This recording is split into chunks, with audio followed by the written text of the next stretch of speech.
5:34 at Wind FM, and this is a test of the emergency alert system. This is only a test.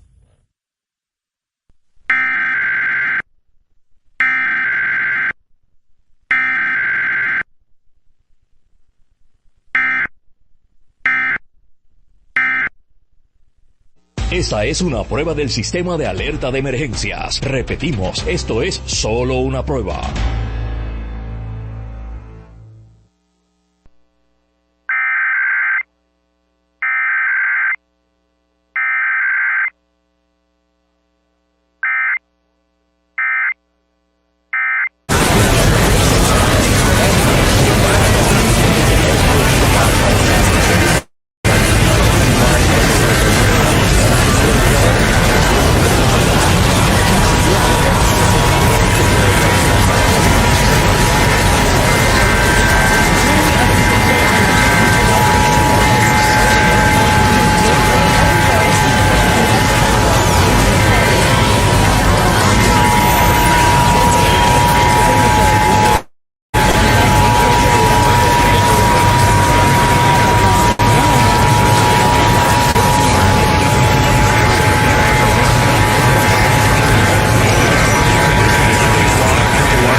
spoke to over the weekend saying, my life, my family life has just improved dramatically. And she said, I'm never working harder than I am now, because she goes, I don't take it for granted that it's a privilege to be able to work from home.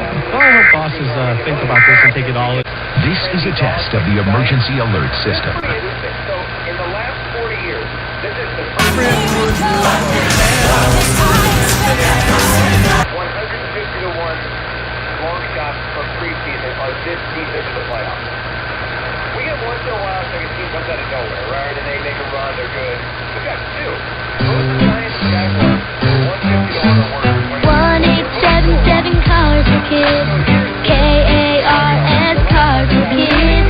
1877 cars for kids. Donate your car today. With car prices at an all-time high, our donors are now getting highest receipts ever. Donate at carsforkids.org, and your car can be picked up tomorrow. 1877 cars for kids. Donate your car today. Now accepting donations. Land, homes, buildings, or any kind of real estate. This is the test of the emergency alert system.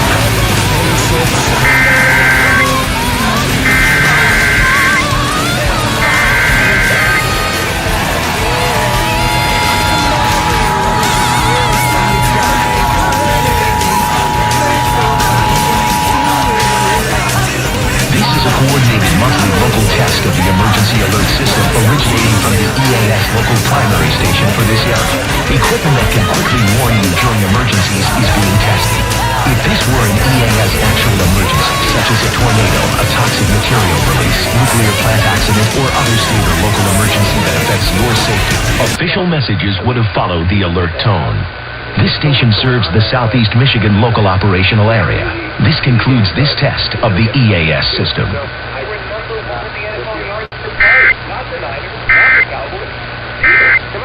I off on that? Do you hear it nationally as much about this Eagles defense? This is a coordinated monthly local test of the emergency alert system originating from the EAS local primary station for this area. Equipment that can quickly warn you during emergencies is being tested. If this were an EAS actual emergency, such as a tornado, a toxic material release, nuclear plant accident, or other state or local emergency that affects your safety, official messages would have followed the alert tone. This station serves the Southeast Michigan local operational area. This concludes this test of the EAS system.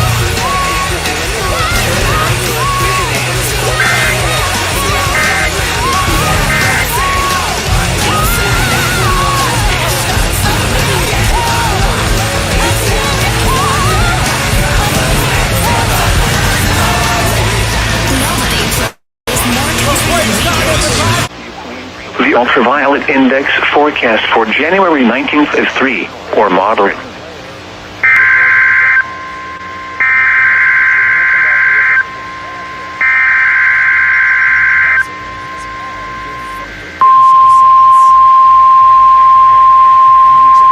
This is a test of NOAA radio's warning device. During potentially dangerous weather, this is the National Weather Service Office in Fort Worth. The preceding signal was a test of the public warning system for weather radio station KEAS 55. During potentially dangerous weather situations, specially built receivers can be automatically activated by the signal to warn of the impending hazard. Tests of the signal and receiver's performance are normally conducted by the National Weather Service each Wednesday between 10 a.m. and at noon and between 6 and 8 p.m. If there is a threat of severe weather, the test will be postponed to the next available good weather day. Reception of this broadcast, and especially the warning alarm tone, will vary at any given location. This variation, normally more noticeable at greater distances from the transmitter, can occur even though you are using a good quality receiver in good working order. The warning alarm tone will be activated for hazardous watches and warnings for the following counties: Bosque, Collin, Dallas, Denton, Ellis, Urath, Hill, Hood, Johnson, Parker, Somerville, Tarrant, and Wise. This concludes the test of weather radio station KEAS 55. Mostly cloudy. Lows around 30. West winds 50. Dew point 26. Relative humidity 41%. Wind northwest at 16.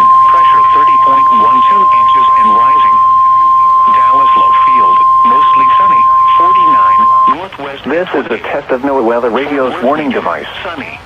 During potentially dangerous weather situations, specially built receivers are automatically activated to warn of impending hazards. When there is a threat of or exists severe weather, the test is postponed until the first available good weather day. Reception of this broadcast and the warning alarm will vary at any given location. This variability, normally more noticeable at greater distances from the The warning alarm will be activated for warnings in selected watches affecting locations in portions of West Kentucky, Southeast Missouri, Southern Illinois, Southwest Indiana, and Northwest Tennessee. This concludes this test of NOAA Weather Radio's warning device. We now return to our regular programming. For the Dallas-Fort Worth Metroplex. Today, sunny, cooler with highs around 60. The ultraviolet index forecast for January 19th is 3, or moderate. I'm going to use the red tape on Hawaii right now. All right. Hawaii. Over to Linda's side. Open these two panels.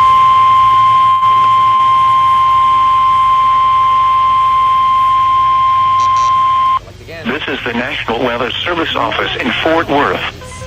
The preceding signal was a test of the public warning system for weather radio station KEAS C56. During potentially dangerous weather situations, specially built receivers can be automatically activated by the signal to warn of the impending hazard. Tests of the signal and receiver's performance are normally conducted by the National Weather Service each Wednesday between 10 a.m. and noon and between 6 and 8 p.m. If there is a threat of severe weather, the test will be postponed to the next available good weather day. Reception of this broadcast, and especially the warning alarm tone, will vary at any given location. This variation, normally more noticeable at greater distances from the transmitter, can occur even though you are using a good quality receiver in good working order. The warning alarm tone will be activated for hazardous watches and warnings for the following counties: Collin, Dallas, Denton, Ellis, Hill, Hood, Hunt, Kaufman, Parker, Rockwall, and Tarrant. This concludes the test of weather radio station KEAS C56.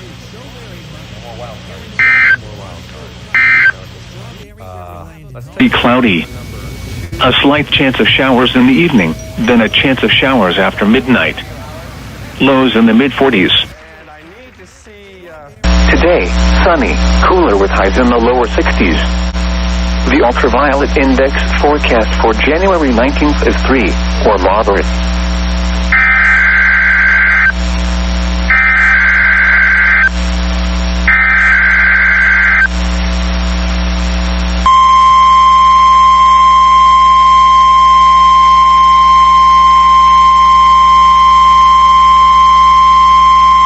This is the National Weather Service Office in Fort Worth.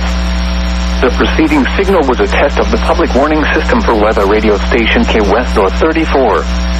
During potentially dangerous weather situations, specially built receivers can be automatically activated by the signal to warn of the impending hazard. Tests of the signal and receiver's performance are normally conducted by the National Weather Service each Wednesday between 10 a.m. and noon and between 6 and 8 p.m. If there is a threat of severe weather, the test will be postponed to the next available good weather day.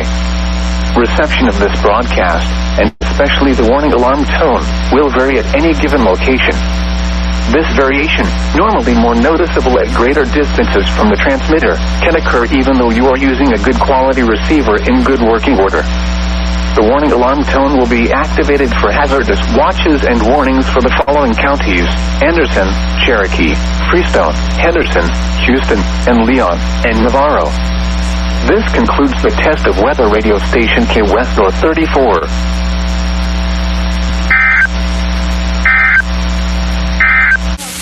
The ultraviolet index forecast for January 19th is 3, or moderate.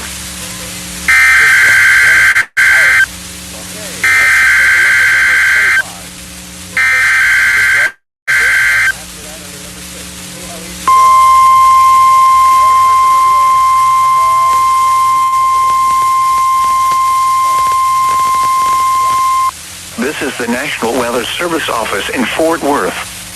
The preceding signal was a test of the public warning system for weather radio station West XK35. During potentially dangerous weather situations, specially built receivers can be automatically activated by the signal to warn of the impending hazard. Tests of the signal and receiver's performance are normally conducted by the National Weather Service each Wednesday between 10 a.m. and noon and between 6 and 8 p.m. If there is a threat of severe weather, the test will be postponed to the next available good weather day. Reception of this broadcast, and especially the warning alarm tone, will vary at any given location. This variation, normally more noticeable at greater distances from the transmitter, can occur even though you are using a good quality receiver in good working order. The warning alarm tone will be activated for hazardous watches and warnings for the following counties: Bell, Bosque, Oriel, Falls, Hill, Limestone, McLennan, Milam, and Robertson. This concludes the test of weather radio station West XK35.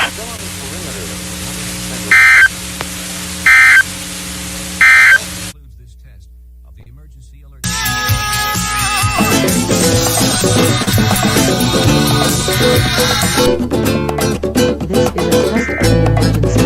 system. This is only a test. Your attention, please. The following emergency bulletin may affect your area. Civil authorities have issued a required weekly test for all of Virginia beginning at 11:31 a.m. and ending at 12:31 p.m. A required weekly test has been issued for all Virginia. Tune to your local TV or radio station. This emergency warning message has been broadcast for your safety. Weekly test of the County Emergency Management conducting a required weekly test of the emergency alert system. If this were an actual emergency, this system would bring you important information. The following tones will conclude this test.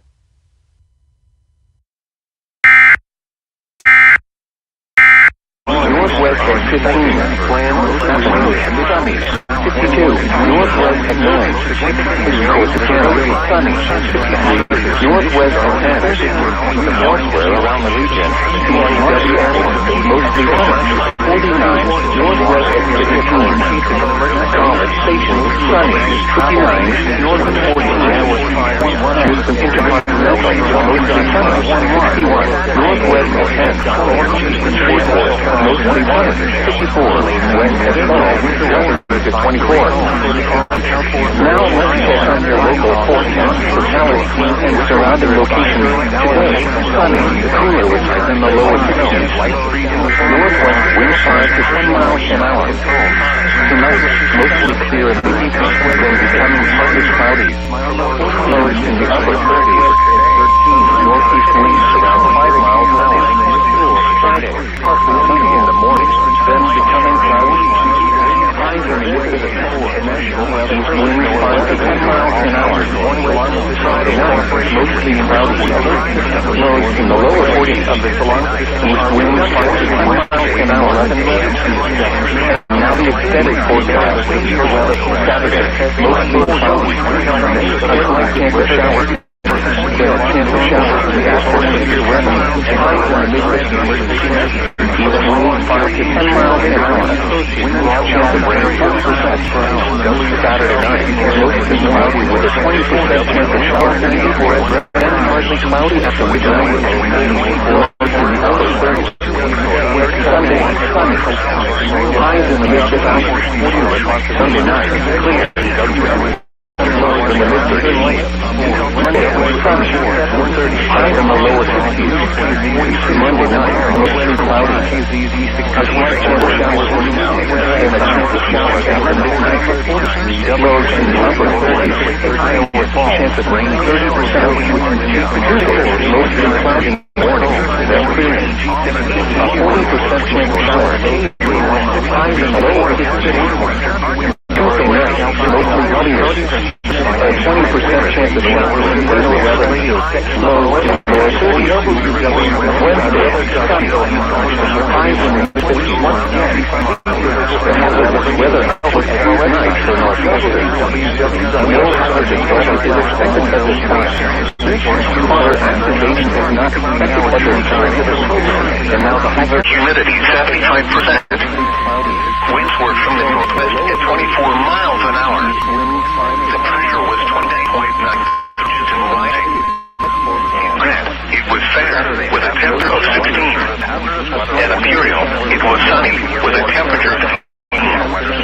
Elsewhere across Nebraska, in Scotts Bluff, it was sunny with a temperature of 14. In Sydney, it was sunny with a temperature of 17.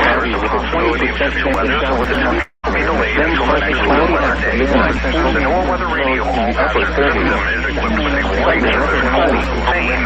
This ensures that anyone living near county is resolved. Here on the warning forecast in the lower 60s desire. Warnings direct from the National Weather Service over the NOAA Weather Radio all-hazard system. Tests of this warning system on NOAA Weather Radio all-hazards are made each Wednesday between 11 a.m. and noon.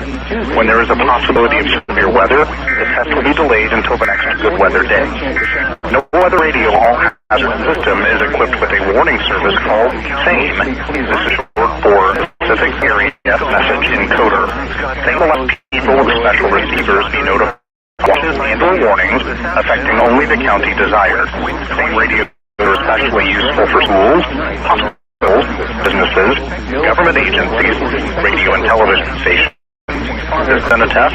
At the end of this test, regular programming will resume. The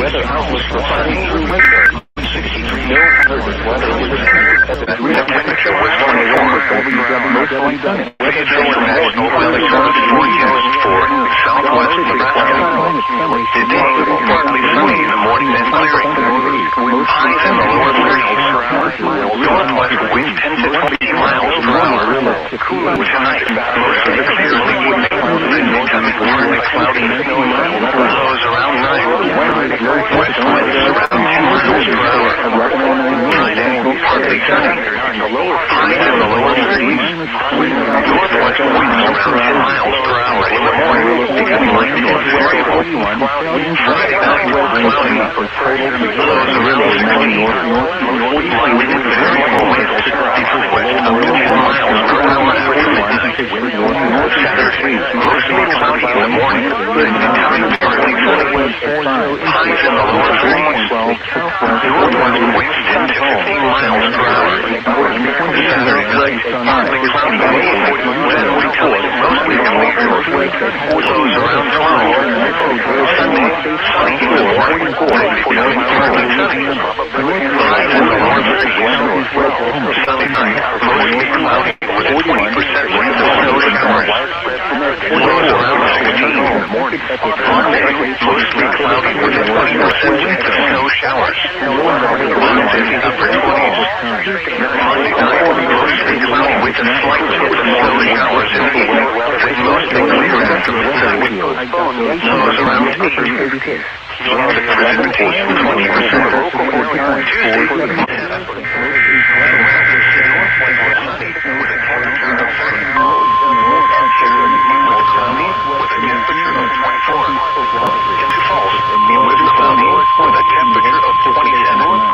This is a test of the NOAA Weather Radio's warning device. The preceding signal was a test of the weather radio station's public warning system.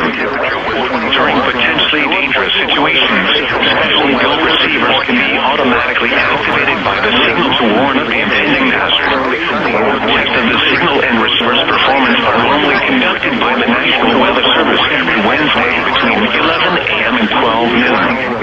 If there is a threat of or existing severe weather in the area on Wednesday, the test will be postponed until the next available good weather day.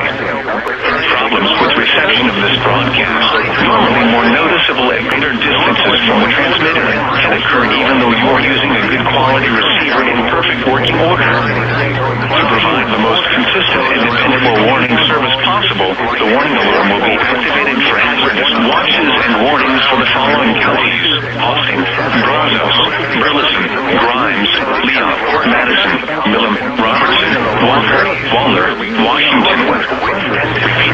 This is a test of the NOAA Weather Radio's warning device.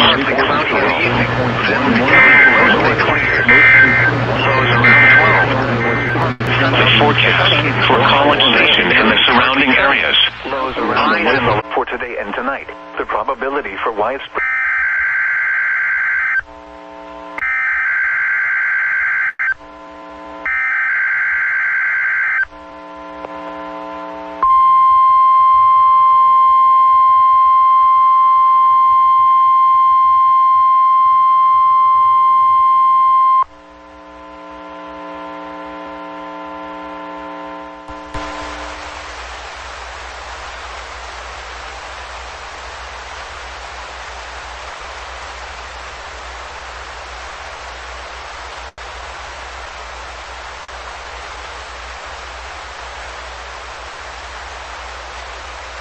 temporarily off the air. Please tune to an alternate weather radio broadcast or visit weather.gov for the latest weather information. This NOAA weather radio station is temporarily off the air. Please tune to an alternate weather radio broadcast or visit weather.gov for the latest weather information. This NOAA weather radio station is temporarily off the air. Please tune to an alternate weather radio broadcast or visit weather.gov for the latest weather information.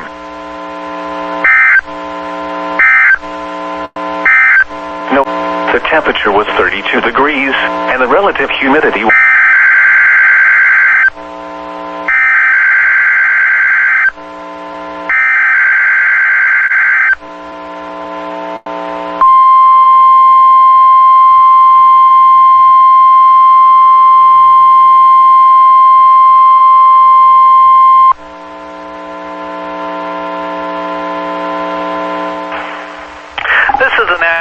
Service in Topeka, Kansas. The preceding signal was a test of the radio warning system station 91 near Topeka, WXK 94 in Concordia, WXL 71 in Abilene, KZZ 67 in Blue Rapids, and KGG 98 in Hall Summit.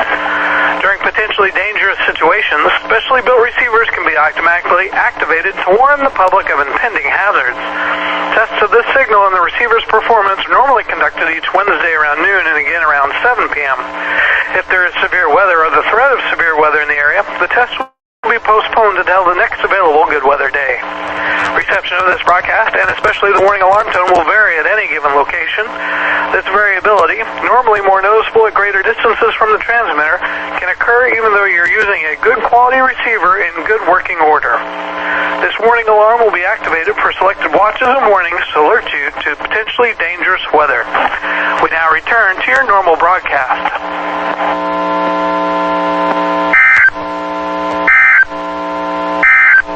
This is a test of the emergency alert system. This is only a test.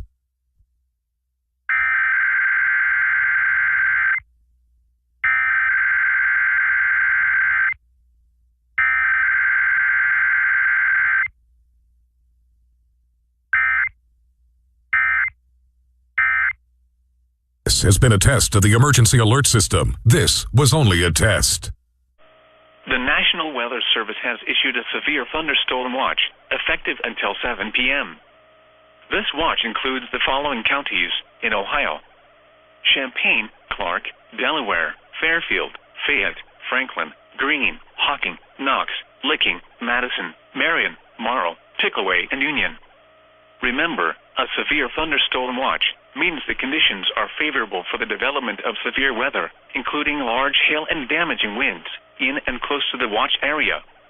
While severe weather may not be imminent, persons should remain alert for rapidly changing weather conditions and listen for later statements and possible warnings. Stay tuned to NOAA weather radio, commercial radio and television outlets, or internet sources for the latest severe weather information. Now, the National Weather Service has issued a severe thunderstorm watch, effective until 7 p.m. This watch includes the following counties in Indiana: Fayette, Union, and Wayne, and the following counties in Ohio: Butler, Champaign, Clark, Clinton, Dark, Greene, Logan, Miami, Montgomery, Preble, Shelby, and Warren. Remember, a severe thunderstorm watch means the conditions are favorable for the development of severe weather, including large hail and damaging winds in and close to the watch area. While severe weather may not be imminent, persons should remain alert for rapidly changing weather conditions and listen for later statements and possible warnings.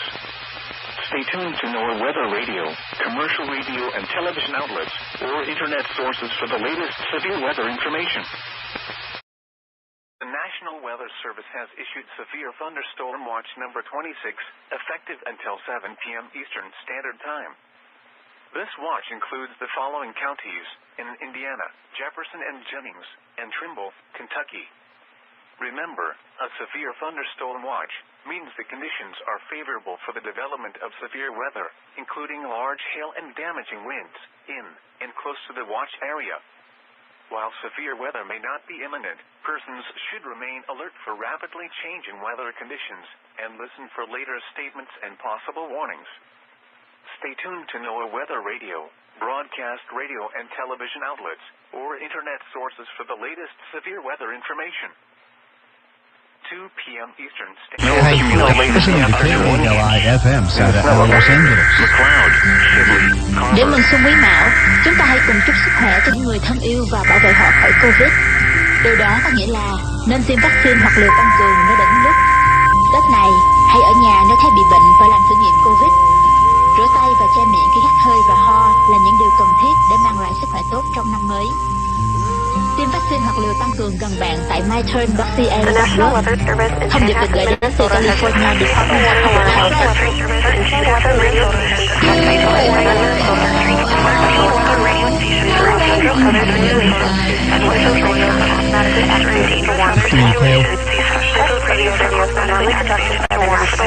Tùy theo việc họ trích nhiều hay chưa. Ông DeSantis khẳng định gia hạn vĩnh viễn những lệnh cấm này sẽ bảo vệ quyền bất đồng với những tổ chức kinh tế an toàn và không ảnh hưởng đến quyền tự do tôn giáo. Kể từ đầu đại dịch COVID-19, ông DeSantis luôn kịch liệt phản đối chính sách và biện pháp phòng ngừa COVID-19 của chính phủ liên bang. Ông kêu gọi lập đại hội thẩm đoàn điều tra cáo buộc các tội ác và sai trái liên quan đến COVID-19 tại Florida và đề nghị thành lập ủy ban liêm chính y tế.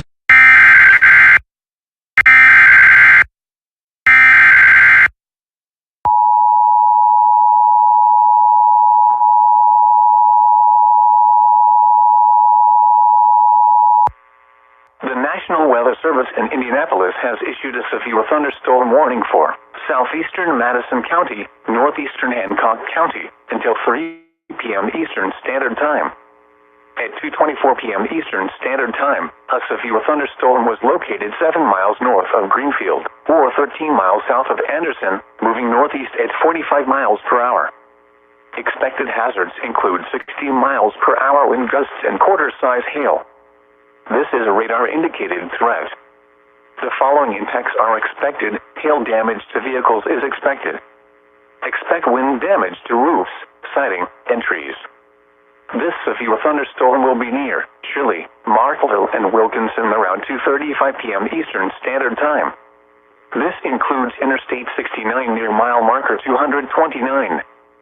For your protection, move to an interior room on the lowest floor of a building. Repeating, a severe thunderstorm warning has been issued until 3 p.m. Eastern Standard Time for the following counties in Indiana, Hancock, and Madison.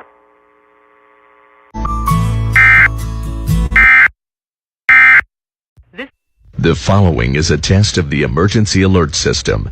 This is only a test.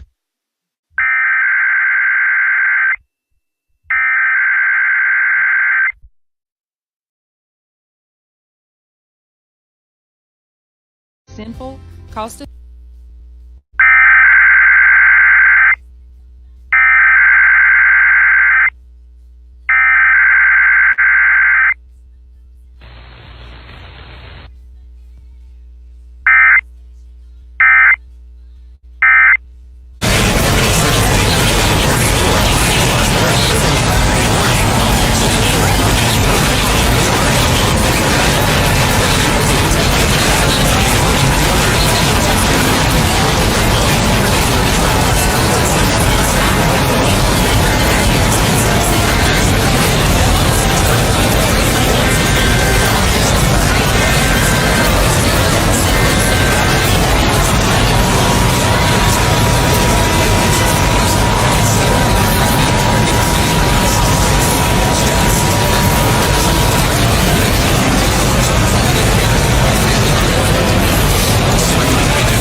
National Weather Service in Tallahassee has issued a special marine warning for Appalachia Bay or coastal waters from Keaton Beach to Ocklawahamie River, Florida out to 20 nautical miles, coastal waters from Swamee River to Keaton Beach out 20 nautical miles, waters from Swamee River to Apalachicola, Florida from 20 to 60 nautical miles until 5:15 p.m. Eastern Standard Time. At 3:48 p.m. Eastern Standard Time, strong thunderstorms were located along a line extending from near Buckeye Reef to 23 nautical miles south of South Tower, moving east at 30 knots. Hazard, wind gusts 34 knots or greater. Source, radar indicated. Impact, expect wind gusts in excess of 34 knots, suddenly high waves, frequent lightning, and heavy downpours. Make sure all on board are wearing life jackets. Locations impacted include Buckeye Reef and Horseshoe Beach.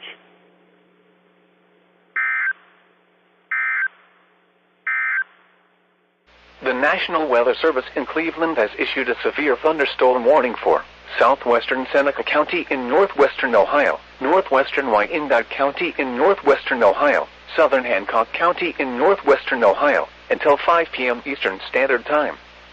At 4:21 p.m. Eastern Standard Time, a severe thunderstorm was located over Ada, moving northeast at 35 miles per hour.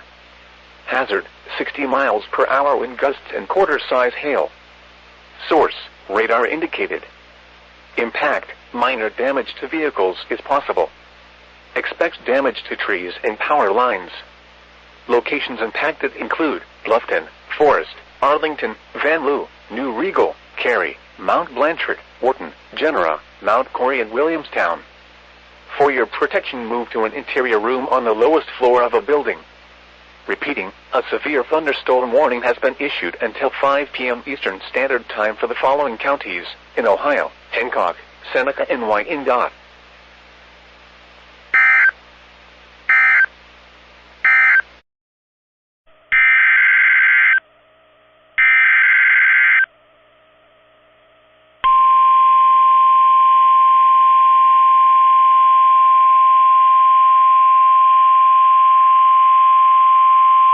The National Weather Service in Wilmington has issued a severe thunderstorm warning for northern Warren County, northwestern Fayette County, Ohio, northern Clinton County, southeastern Clark County, Greene County, southeastern Montgomery County, southwestern Madison County, until 5:15 p.m.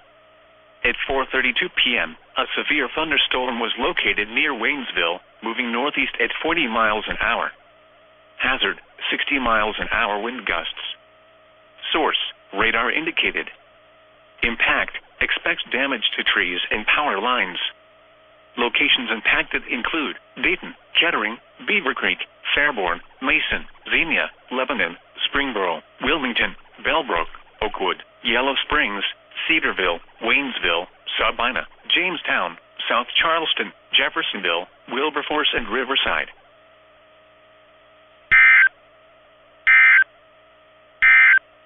Damage to trees and power lines.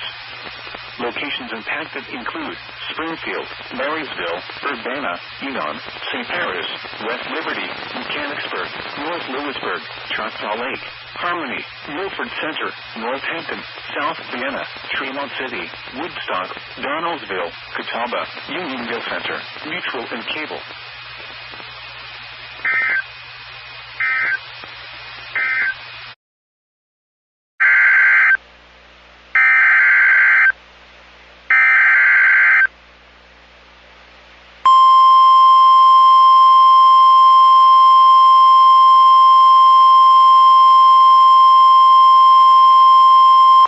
Urgent weather message.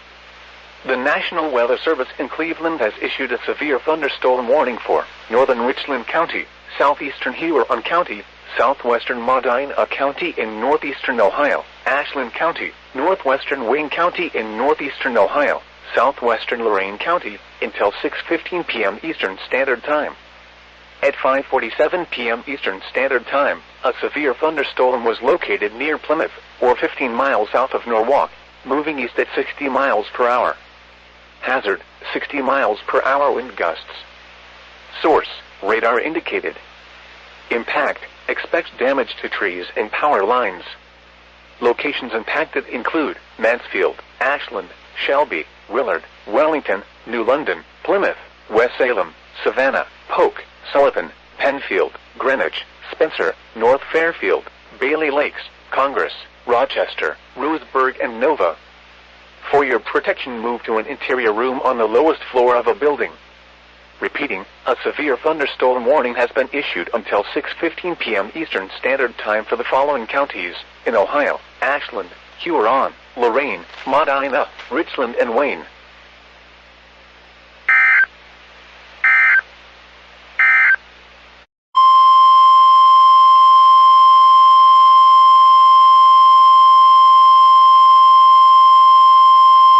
The urgent weather message. For the following counties in Ohio: Holmes and Wayne. Severe thunderstorm watch number 26 remains in effect until 7 p.m. Eastern Standard Time, and now includes the following counties in Ohio: Holmes and Wayne.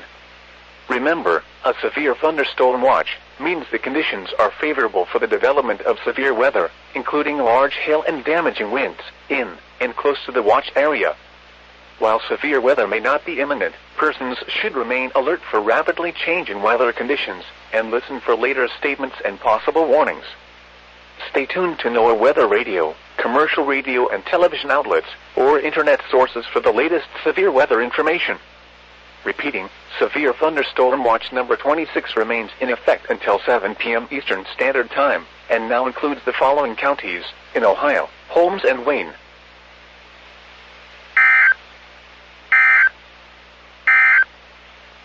Severe thunderstorm watch number 26.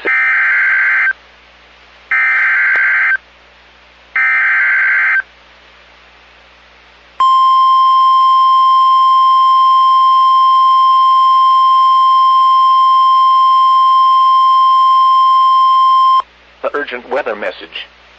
The National Weather Service in Cleveland has issued a severe thunderstorm warning for Erie County, Medina County in northeastern Ohio, Cuyahoga County in northeastern Ohio, northern Ashland County, Summit County in northeastern Ohio, northern Wayne County in northeastern Ohio, Lorain County, until 7 p.m. Eastern Standard Time.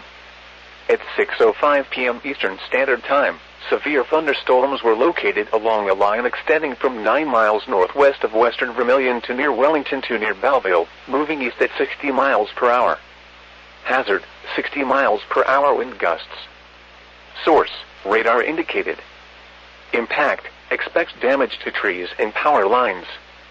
Locations impacted include Cleveland, Akron, Lorain, Elyria, Medina, Worcester, Ashland, Western Vermilion, Parma, Lakewood, Cuyahoga Falls, Euclid, Cleveland Heights, Strongsville, Brunswick, Westlake, North Royalton, North Ridgeville, and Kent. For your protection, move to an interior room on the lowest floor of a building. Torrential rainfall is occurring with these storms and may lead to flash flooding. Do not drive your vehicle through flooded roadways. Repeating, a severe thunderstorm warning has been issued until 7 p.m. Eastern Standard Time for the following counties in Ohio: Ashland, Cuyahoga, Erie, Lorain, Medina, Summit, and Wayne.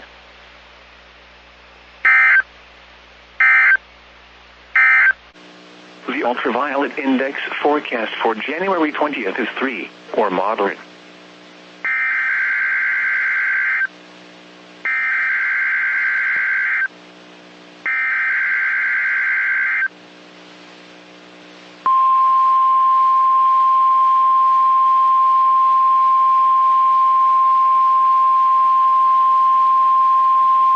This is the National Weather Service office in Fort Worth.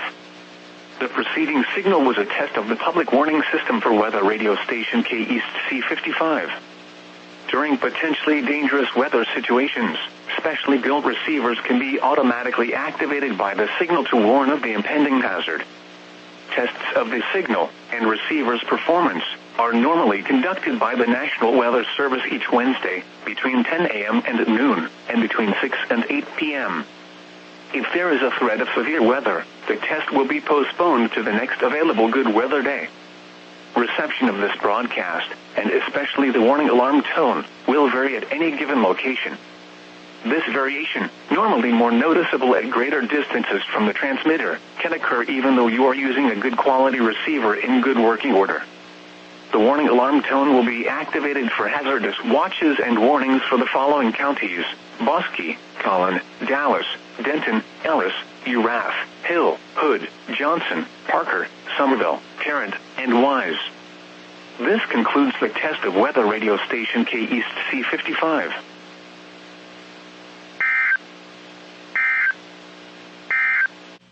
The ultraviolet index forecast for January 20th is 3, or moderate.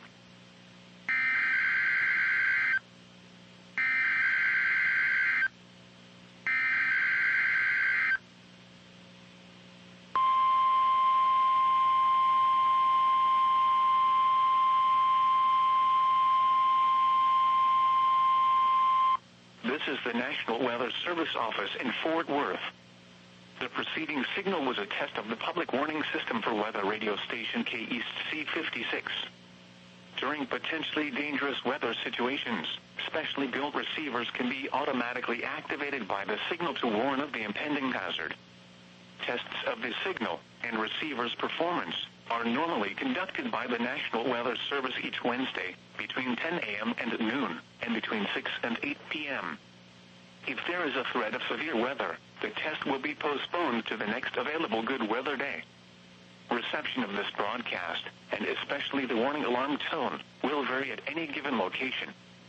This variation, normally more noticeable at greater distances from the transmitter, can occur even though you are using a good quality receiver in good working order. The warning alarm tone will be activated for hazardous watches and warnings for the following counties: Collin, Dallas, Denton, Ellis, Hill, Hood, Hunt, Kaufman, Parker, Rockwall, and Tarrant. This concludes the test of weather radio station K East C56.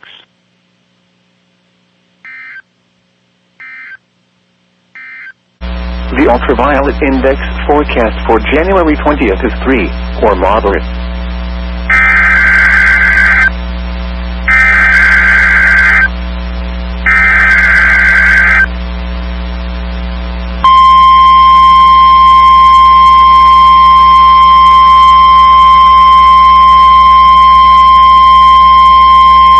This is the National Weather Service Office in Fort Worth. The preceding signal was a test of the public warning system for weather radio station K West North 34. During potentially dangerous weather situations, specially built receivers can be automatically activated by the signal to warn of the impending hazard. Tests of the signal and receiver's performance are normally conducted by the National Weather Service each Wednesday between 10 a.m. and noon, and between 6 and 8 p.m.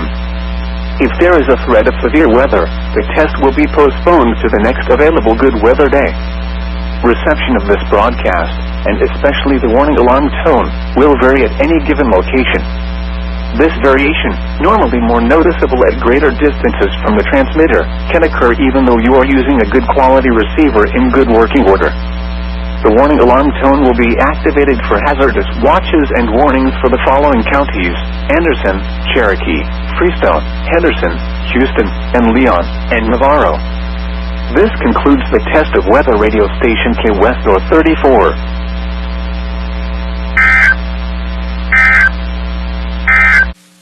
The ultraviolet index forecast for January 20th is 3, or moderate.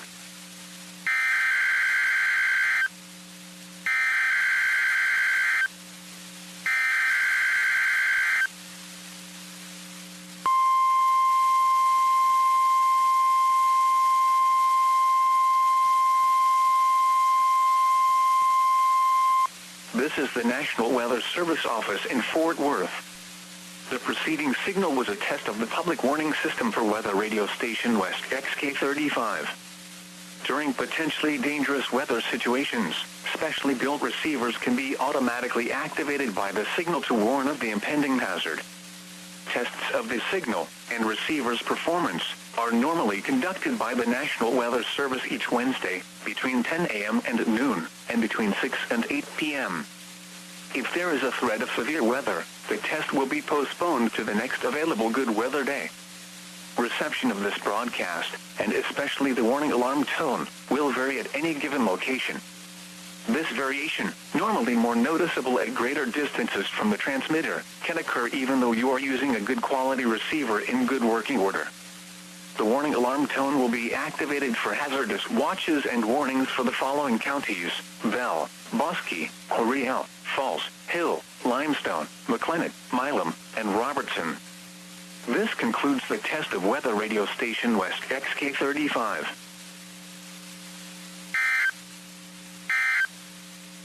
Wind was 19. Once again at 6 p.m. in Waterloo. Origin operates on the assigned frequency of 730 kilohertz with a power of 1,000 watts, designated by the Federal Communications Commission. TWRE is owned and operated by the Casper Broadcasting Company of Missouri. We invite you to join us tomorrow morning at 5 a.m. And from the staff and management of KWRE, have a pleasant evening. Light snow and some travel the following impacts are expected may occur Saturday afternoon into the overnight. Fodder information statement. Fodder activation will not be needed as snowfall reports are approved. This is the National Weather Service in Topeka. The preceding signal was a test of NOAA Weather Radio warning alarm system for NOAA Weather Radio Station WXK 91 near Topeka, WXK 94 in Concordia, WXL 71 in Abilene, KZZ 67 in Blue Rapids, and KGG 98 in Hall Summit.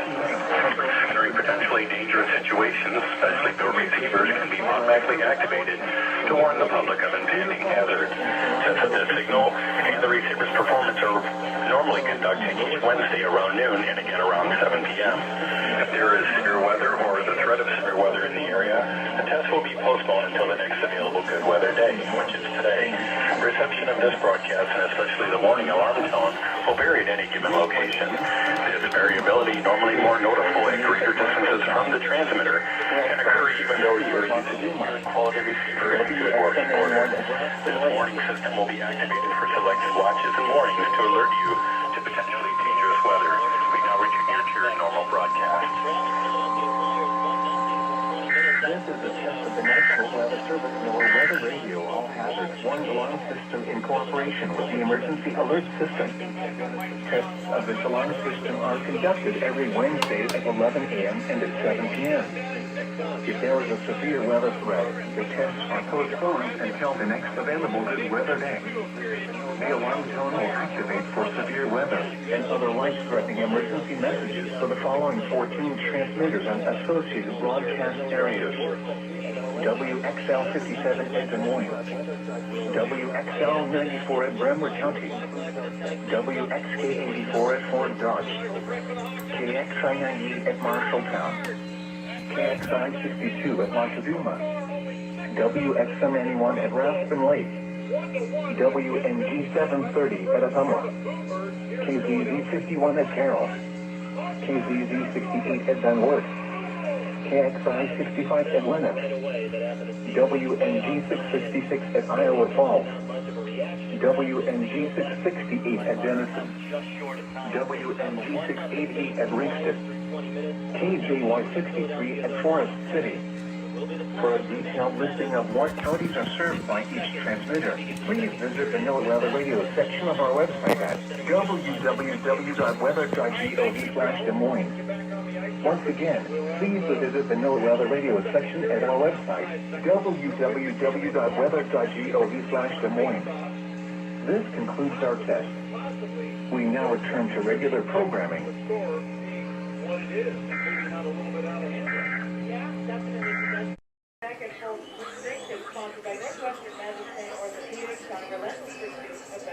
And the boot, we get an icing call here against Philadelphia. So this will bring the draw back into the flyer zone. This will be the circle to the left of Carter Hart. And Carter Hart been a little bit maligned here by the Flyer fans of late. His record so far on the season is an even 13-13-6. The other kid that's playing for the Flyers, Samuel Hurston, 5-0 in one of his last 5 games. He also has a shutout. And a lot of people are thinking, hey, maybe this kid is going to be the one that will supplant Carter Hart as the starter.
Sunny.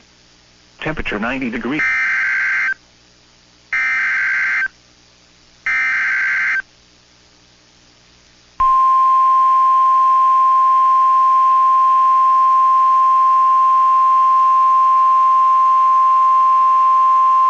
The National Weather Service in Miami has issued a flash flood warning for northern Broward County in southeastern Florida until 4:45 p.m. At 2:50 p.m., Doppler radar and automated rain gauges indicated thunderstorms producing heavy rain across the warned area. Between 2 and 3 inches of rain have fallen. The expected rainfall rate is 3 to 5 inches in 1 hour. Additional rainfall amounts of 1 to 3 inches are possible in the warned area. Flash flooding is ongoing or expected to begin shortly. Hazard: flash flooding caused by showers and thunderstorms. Source: radar and automated gauges. Impact: flash flooding of small creeks and streams, urban areas, highways, streets and underpasses, as well as other poor drainage and low-lying areas. Some locations that will experience flash flooding include Fort Lauderdale, Coral Springs, Pompano Beach, Davie, Plantation, Sunrise, Tamarack, Margate, Lauderhill, Coconut Creek, Oakland Park, North Lauderdale, Lauderdale Lakes, Village Park, Broadview Pompano Park, Palm Air, St. George, Melrose Park, Broadview Park and West Kenlark. Turn around, don't drown when encountering flooded roads. Most flood deaths occur in vehicles. Be aware of your surroundings and do not drive on flooded roads. Please report observed flooding to local emergency services or law enforcement and request they pass this information to the National Weather Service when you can do so safely. The National Weather Service in Corpus Christi has issued a special marine warning for Baffin Bay and Upper Laguna Madre, coastal waters from Baffin Bay to Port Aransas out 20 nautical miles, Corpus Christi and New Aces Bays, waters from Baffin Bay to Port Aransas from 20 to 60 nautical miles, until 3:30 p.m. Central Daylight Time.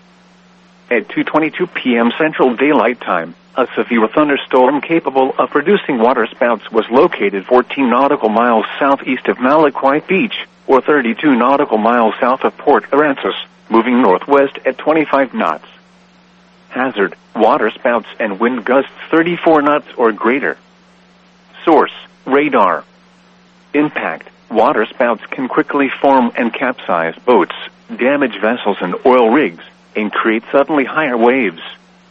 Make sure all on board are in a secure location and wearing life jackets. Expect wind gusts in excess of 34 knots, suddenly higher waves, frequent lightning, and heavy downpours. Locations impacted include Packery Channel and Malaquite Beach. Move to safe harbor until hazardous weather passes. Thunderstorms can produce sudden waterspouts. Waterspouts can easily overturn boats and create locally hazardous seas. Seek safe harbor immediately. The National Weather Service in Mobile has issued a special marine warning for coastal waters from Pensacola, Florida to Pascagoula, Mississippi out 20 nautical miles, South Mobile Bay, until 7 p.m. Central Daylight Time. At 5:23 p.m. Central Daylight Time, a strong thunderstorm was located near Bonsecourt Bay, or 7 nautical miles southeast of Middle Bay Light, moving southeast at 10 knots. Hazard: wind gusts 34 knots or greater. Source: radar. Impact: small craft could be damaged in briefly higher winds and suddenly higher waves. Locations impacted include Bonsecourt Bay. Move to safe harbor immediately as gusty winds and high waves are expected. Frequent lightning is occurring with this storm. If caught on the open water, stay below deck if possible. Keep away from ungrounded metal objects. Repeating, a special marine warning has been issued until 7 p.m. Central Daylight Time for the following marine locations: South Mobile Bay In coastal waters from Pensacola, Florida to Pascagoula, Mississippi, out 20 nautical miles. The National Weather Service in Corpus Christi has issued a special marine warning for Baffin Bay and Upper Laguna Madre, coastal waters from Baffin Bay to Port Aransas, out 20 nautical miles, Copano, Aransas, and Redfish Bays, Corpus Christi and New Aces Bays, until 8 p.m. Central Daylight Time. At 6:53 p.m. Central Daylight Time, a strong thunderstorm was located over Packery Channel, or 11 nautical miles south of Port Aransas, moving north at 25 knots. Hazard, wind gusts 34 knots or greater. Source, radar. Impact, expect wind gusts in excess of 34 knots, suddenly higher waves, frequent lightning, and heavy downpours. Make sure all on board are wearing life jackets. Locations impacted include Flower Bluff, Packery Channel, Portland, Corpus Christi North Beach, Corpus Christi Naval Air Station, Port Aransas, Ingleside on the Bay, and downtown Corpus Christi. Move to safe harbor until hazardous weather passes.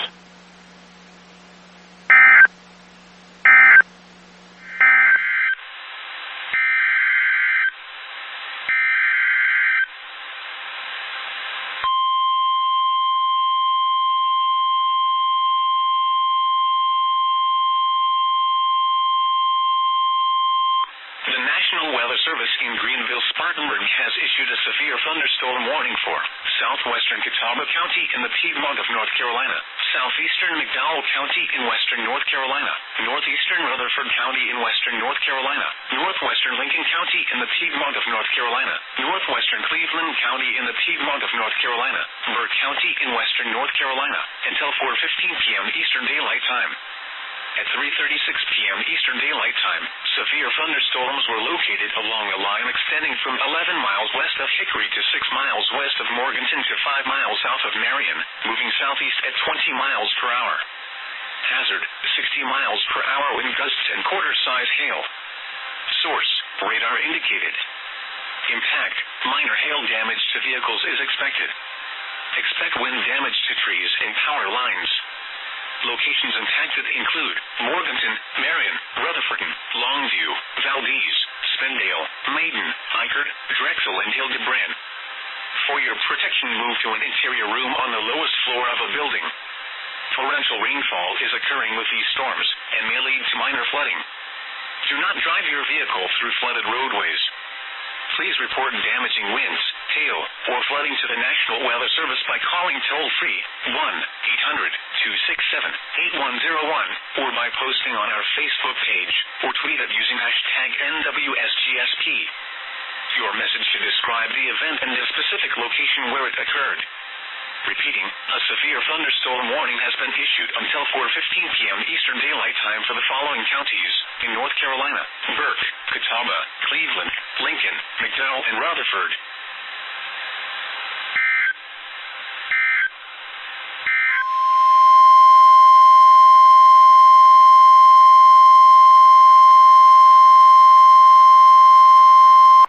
The National Weather Service in Little Rock has issued a severe thunderstorm warning for eastern Scott County in western Arkansas until 4:15 p.m. At 3:27 p.m., severe thunderstorms were located along a line extending from near Cardiff to 9 miles north of Odin and are nearly stationary. Hazard, 60 miles per hour wind gusts and quarter-size hail. Source, radar indicated. Impact, hail damage to vehicles is expected. Expect wind damage to roofs, siding, and trees. Locations impacted include Cardiff, Harvey, Union Hill, Parks, Oleo, Cedar Creek.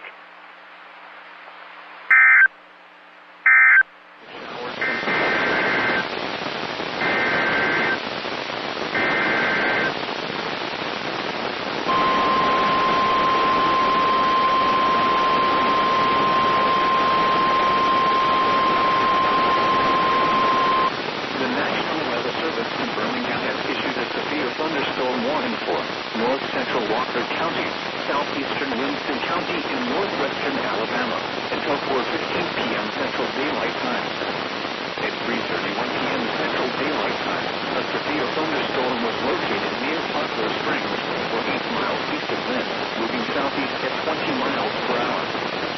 Hazard, 60 miles per hour wind gusts and nickel-sized hail. Source, radar indicated. Impact, expect damage to roof, siding, and trees. Locations impacted include Jasper, Harley, Devil Springs, Cerri, Kingston Recreational Area, Kansas Hollow, Smith Lake, Poplar Springs, Corn Red Area, Fall City, Maple Branch, Blue Branch, Clear Creek, Winston County Airport, King Creek, Little Dismal Creek, Yellow Creek, Coon Creek, Rockhouse Creek, and Bible Branch. For your protection, move to an interior room on the lowest floor of a building. Repeating, a severe thunderstorm warning has been issued until 4:15 p.m. Central Daylight Time for the following counties: Walker, Alabama.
In Greenville, Spartanburg has issued a severe thunderstorm warning for Rutherford County in western North Carolina, northeastern Polk County in western North Carolina, west central Cleveland County in the Piedmont of North Carolina, until 5:45 p.m. Eastern Daylight Time. At 4:57 p.m. Eastern Daylight Time, a severe thunderstorm was located 6 miles northwest of Rutherford, moving southeast at 20 miles per hour. Hazard, 60 miles per hour wind gusts and quarter-size hail. Source, radar indicated. Impact, minor hail damage to vehicles is expected. Expect wind damage to trees and power lines. Locations impacted include Forest City, Rutherford, Spindale, Ellenboro, Mooresboro, Bostic, Kingstown, Cliffside, Green Hill, and Thermal City.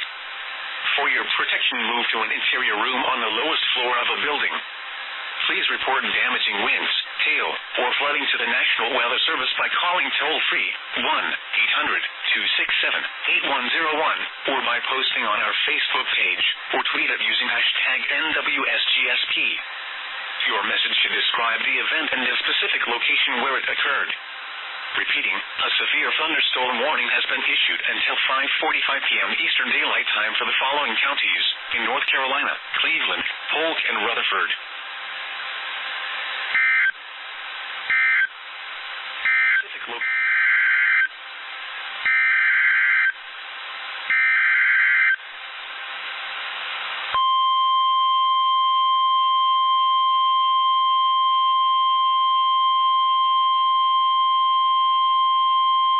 The National Weather Service in Greenville, Spartanburg has issued a severe thunderstorm warning for southeastern Rutherford County in western North Carolina, southeastern Polk County in western North Carolina, southwestern Cleveland County in the Piedmont of North Carolina, northern Spartanburg County in upstate South Carolina, northwestern Cherokee County in upstate South Carolina, until 6:15 p.m. Eastern Daylight Time.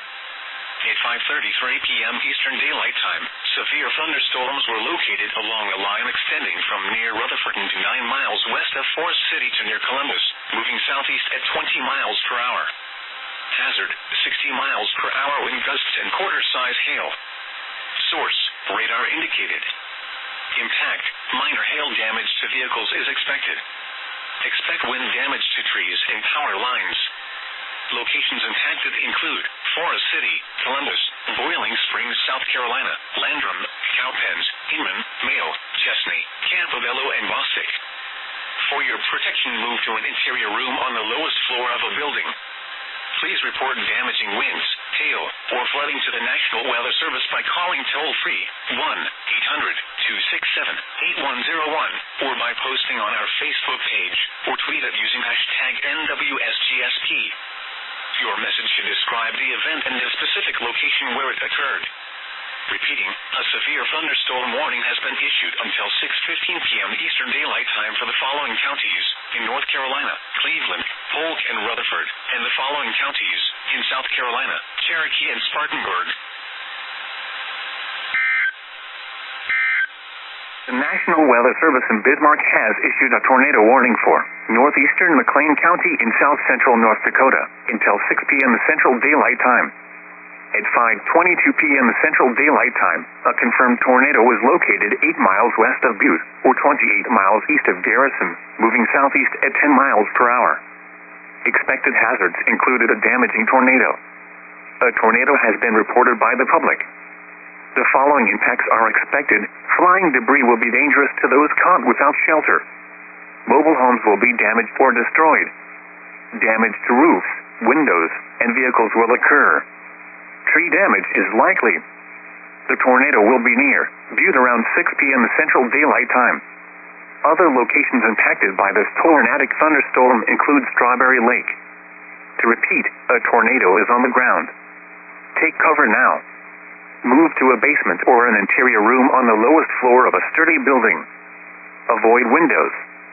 If you are outdoors, in a mobile home, or in a vehicle, move to the closest substantial shelter and protect yourself from flying debris. Issued a severe thunderstorm warning for west central Santa Rosa County in northwestern Florida until 6:15 p.m. Central Daylight Time. At 5:22 p.m. Central Daylight Time, a severe thunderstorm was located near Point Baker, or 5 miles northwest of Milton, and is nearly stationary. Hazard, 60 miles per hour wind gusts. Source, radar indicated. Impact, expects damage to roofs, siding, and trees. Locations impacted include Pace, Milton, Florida Town, Point Baker, and Pea Ridge.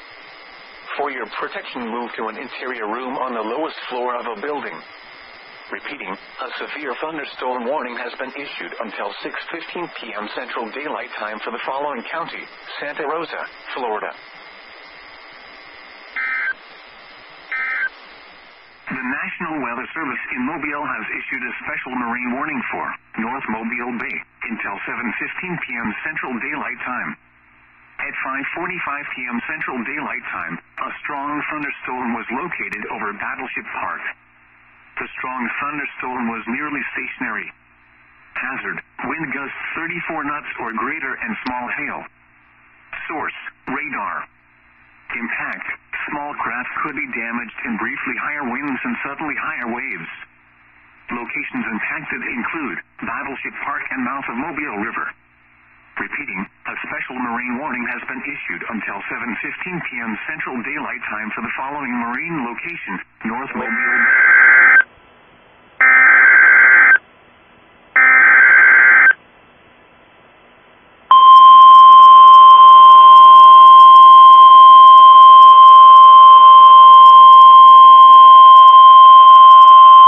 The National Weather Service in Grand Junction has issued a flash flood warning for the Lake Christine Fireburn area in southwestern Eagle County in west central Colorado, eastern Garfield County in west central Colorado, northwestern Pitkin County in west central Colorado, until 7:15 p.m. Mountain Daylight Time. At 5:11 p.m. Mountain Daylight Time, Doppler radar indicated thunderstorms producing heavy rain over the Lake Christine fire-burn area. Flash flooding is ongoing or expected to begin shortly. Excessive rainfall over the burn scar may result in debris flow moving through the burn scar into El Jebel as well as across Frying Pan Road north of Basalt. Runoff and debris flows may also impact Cattle Creek. The debris flow can consist of rock, mud, vegetation, and other loose materials. Hazard: life-threatening flash flooding. Thunderstorms producing flash flooding in and around the Lake Christine fire-burn area. Source: radar. Impact: life-threatening flash flooding of areas in and around the Lake Christine fire-burn area. Some locations that will experience flash flooding include Basalt, Emma, and El Jebel. This is a life-threatening situation. Heavy rainfall will cause extensive and severe flash flooding of creeks, streams, and ditches in the Lake Christine fire-burn area. Severe debris flows can also be anticipated across roads. Roads and driveways may be washed away in places. If you encounter flood waters, climb to safety. Turn around. Don't drown when encountering flooded roads. Most flood deaths occur in vehicles.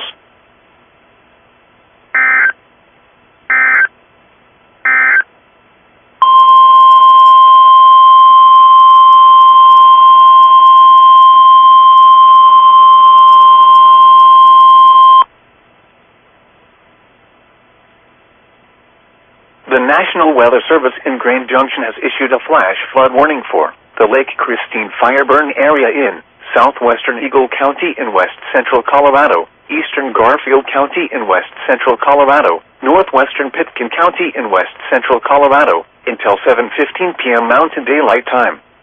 At 5:11 p.m. Mountain Daylight Time, Doppler radar indicated thunderstorms producing heavy rain over the Lake Christine fire-burn area.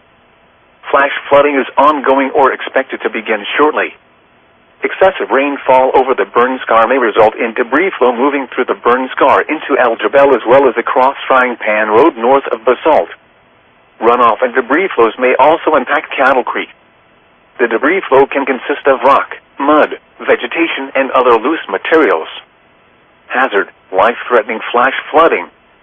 Thunderstorms producing flash flooding in and around the Lake Christine fire-burn area. Source: radar. Impact: life-threatening flash flooding of areas in and around the Lake Christine fire-burn area. Some locations that will experience flash flooding include Basalt, Emma, and El Jebel. This is a life-threatening situation. Heavy rainfall will cause extensive and severe flash flooding of creeks, streams, and ditches in the Lake Christine fire-burn area. Severe debris flows can also be anticipated across roads. Roads and driveways may be washed away in places. If you encounter flood waters, climb to safety. Turn around. Don't drown when encountering flooded roads. Most flood deaths occur in vehicles.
All right. Good afternoon, everybody. We are going to be getting started here with our Roblox show in just a moment. Yes, I've been watching the classic concentration mega marathon. I've been having too much fun. Been having too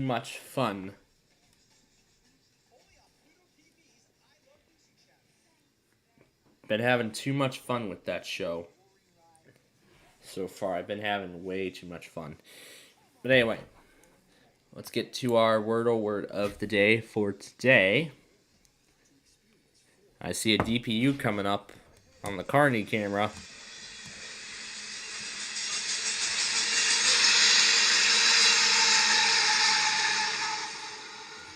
Now that's how I like to see trades conclude, with DPUs. And concentration is coming back on, so.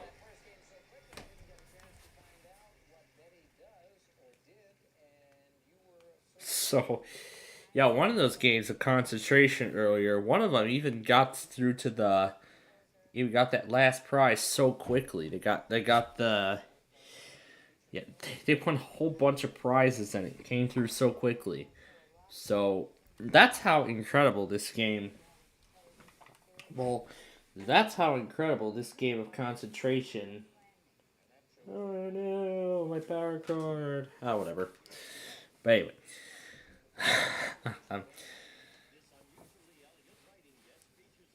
So, by the way, I am giving commentary on exactly what is going on here. That is wonderful. You just pulled out a sign that said Happy New Year and a little bit of snow came down. That's because I think this is from, what is this, New Year's 19... Yeah, that's New Year's 1999. That's New Year's Eve 1989. I can clearly tell by what the set looks like. Yeah, that looks to be New Year's Eve 1989 when this episode more specifically the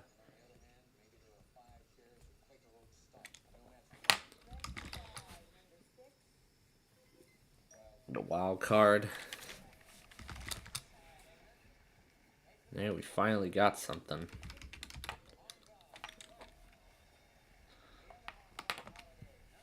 And I see Betty hit Rod's Challenger. Actually, is a trip to Hong Kong now. That's the prize. That's like one of the prizes in the second game here. And then, of course, after we take care of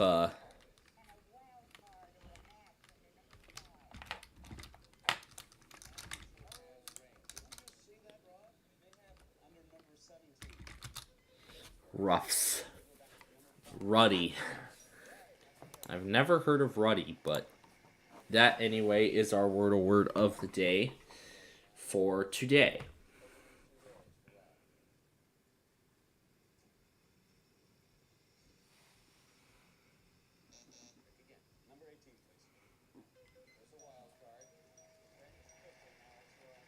So now I just, I already had the other tests put together.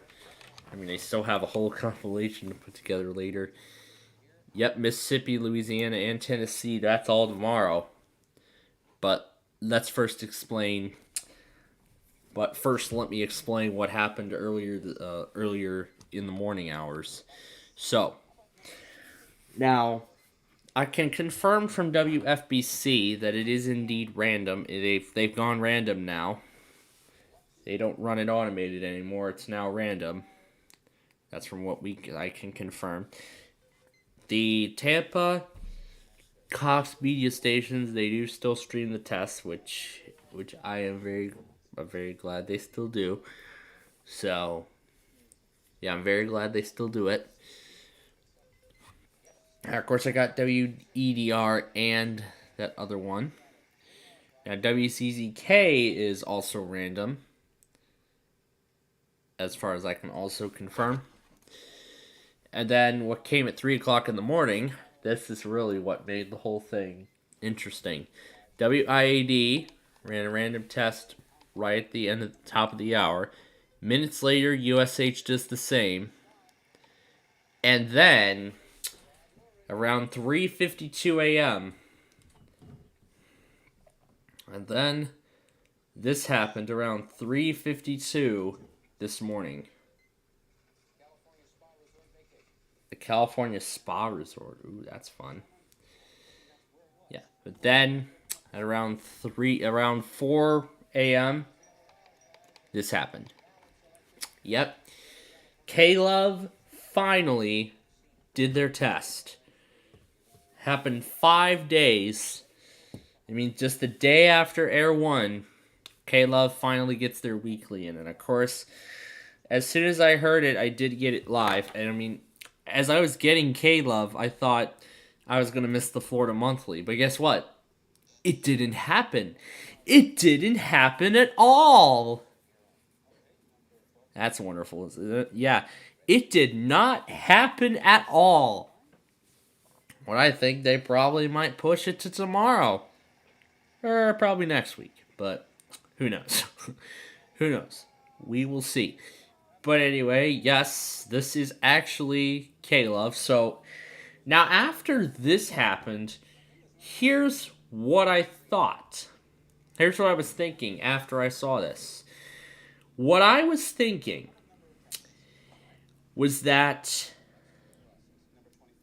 So what I was thinking after I saw it... So after I saw this, I was thinking that...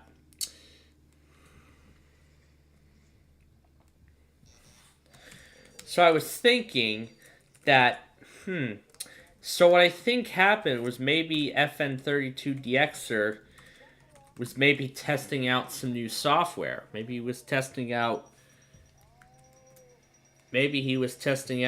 some new kind of software. So that could be why that thing was put, why WCCC came up and his own EMF K-Love. So that could be what had most likely happened. But, I mean, I was debating on whether I was going to post that separately or not, but I guess after I saw this, that made me change my mind. So, and at least I'm very happy that I heard at least I heard the headers, because my sound machine had already switched off, and I was able to hear the headers, and then I was able to recognize the closing announcement, and I was like, okay, yep, so I gotta go over to the stream. Wait about 2 minutes, the stream got caught up, so after I took care of that, then that was the end of that. So then, to KWAM, and then WQBE. They did it at 4:06 a.m. But let me actually say something. This should have happened earlier, because by then my phone had already gone to monitoring WYPR for that weekly. Speaking of other weeklies, WKEX did their test at 9:51 a.m., so within the last 10 minutes of pressure lock just before concentration this morning. And then earlier in the afternoon, look at this. It's this monthly, which is interesting. But then what happened in between that and, well, guess some of the other things. So what has happened, actually, of course, I got KVSH, and then as I was going to my computer to get ready for Santa Barbara's IPAWS test, which they ran at 13 minutes late, and the WKY automated test, I heard headers, and then when I was looking at where it was coming from, it actually came from WFMT. So that is actually my first capture of the WFMT weekly in God knows how long, but yeah, I actually got a WFMT weekly. And then WFPB ran theirs at 1:21. That came right after. WGGG ran a random test. DCE came minutes later. So, yeah, basically that is all of them. And then let's not forget that we are most likely going to have, a bunch, I'm going to say this again, a bunch of postponements. We are going to have so many postponements this week.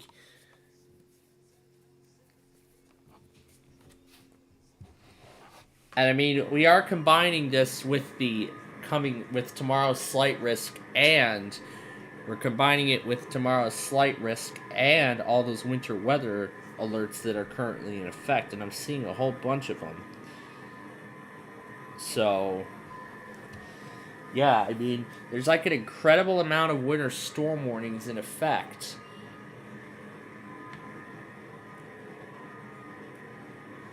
Yeah, there's literally like an incredible amount of winter storm warnings and statements in effect. Like, for instance, there's some in effect in Montana, there's some in effect in Idaho, Salt Lake City's even under one. I don't even know if they're still going to do it. I see Arizona's under some too. Oh my gosh, yeah, there's like up north, there are like so many winter storm alerts. Like, I see a blizzard warning, there's a few ice storm warnings, and that ice storm warning is like up north. Oh my. And you see there's even an there are isolated blizzard warnings, and there's even one massive one from Sioux Falls. You know what I can assume? There is absolutely no way Sioux Falls is going to run their weekly this week. Aberdeen, yeah, same story. But you know what? Later on, but here's the thing. Later on after the show today, we are actually going to go through that list in its entirety. We are going to go through that list in its entirety, and we are going to see, I'm going to give you a complete rundown of the exact list of tests that have been postponed. So, we're going to be running you down through the entire list of postponements later on after the show. But, I mean, we still have a long way before that happens, because we're just getting started.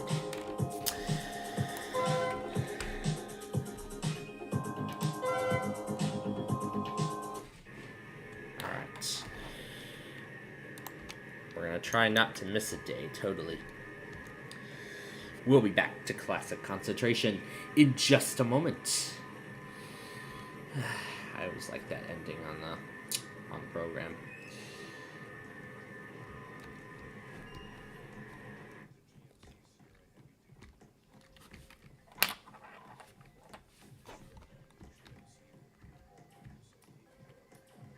Alright. So, no changes have been made yet. I don't see. However, I do see a card.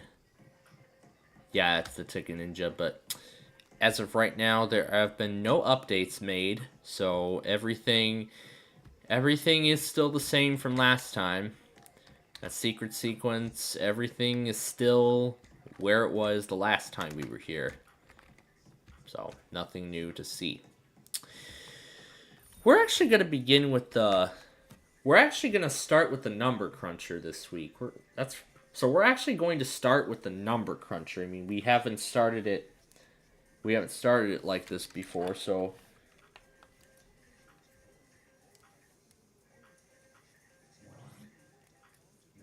Plunge, Illinois.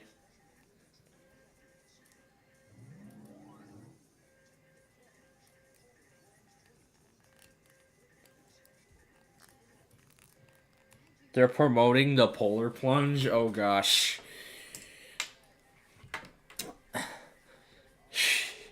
Open up. Oh my gosh. They're talking about the polar plunge. You know, you just open up your pool and when it's like freezing cold outside. Oh my gosh.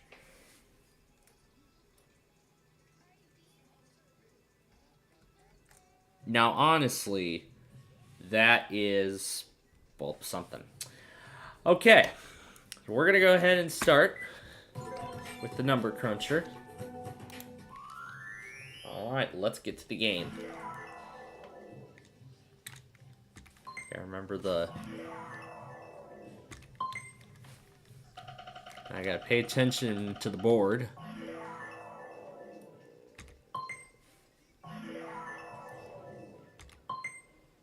It's almost like I'm recreating classic concentration, because you have to pay attention to the board and find the numbers.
Wow, we did pretty good. We only got 140, though. We only got 140.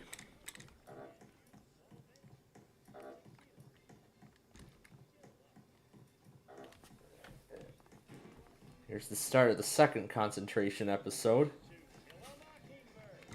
Oh, To Kill a Mockingbird. Oh, yeah, that famous novel. Classic concentration.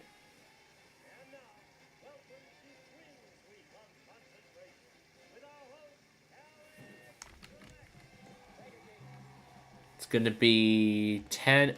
Oh, into the negatives. We went right into the negatives. We went into the negatives.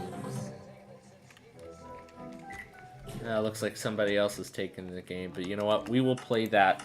We're going to play that a little bit later on during the show here, so stick around. We'll get there.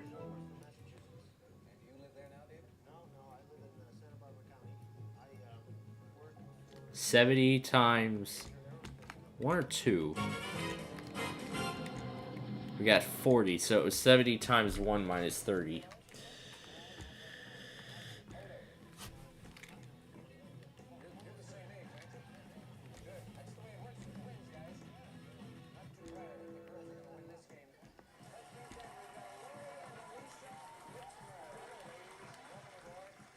We're gonna play a dual game combo.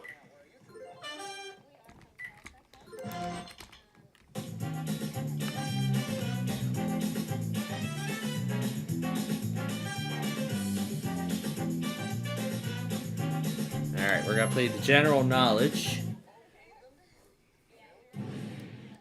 Okay, it's a person. Alright, here we go.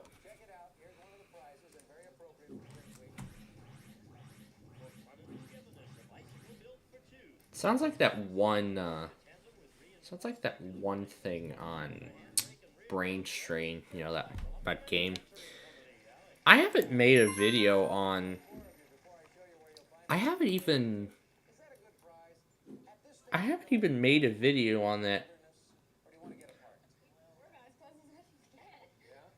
I haven't made a video on that family game show thing for the Wii, that game. I mean, you know, it's actually been quite a while since... You know, usually when my grandma's here, we would usually play that, on that game, we would actually play, there's actually 3 different varieties of games on there. More specifically, Brain Strain, which is more of a brain testing game. And then there's Puzzle Addict, which is actually a crossword game, kind of like People Puzzler a little bit. I don't know if People Puzzler was based on that. my gosh. This is to try and get some tickets back.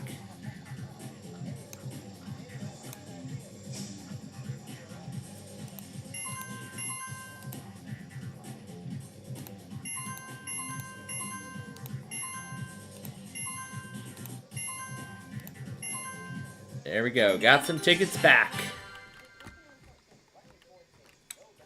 We got the tickets back.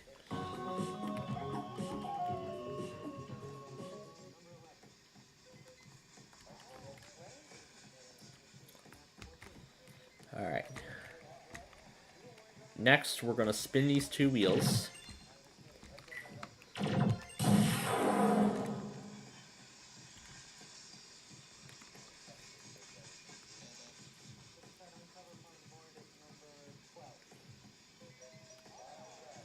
Alright. Now we're going to play Deal or No Deal.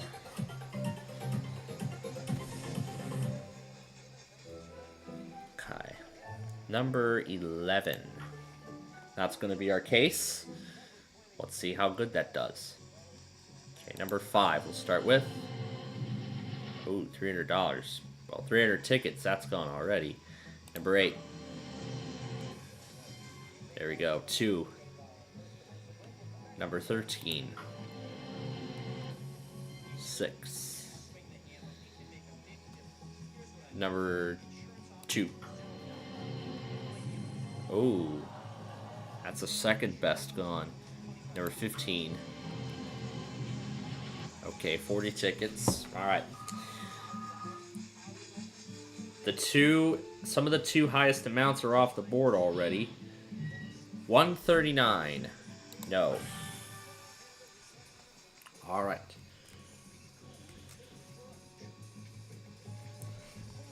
Okay, number 10. Ooh, 100. 12.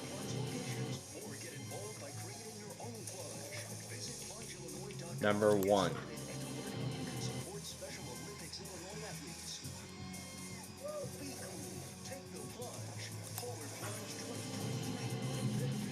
Ooh, 200. I'll have to see if I can find an individual video of that commercial. 174, no. Okay. Let's see how good of a decision that was. Number 7. Terrible.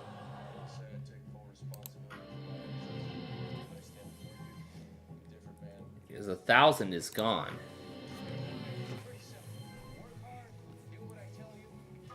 All right. Highest amount now is 150.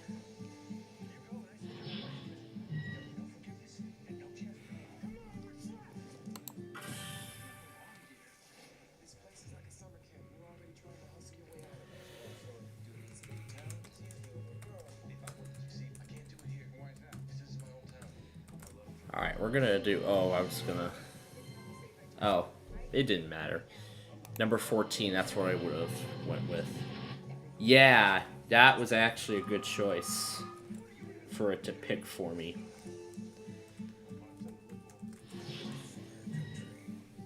$18. Oh, no way, Jose. We're gonna switch it. It doesn't matter. Well, that's alright. But... okay, so that's Deal or No Deal done. We have 56 credits left.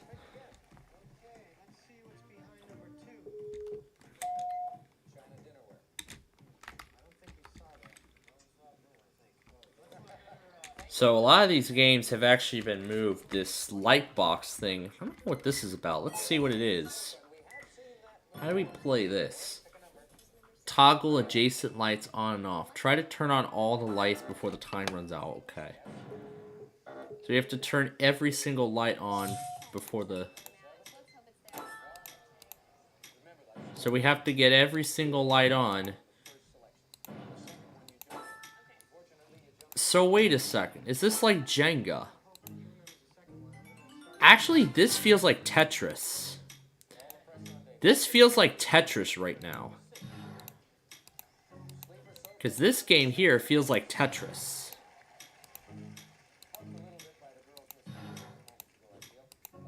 So what do you have to do here? Yeah, you gotta turn every single line on. I think the patterns are random.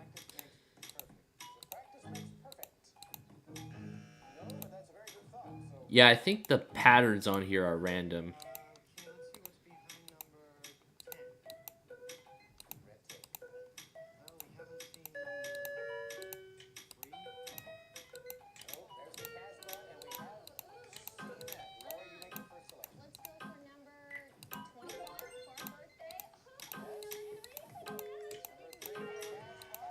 Well, we were pretty close.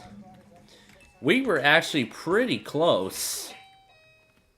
We were pretty close. Did we win anything?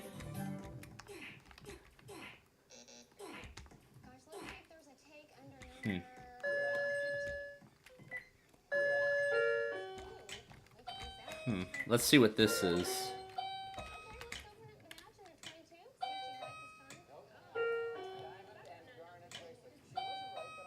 This is Tetris, essentially.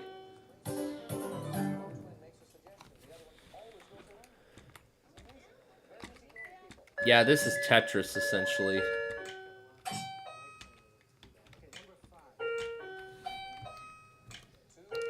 Yeah, this essentially is Tetris. Yeah, this essentially is Tetris.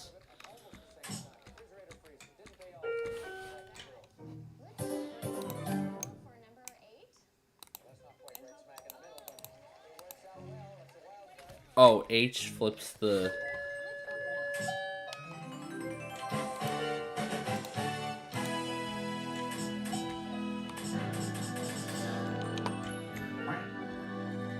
That's kind of fun. Alright, what's this dog pound?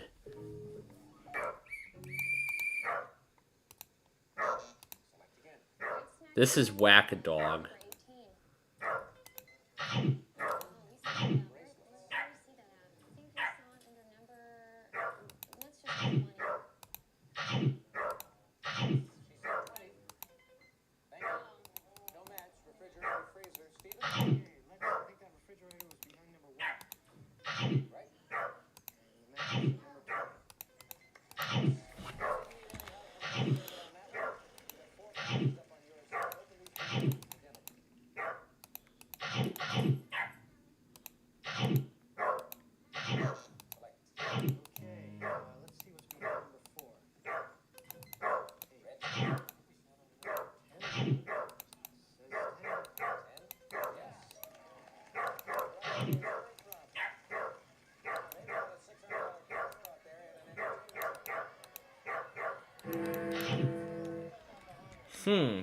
That's interesting.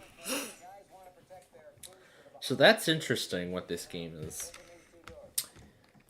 Okay. Now that's interesting.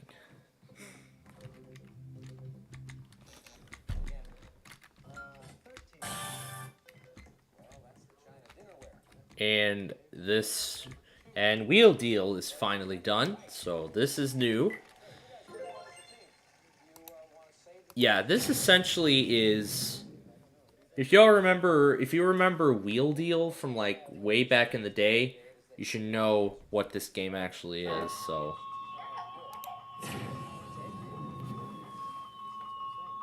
you see, you have to get it entirely in the wind zone, even if it's off. Yeah, see, even if it's off, it has to be completely in the wind zone in order to win the ticket amount.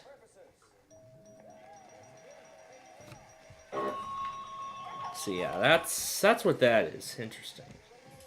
Okay, now that's interesting. Alright. Next, oh, somebody must be playing this already here. I can't end this game. It's gonna end on its own, so.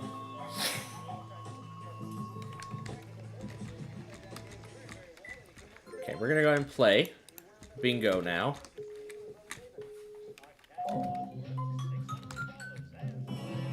Oh, we lost a spin.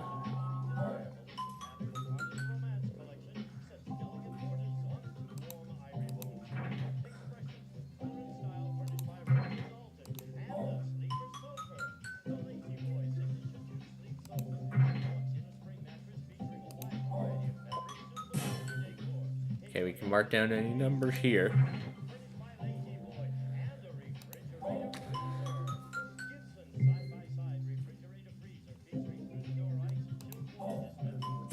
You can pick any number from here.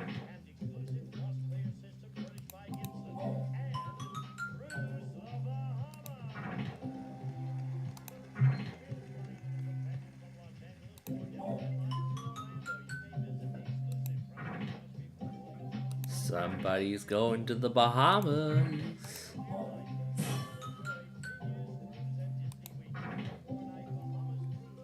That's really Nani's favorite part about game shows, you know, at the end where they announce the prizes. Like Gene Wood, he just announced that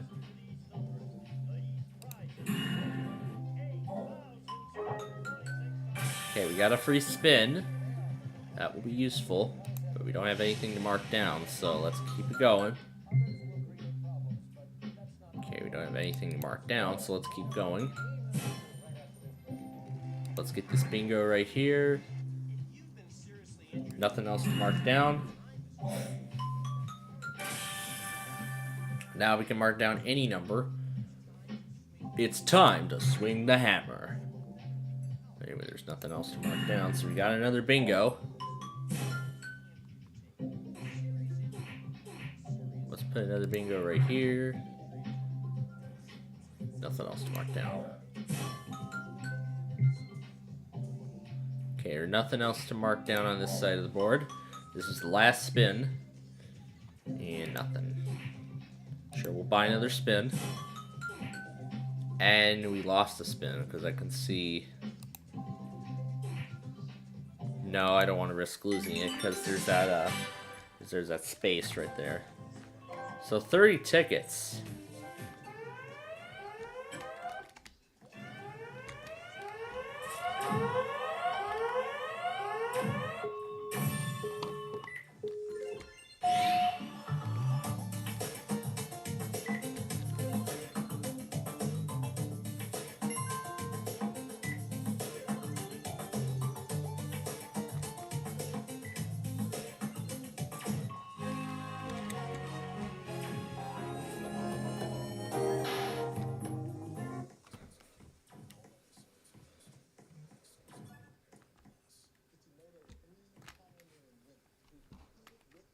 Oh, these are actually functional working escalators. That's neat.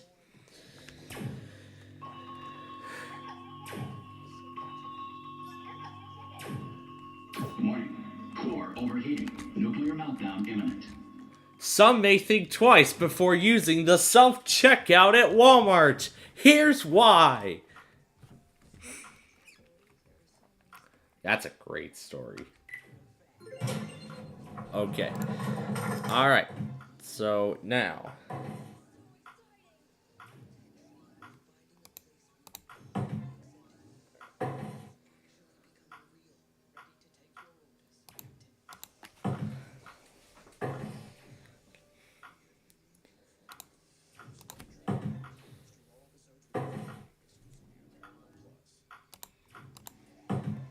Now I suppose that's for the new...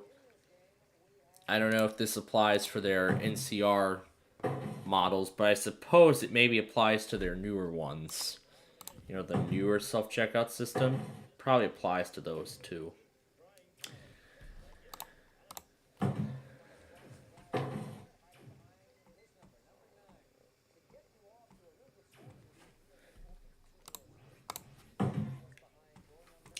And now yeah, everybody in the Carney chat was talking about this.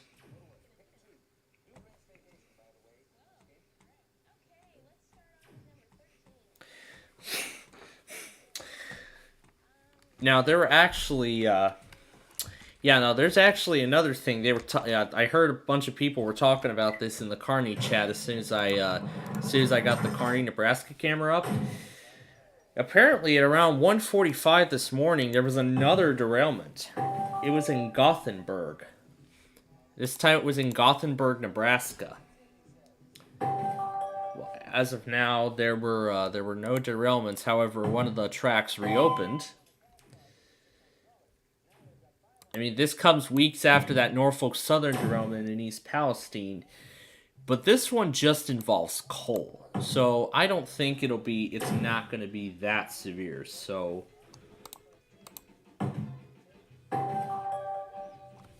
I don't think it's going to be that severe. And I heard Fox News was even covering this too. Fox News was even covering this as well. So the cause of that accident is currently under investigation. But, I mean, train traffic is going pretty slow as of right now.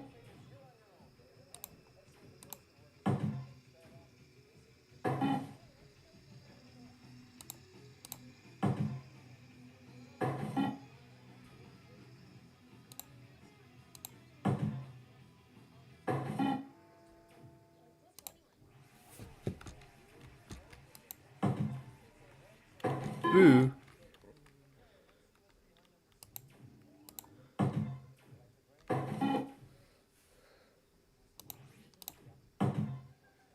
Boo.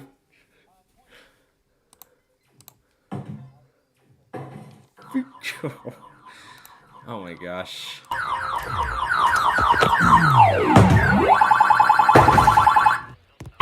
All right.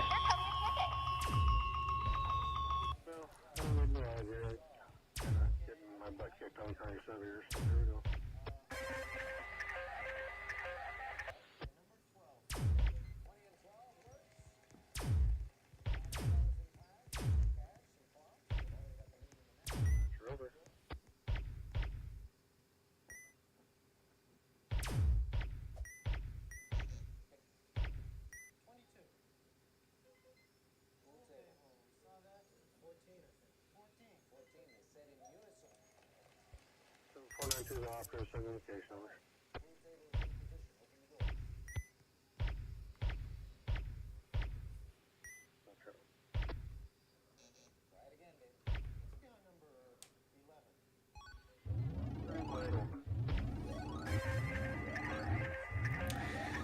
Yeah.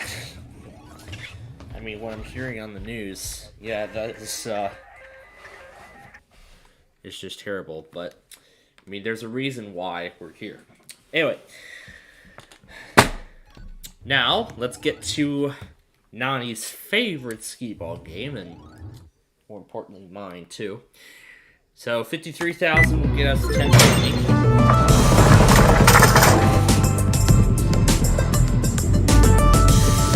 10,000 double. That reminds me of a game we have to play. Somebody just won the Mega Bowl out there, I can tell. And it's overlapping this music.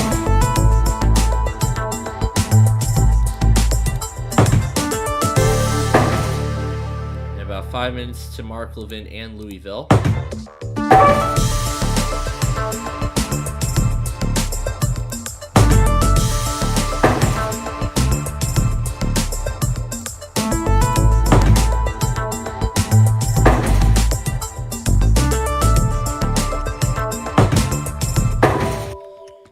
Only got 14,000. Now, because there's nothing that has been changed so far, I don't think there's a reason to go into the other areas. So we're just going to go ahead and gamble with the remaining chips we have. We're going to try our luck in the casino, and we're going to see what we can, see what kind of game we can play next.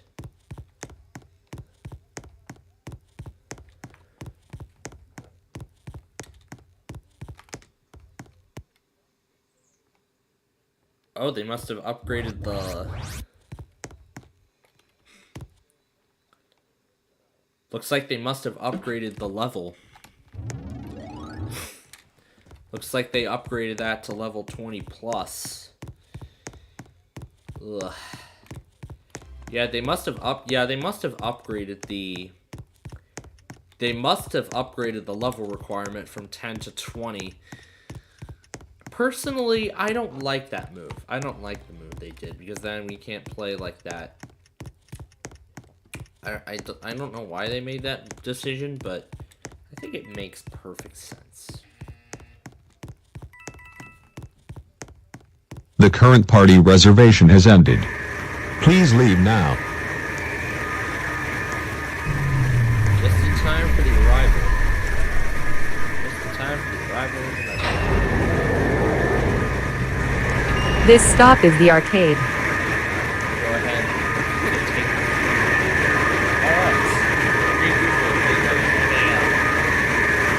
Welcome aboard the Cornerstone Metro. Please hold on. This train is departing.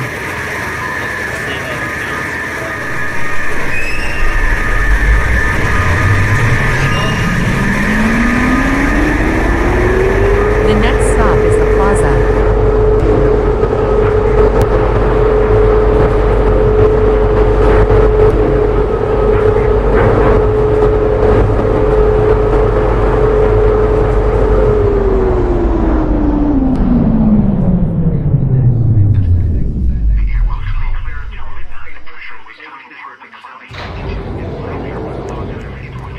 This stop is the Plaza.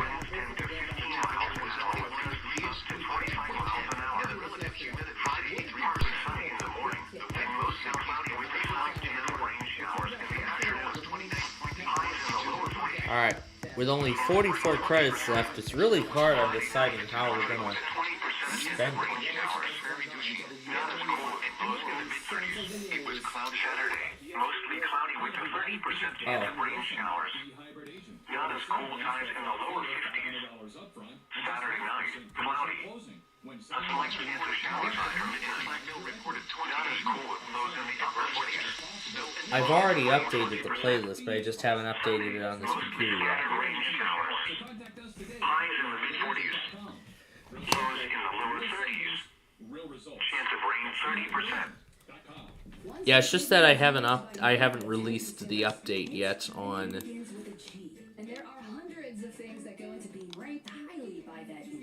But yeah, it's just that on my other laptop and the other two laptops, I still have not made the changes. I still have not. Up to 25 miles per hour. I'm going to use this as a guide here to find what we should select. Should be 27092. 2792 is New Albany. Alright. Got Louisville ready to go here. Tuesday night, partly cloudy. Highs in the mid-50s. Gets the SDR receivers.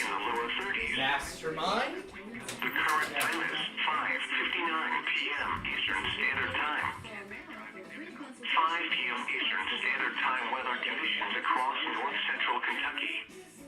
At Frankfort, it was sunny. Visibility 10 miles. The temperature was 58 degrees, dew point 18. The wind was west, at 6 miles an hour. And the pressure was 29.85 inches. At Lexington, it was sunny. Visibility 10 miles. The temperature was 59 degrees, dew point 21. The wind was northwest. Chevrolet.com. WBAP, first traffic and weather. On the one. I'm on the Bush Turnpike eastbound of Firewheel Parkway in the right lane. That's still heavy back to Campbell Road. Good 15-minute backup there. 635 westbound of Forest. Looks like that one's still there, taking away the right lane. A crash on 635 eastbound of Preston Road in the two right lanes. 45-minute backup remains to Josie Lane there. I-35W north and southbound around John Payne Road in Argyle. The wreck's been pushed off to the shoulder. Both sides still pretty heavy there. WBAP's first traffic on the ones. I'm MontCoEAS. Hey folks, it's Dorian Menace, General Sales Manager at Classic Chevrolet, the #1 Chevy dealer in America for the 3rd year in a row. We're out to do it again. Christmas Day savings all month long. This is Texas, this is Classic on New Roads.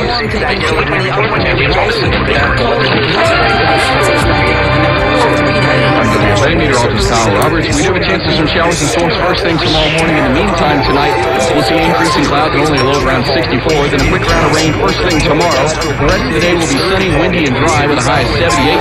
Winds could gust over 40 miles an hour during the day tomorrow. A little cooler on Thursday with a high of 70. We climb back up on Friday with some passing showers. It will be much cooler with a high of 56. 87 degrees in both Dallas and Fort Worth. This news brought to you by the Good Contractors List. Governor Greg Abbott is questioning a recent move by the Biden administration at the southern border. After a briefing at the border this week, Governor Abbott said he's concerned about the Biden administration's decision to significantly cut back on the number of aerostat balloons that are able to obtain information about what may be coming our way or what may be taking place. He said at the time we need surveillance, most balloons are coming down, making it even harder to be able to address the unprecedented number of people who are trying to enter illegally. The Biden administration has reportedly blamed the move on cost. Playing WWBAP News. Arlington Charities has launched its first ever mobile market, bringing food to communities in need. According to Tarrant County Commissioner Alicia Simmons, the trucks will deliver 1,200 pounds of fresh produce, dairy, protein, and dry goods weekly. We're offering up to 4 days a week, making 2 to 4 stops per day in the communities of Southeast across Arlington, down to Cerri, Grand Prairie, and Kimball. The purchase of the truck was made possible through a $242,000 funded through American Rescue funding. President Joe Biden's to Poland was direct response amid earlier address made by Russian leader Vladimir Putin. President Biden says that he's really for war in Ukraine for all. Not one act, Russia, as Putin said today. President called the war a tragedy that need not have happened and that it could end a single word. As he said, continue, reveal the body. Russia, stop Ukraine. Do it for. Ukraine, stop forgetting the son of the NWWE. And that is the USSR admitted to preserving Ukraine's sovereignty. Texas business visiting numbers on Wall Street. The Dow down 697 points. NASDAQ lost 295. The S&P 500 fell by 82. Again, the low tonight 65. It is 87 in both Dallas and Fort. From the WBAB News Desk, I'm Eric Bushman. The update is at 5:30. Check back several times throughout your day and stay informed. News Talk 20 WBAB, 99.5 FM, HD2, and WBAB.com. Mullen & Mullen Injury Law Firm. Call 214-INJURED. I want to remind you about something that you wouldn't think could happen, but it can. People can steal your home. My friend had his home stolen. The crime is home title theft. It's real. It's horrendous, but it's real, and it's everywhere. Now, luckily, this was just a demo, but I saw how criminals all around the world target American homeowners, and that's why I protect my home with home title lock, and you need to as well. And a thief can simply forge your signature on a legal document claiming you sold your home to them. Homeowners insurance and common identity theft programs do not protect you, but home title lock does. They want to give you an absolutely free, no obligation verification that your home is still in your name. Register for 30 days of protection for free. Just go to HometitleLock.com, promo code Sean, an absolutely free, no obligation. That's HometitleLock.com, promo code Sean. Jeff Cox here, president of Perkins Plumbing, AC, and Electrical. You want to know the secret to keeping your HVAC system running longer and more efficiently? Maintenance. And now is the perfect time to schedule a tune-up before you get caught out in the cold. We also have a great deal to improve the indoor air quality of your home. Save $150 on the Captura UV air purifier, proven to kill germs and viruses in the air you breathe. Call us at 877-BERKEYS or visit us at Berkeys.com.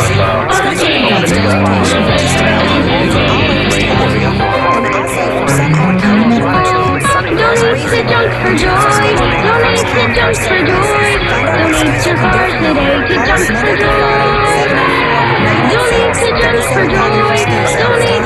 for Joy. Donate your car today to Junk for Joy. Donate your car today at junkforjoy.org. You'll get a tax deduction and vacation voucher. Donate your car today to Junk for Joy. Donate today and your car will be picked up by tomorrow. This is the news and talk of Texas. Let's move. Right now on News Talk 820 WBAP. WBAP.com.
Mark Levin here, our number...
Mark Levin here, our number... 6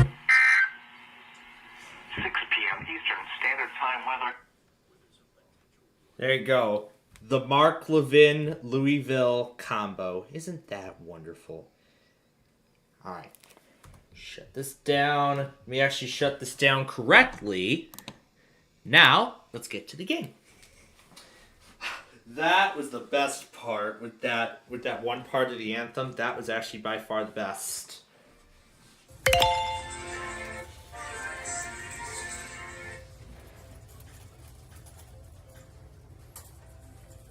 Yeah, see, Masterminds is on break. Now, this is why it's really difficult here, because, you know, we got Masterminds and Roblox both going on at the same time.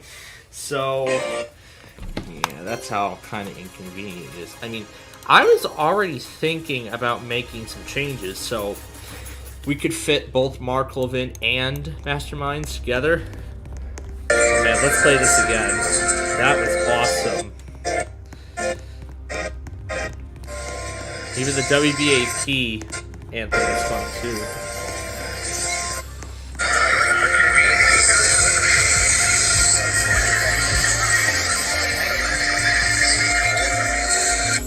Alright, so why don't we begin by spinning all 4 Big Bass wheels?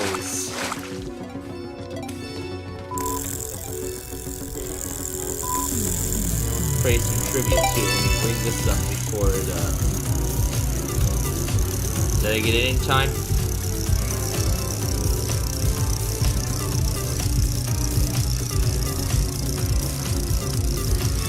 Alright. I'm gonna connect to the desktop while this game goes. Did I get it in time? Looks like I did. Looks like, yes I did.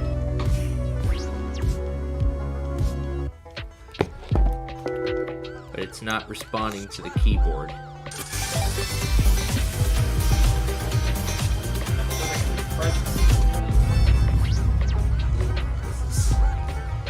terrible mouse.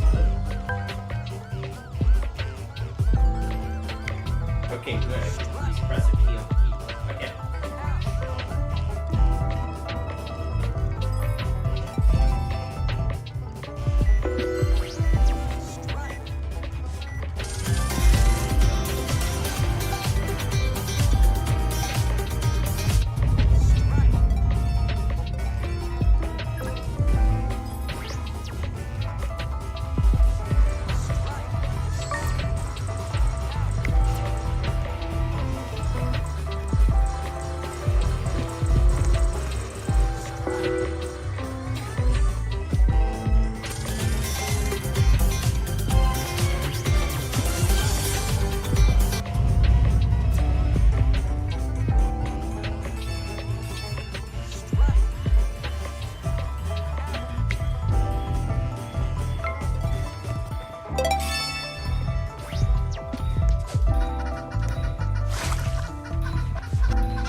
to operate the mouse with a tablet. You know, it's kind of hard to operate a computer with your tablet. Yeah, sometimes it's kind of difficult.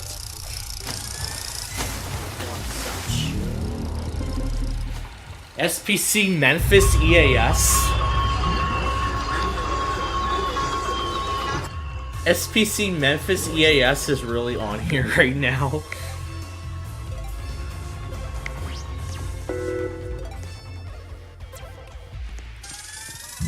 Yeah, look at that. SPC Memphis EAS. He somehow found his way into our show. I'll have to see who. Let me see if he actually has a YouTube channel. Let me see. I'll have to look it up.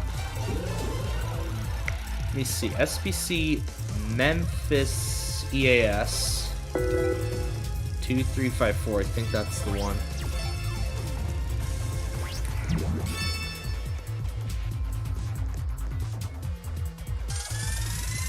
$2534. That's the.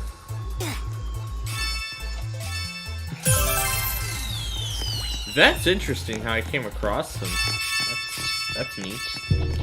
Alright.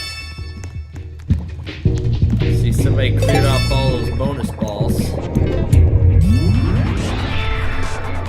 See, somebody had already cleared up those bonus balls.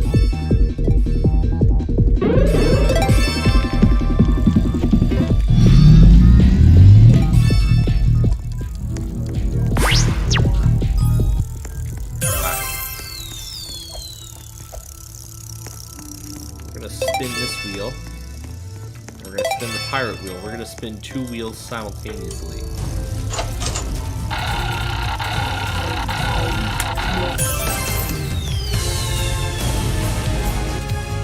SPC Memphis really found me on this game. I don't know how, but he did, and he's following me. He's following me. He probably might have seen my YouTube channel, or he actually knows we're doing this, so that's actually kind of interesting that he found me.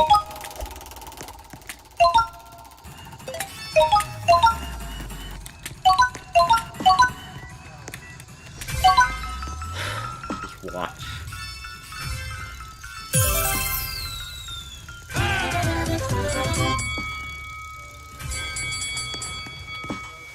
I actually got the jackpot on there. Wow.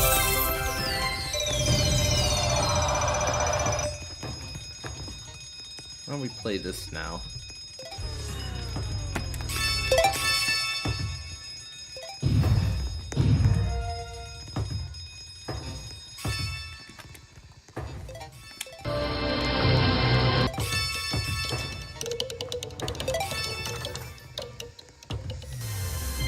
Oh, now that's something I've been forgetting. That's something I've been forgetting to do. Let me go ahead. Intro. Remember, I'm going in order of exactly how it happened. We're gonna keep going. The best going out of business commercial ever.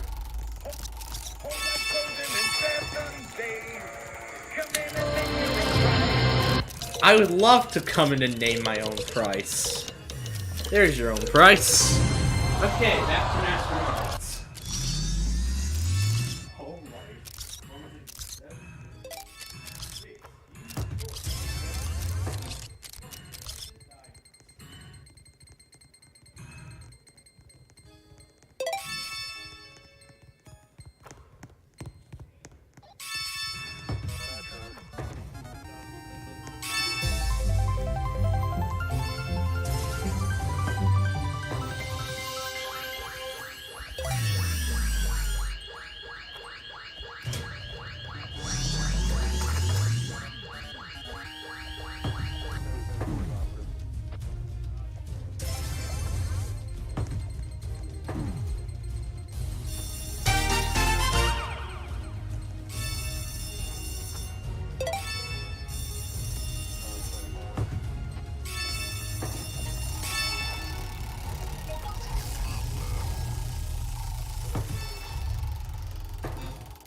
mine is all great.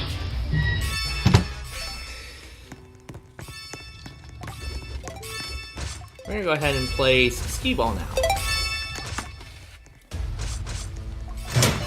Jackpot here is 530. We have to get 26,500.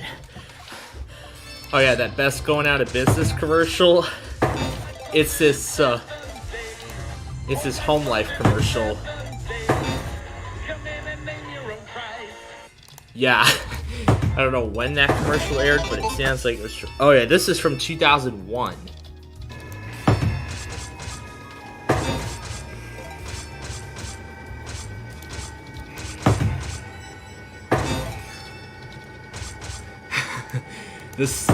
They brought in a yellow singer. They brought in this singer. That's weird.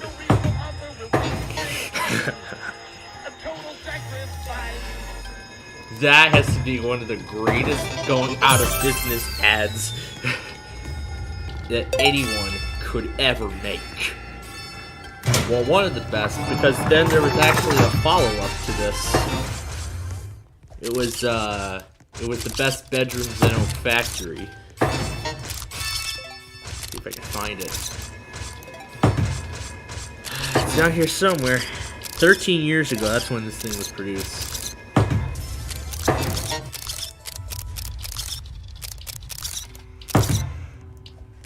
I'm sure he did the... I'm sure this was the same one that did the best bedrooms.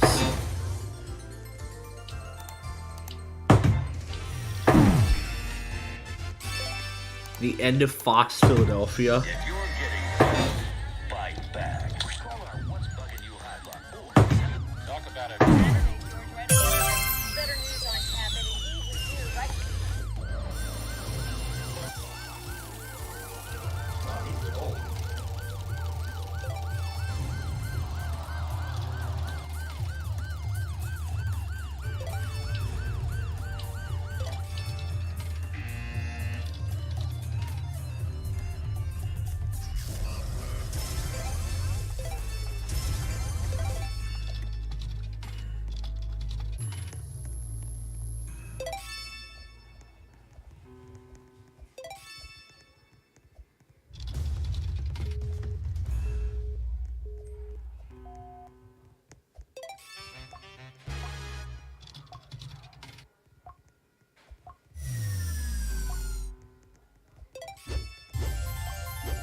get back to the game now that the puzzler is on break. So nobody has taken the jackpot yet.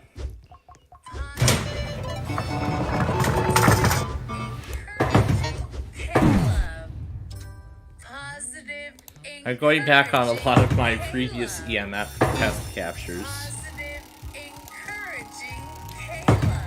This one I really like. Now.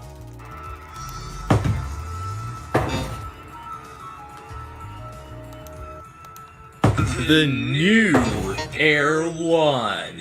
Warship now.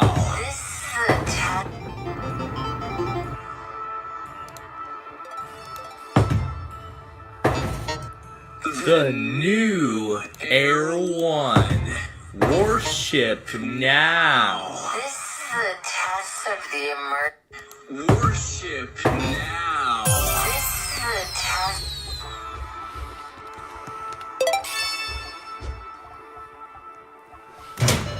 The new Air One. Warship now.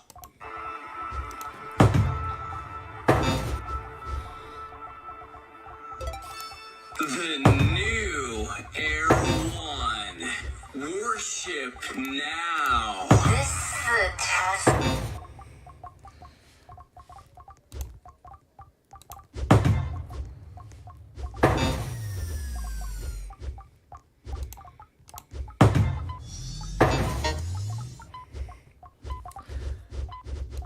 Oh yeah, and then let's not forget about that 1K love test where I was actually successful in achieving my mission of getting the same test on a bunch of SDR receivers at once. Positive, encouraging Kayla. The following is the test of the emergency alert system.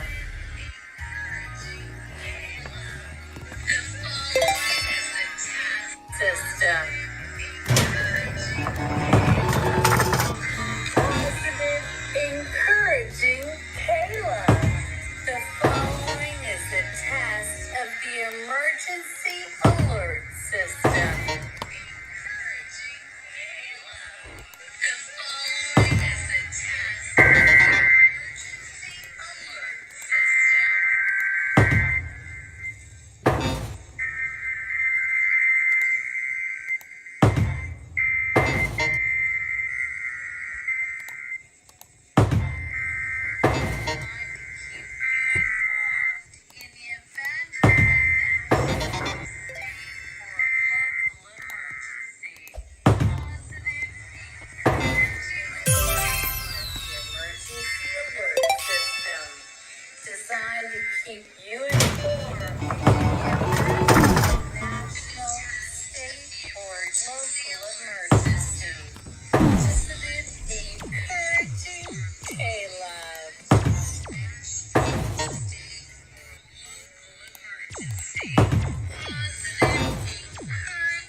run the free bonus spin in tandem. Now watch this. We're gonna run the free bonus spin in tandem with the rest of them.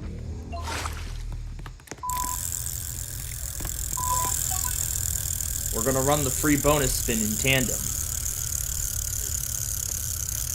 So about that derailment, it's between Gothenburg and Willow Island, Nebraska. That's where this is.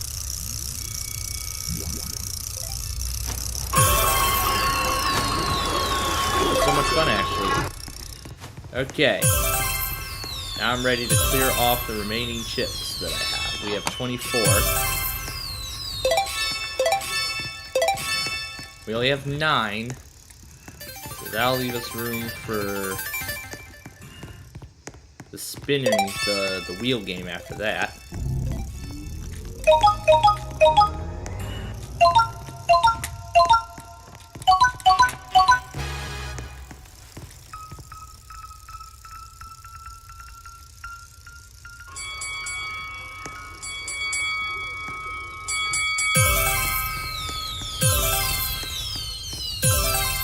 And that's how we end it. Alright, let's watch. Now, that's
All right. So, a very impressive ending. Alright, let's play some final chips here. You know what? We should end this on a good note. So why don't we conclude our show? So why don't we conclude our first game by playing inside of the dance cube? Would love to end our Arcade Island showdown by winning big. So here we go. Gotta get 40 here. We have to get 40.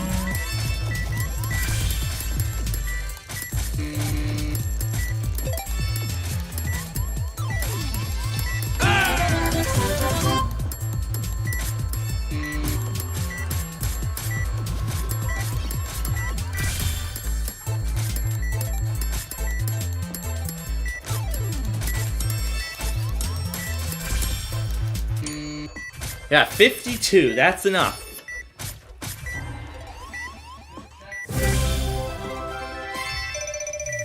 That's how you do it.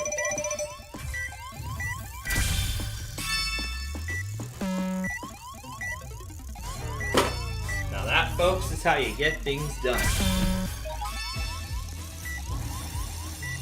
How about that to conclude our Arcade Island showdown here?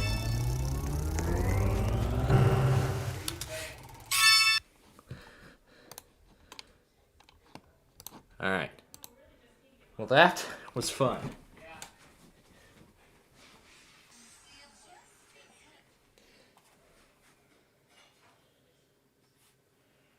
I see some blizzard. Oh, yeah, there were some blizzard warnings put down. Oh, geez.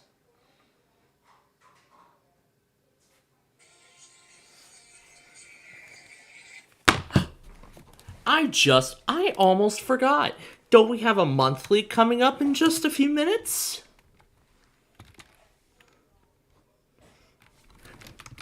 I just realized. Don't we have a monthly in a few minutes? Oh, yes, we do. And that is South Carolina. You're going to hear that monthly live. We're going to bring it to you.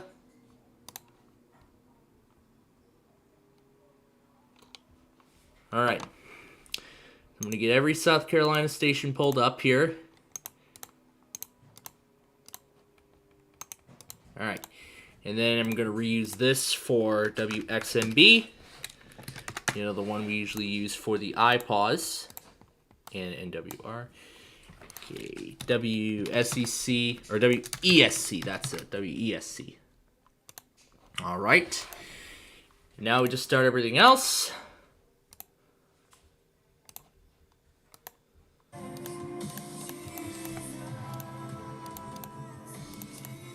This is gonna be nuts here.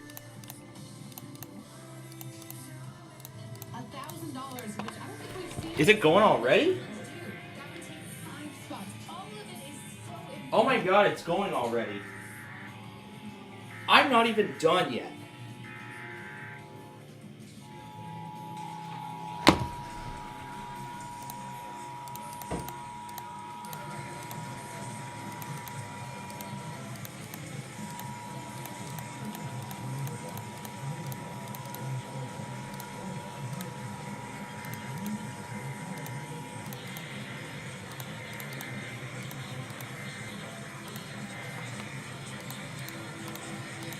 Wow, you people are early.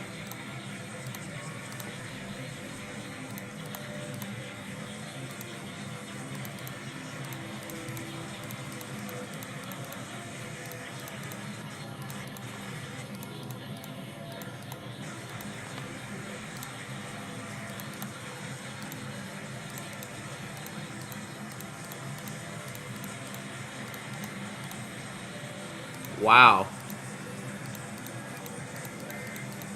That was quite early. I never even got a chance.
Well, they did it very early.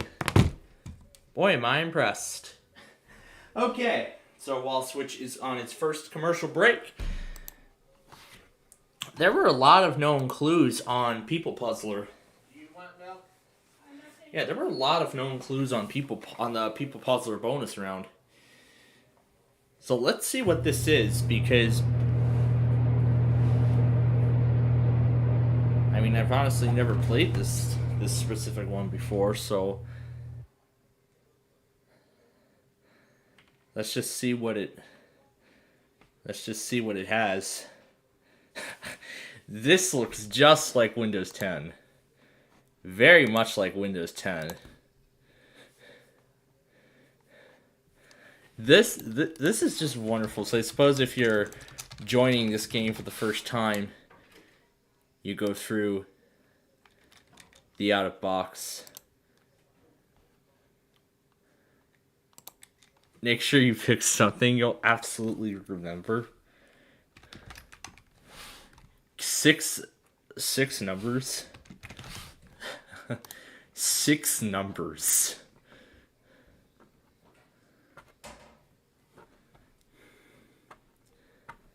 Okay, you can start heating it up.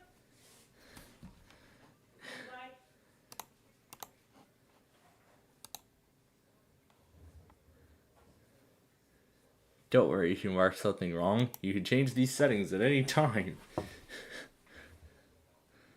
Looks very real to me. Oh look, this might take several seconds rather than minutes.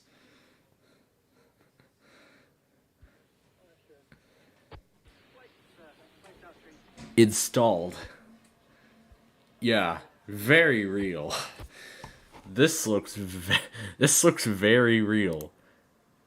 Look at that. Yeah, that is an absolutely real install. This is absolutely real. Miss Rowcroft. Miss Rowcroft. Miss Rowcroft. Miss Rowcroft. Look, can connect to fake networks. I wonder what we could do on here.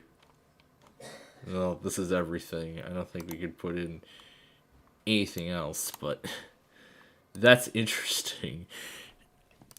Wow, looks like this guy got a lot of the Windows 10 UI elements correct. This clock is not real time. The date is correct.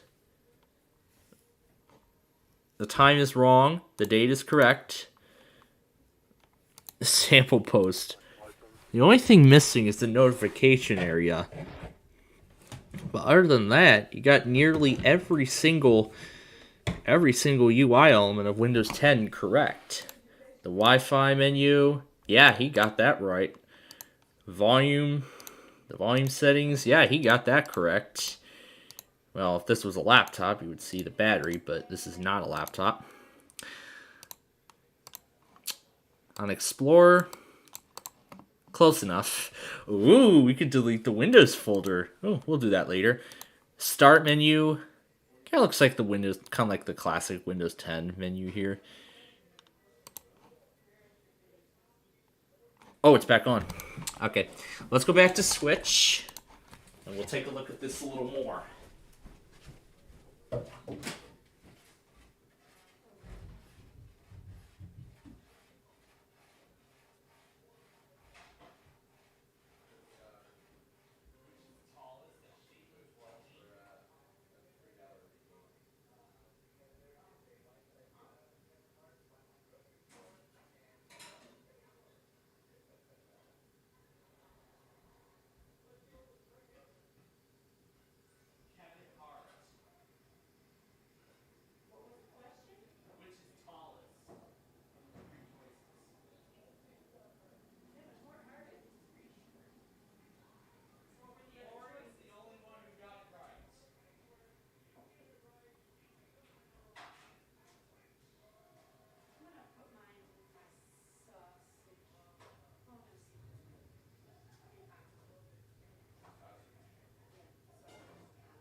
didn't time out. Okay. Alright. So as I was saying, you got a lot of the Windows 10 elements correct. I can just type all this stuff in here. But this normally would come up first. Because when you click on the search box, usually this would be the first thing you'd see. However, you can actually search for stuff. So like I can just type in a bunch of things and I can get search results for everything. Like all files, applications, documents, web search results. Yeah, pretty much everything you could ask that you're looking for, you know. So he got nearly everything on Windows 10 correct. He even got the recycle bin icon right. He even got the recycle bin icon correct. But there's a README document in here. Apparently we could create a new file in the recycle bin, which we can't. We could just create a text document, but nothing happens. So I don't think... Now, yeah, let's just check this. Let's delete the pictures. Windows cannot delete this file. File is missing or you can't delete it. Deleting elements from C users unknown Windows. Apparently I can delete the Windows folder. It doesn't go into the recycle bin, it just goes away forever, so it's just like what would happen if there's like a folder too large. This is what happened with that previous audio file folder that I had that I deleted accidentally because it was so large to fit into the recycle bin. It would just skip the recycle bin entirely and it'd be off the computer and gone forever. Well, it's not really gone forever though. A lot of the documents and files in that folder were actually salvageable, so I was able to use that. I'm sure you all might have seen from a while ago that I used this Windows file recovery tool from Microsoft, so I was able to use that to restore the files.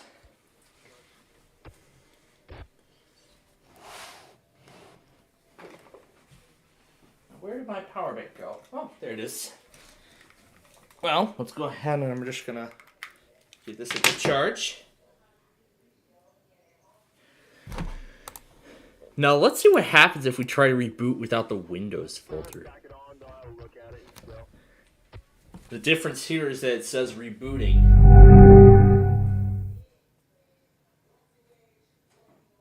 That sound brings a little bit of a suspense.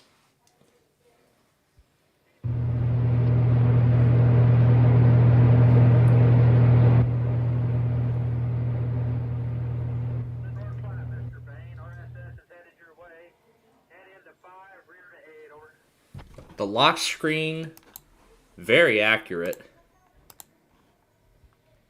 Settings, yeah, very accurate. Notepad, nearly correct. Clock looks nearly correct. Calculator, nearly correct. Yeah, he got a lot. He got like a bunch of things correct. If we actually click shut down, what happens?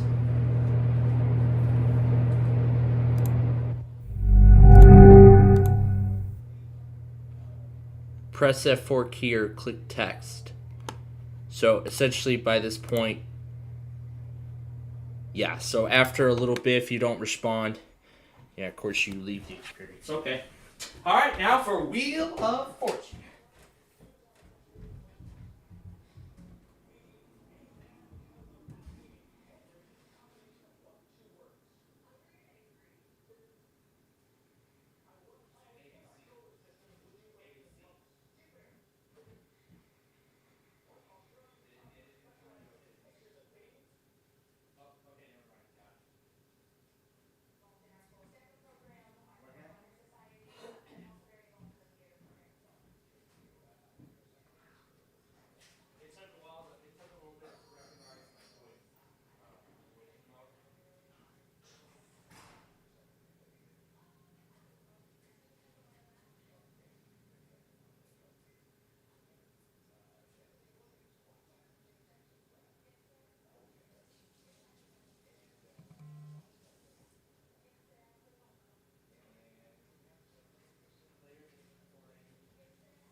Metro.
Well, folks, I think we may have a very similar pattern here. Because WMAL just ran a weekly. And at this same time, too, during Wheel of Fortune. Oh, look at this. I will summon the K-Love Goat. This is a test of the emergency alert system. I will summon the K-Love Goat. This is a test of the emergency alert system.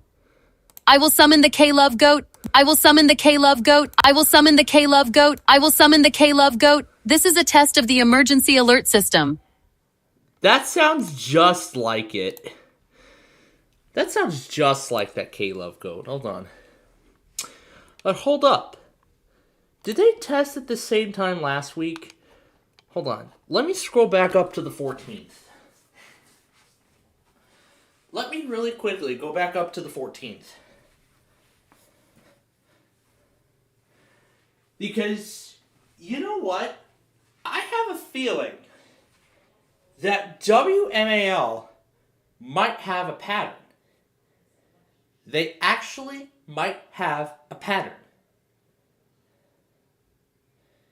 They actually might have a pattern. But I want to verify this. That was yesterday.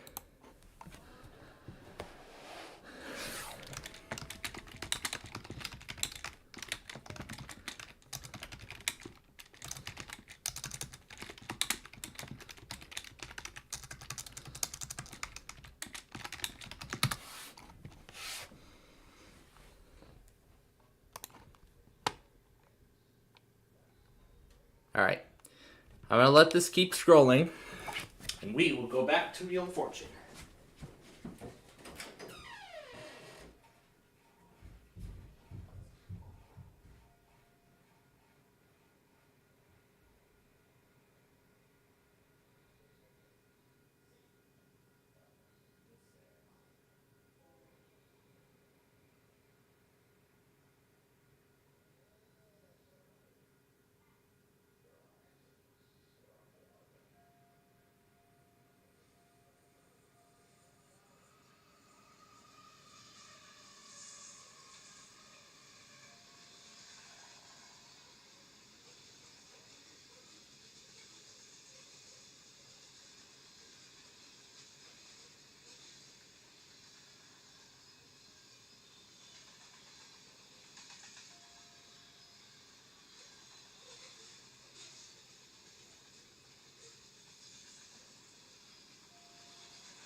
Look at that, another train's here. Where are we at now? 18th, we're getting close. So keep going.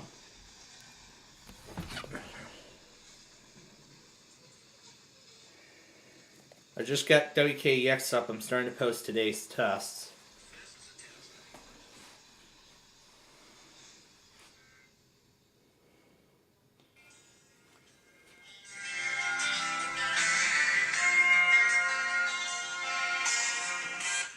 I really like the way that sounds. Okay. So what I'm uploading now, well, what I'm rendering now, I should say.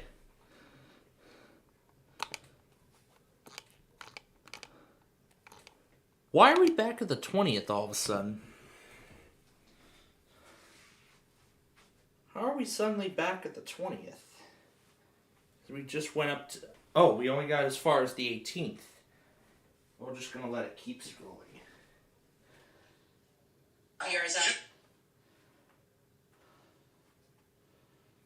As I get the other tests up.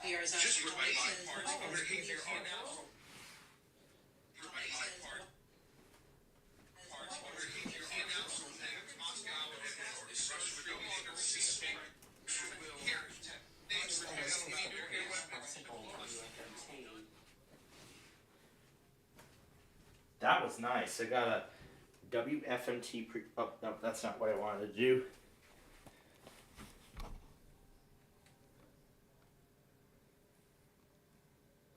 We're at the 19th. Let's keep going.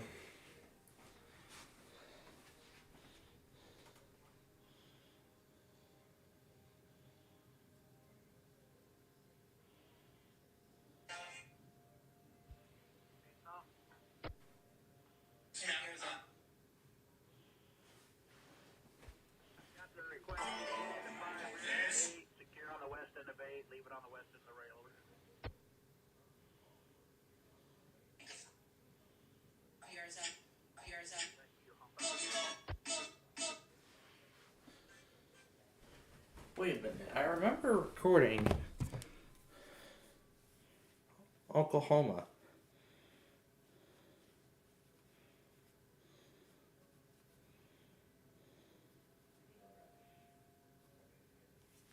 It's back on.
Okay, so Molly is going to be playing for $100,000 in the bonus round. She has that wild card with her. Really, Discord? Really? Really?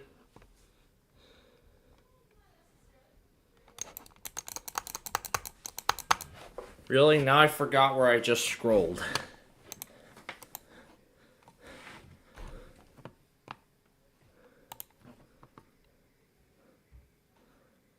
Here, let me try restarting it. In task. Did Discord servers just go down? I think they went down.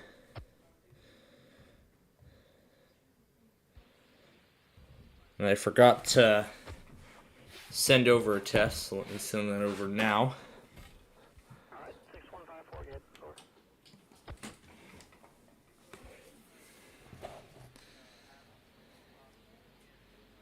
Okay, Discord will start.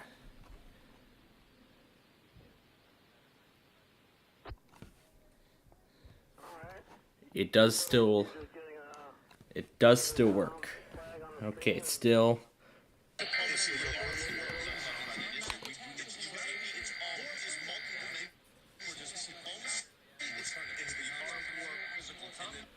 Okay, I still need to get this uploaded, so let me go slow. Didn't they do this at the same time that one week?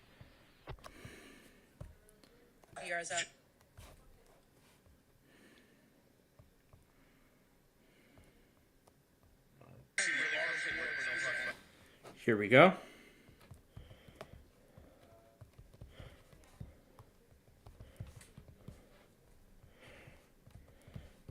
Alright, so let me post the remaining tests.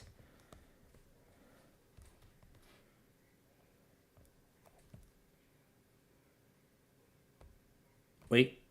No, we're not posting KY yet.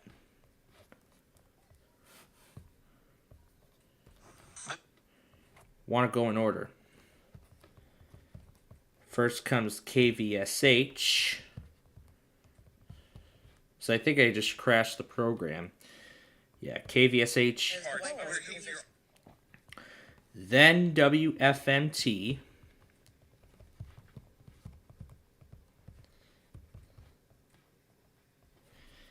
And then WKY.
And I hear a train.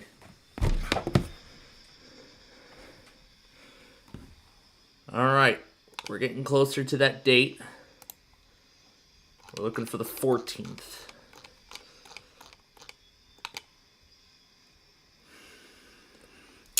So, I just got the remaining tests uploaded from today. Got the rest of them put up.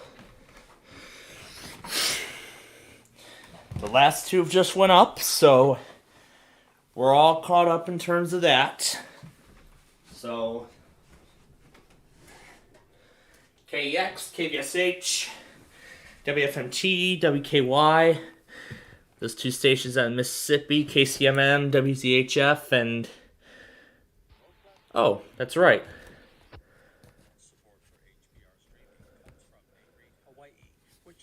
Oh, that's right. We're going to see if KHPR runs their test at 6:59.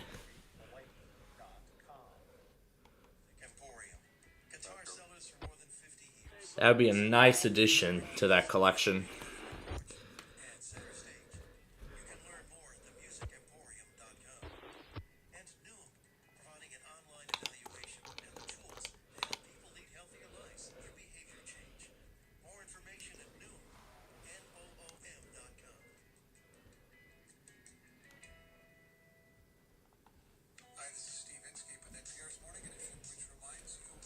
This is an NPR station out of Hawaii. I wonder when they do Wait, Don't Tell Me.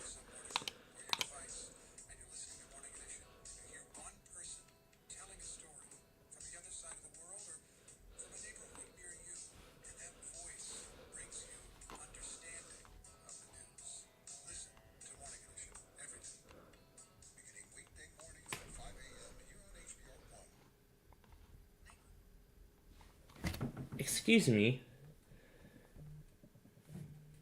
Nah. Let's try this again.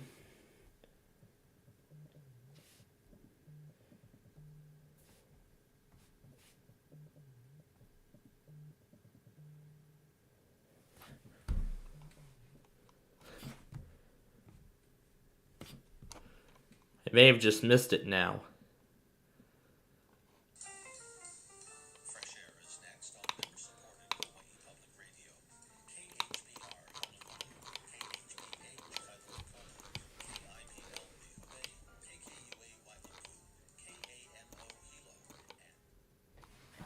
Excuse me.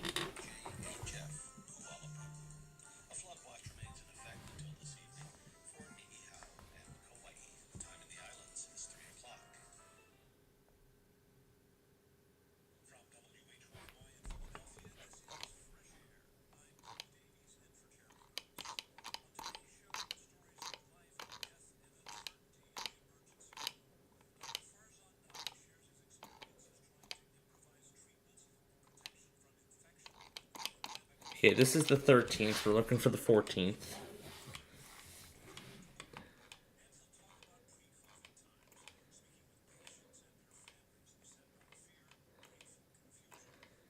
Okay, we went too far.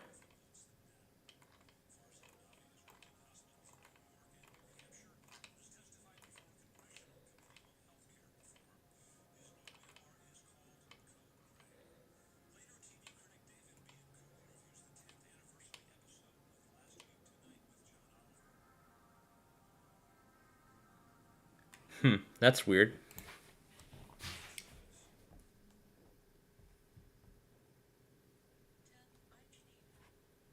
Might have just missed it now.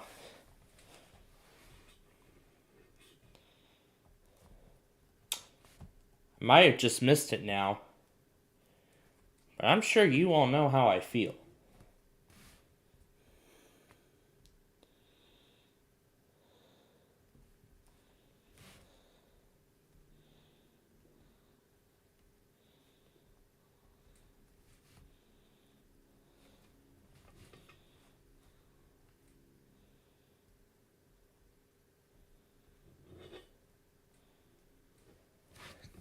Maybe that Hawaii station is random too.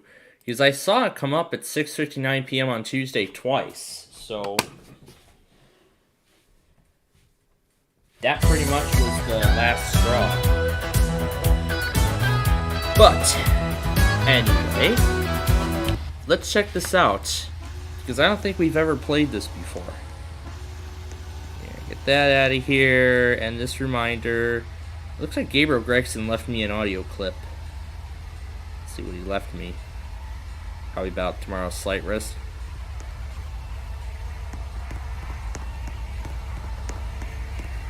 Let's hear what he left me.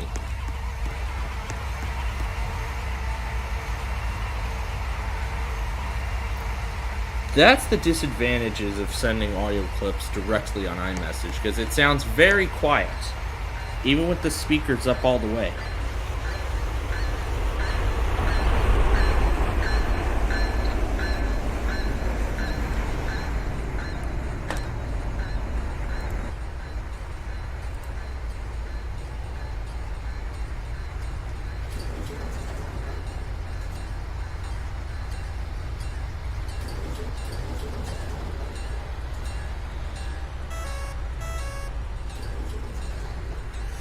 Yeah, I am even considering bringing those. Yeah, I mean, I did see his message here. All right, now let's see how we spawn. Let's see how we spawn a train. So this is the map. We have to go over to these sides here. Now this is where we can go and change maps. We have to go into here just to pull up this, just to pull up a separate menu. So. See, we actually have a couple of options. So these are the ones that actually cost so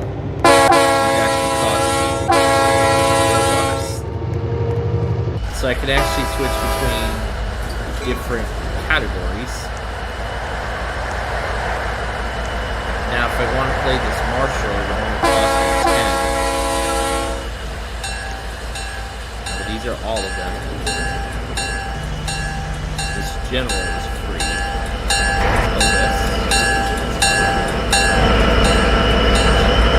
Then this is the throttle.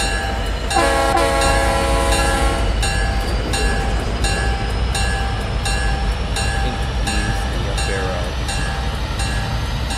No, you have to use the provided arrow. You have to use the arrow keys on screen to control the throttle. That's the only disadvantage. You know what?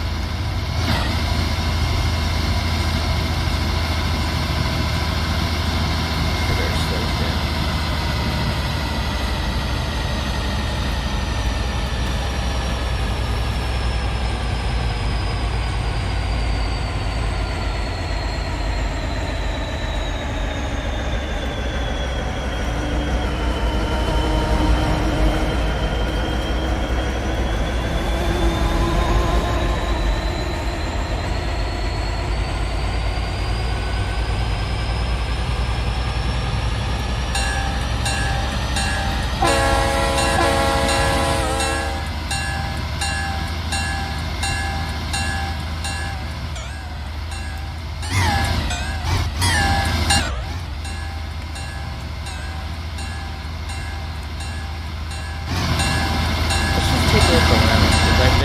I've never been on this before, so let's just see what it all looks like. Now, just like in that other game, we can set a destination. We can pick a destination. However, you can't choose it yourself. You have to click through this menu in order to set the destination that you want.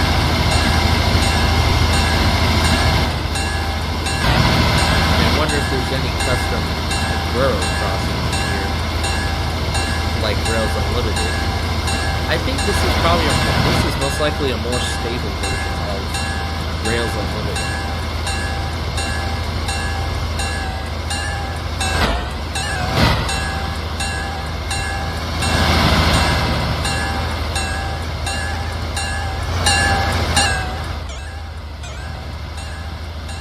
So far, it doesn't look like there's any railroad crossings in here.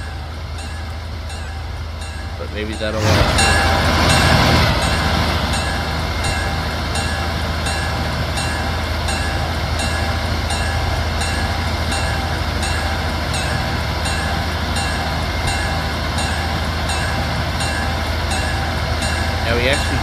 have jump. I think that's like jumping the train.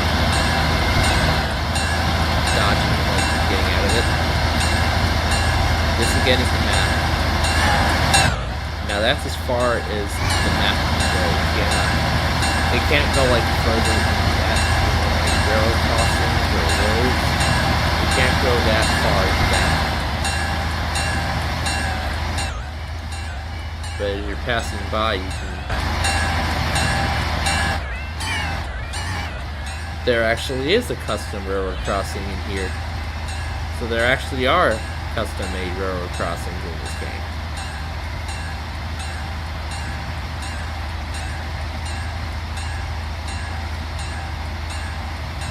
And I wonder if you can drive a car. So just like in that other game, if you hit jump. So just like that other game, you can hit jump and you actually leave your train. So pretty much, so as soon as you click jump, you'll jump from, you'll actually dismount from the locomotive, and the train will be removed.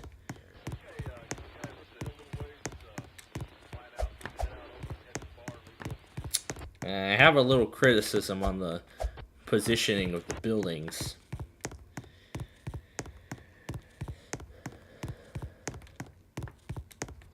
I know I put that bar switch on, but that was not good enough.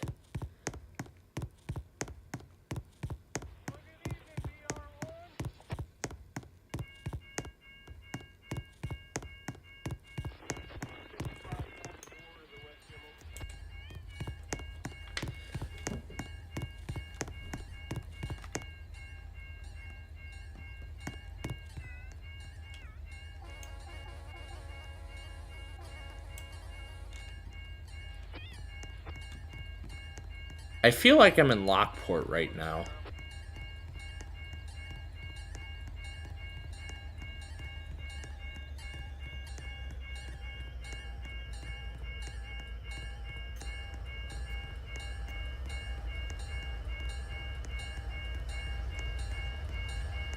Don't want to go too far in depth.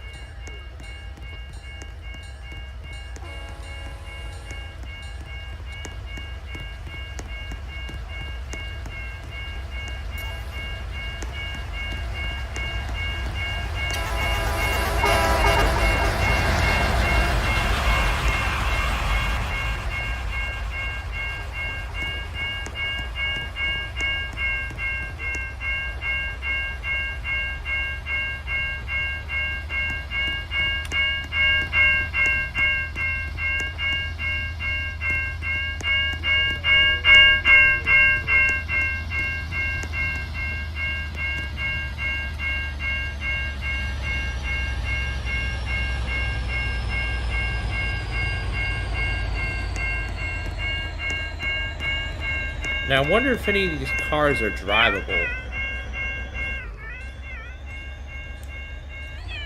I don't know if any of these cars are drivable or they're entirely automated.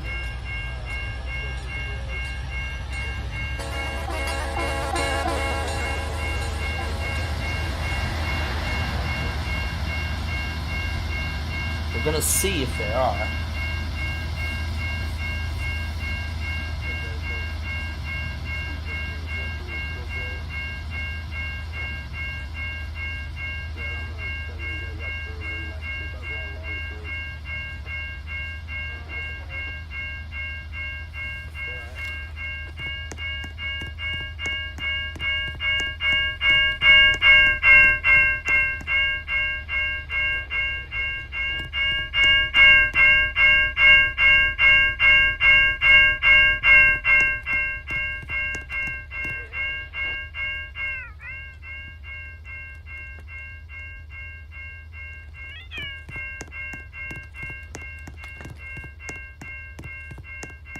I think those signals stay down indefinitely.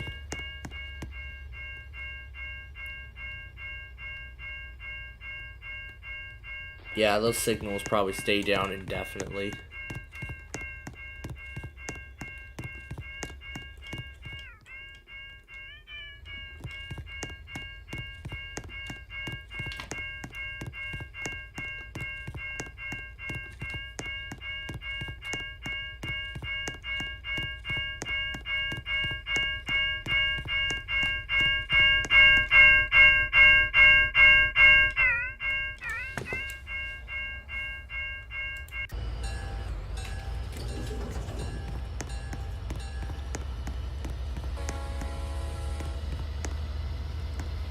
Spawn to our original destination.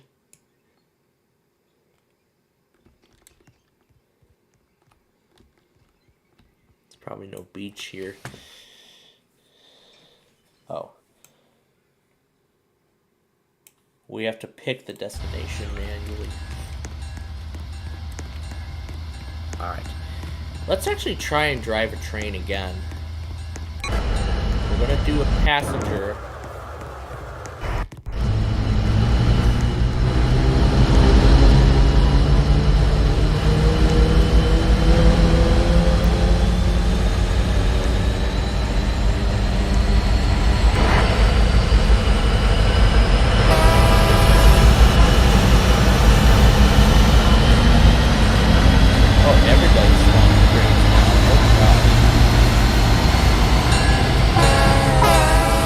Oh gosh, everybody's spawning a train now. Oh my god. Everybody's spawning a train now.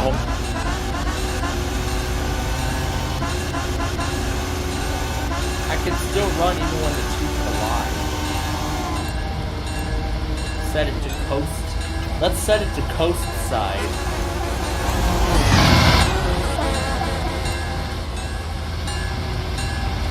This is quite an interesting little game, I must say.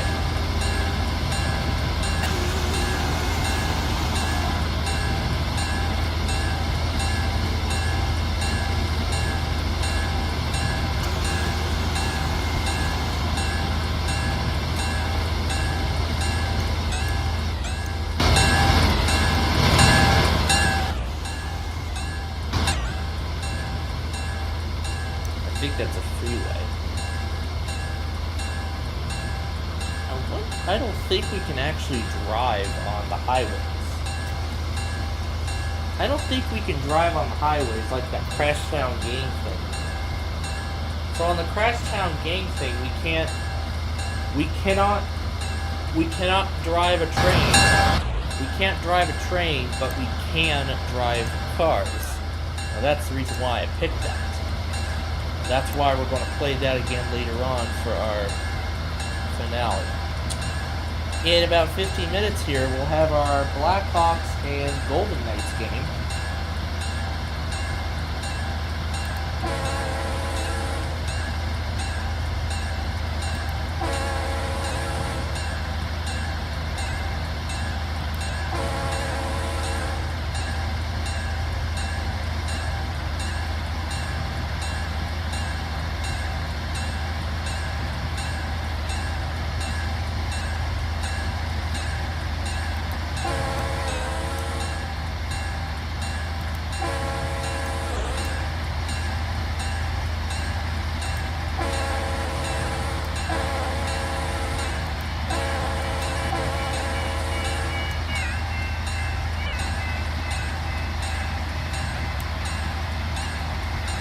Sounds like a general signal type 3.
place that's got the conditioning of many of the buildings in downtown, but either way, I am very pleased with whoever developed this game.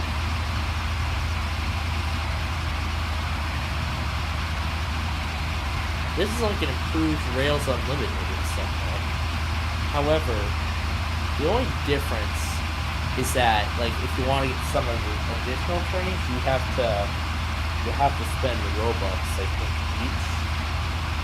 Or I think you only pay them once, and then you're able to use that train as many times as you can.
Going so fast.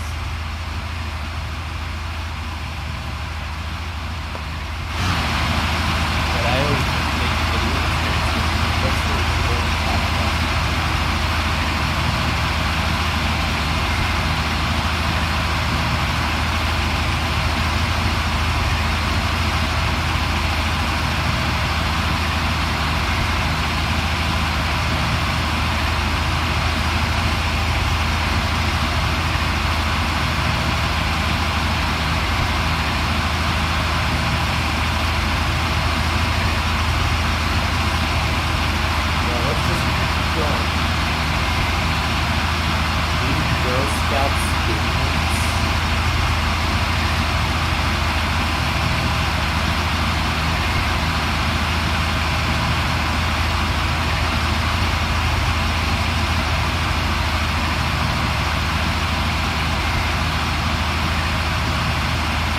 Google, play WMAL.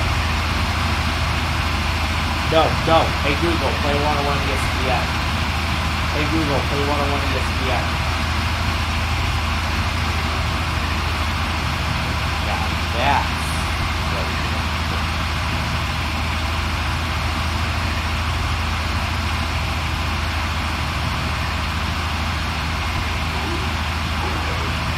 Also, the reason why they were posted on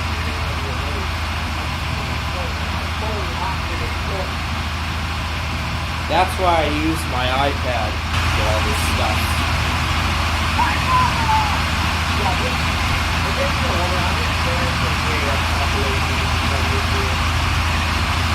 Yeah, some of your previous videos, kind of like what I do. Yeah, and honestly, I'm sure you remember the moment when I was at my grandparents and I was under that tree. Oh yeah, I remember that. I was on the call. Yeah, when WeatherPro did a live stream. Yeah. And then I had 2 sports calls on day 1. On day 1, I also had another one on August 27th. And I heard Gabriel Gregson told me that he liked how I had how I split some of my compilations into little mini series, like the Tests and Storms, Midwest Madness, Multi-Day Madness, or anything like that. It's been quite a while since I did something like that, and now I'm actually bringing that series back.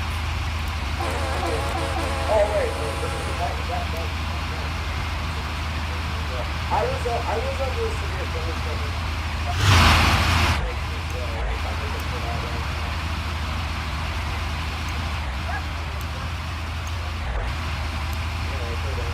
Yeah, I saw you went back and got that blizzard warning earlier. Yeah, I got my first blizzard storm warning too. Yeah, from that one Duluth station you can pick up from your house. Actually, two. I can pick up 178 and 275. Both of those are Yeah, KCZ79, Ashland. No, that's KCZ78. Yeah, KCZ78 is Ashland, 79 is Spooner. And then 678 is Gwinnett. Oh yeah, that's right. That's right. My game's gonna be starting soon. South Carolina did their monthly 5 minutes early. Oh, really? This is that. Yeah, this is that warning. Oh, okay. Okay, here's where I was on with the warning. What's this?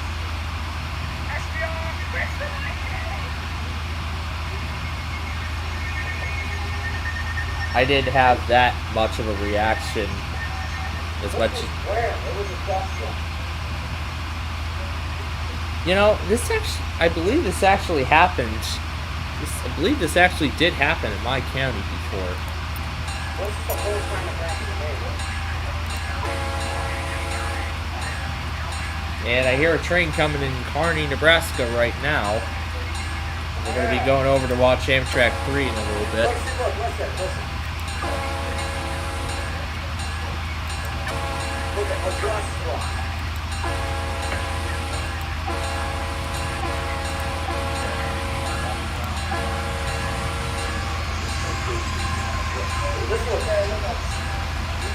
It's normal outside.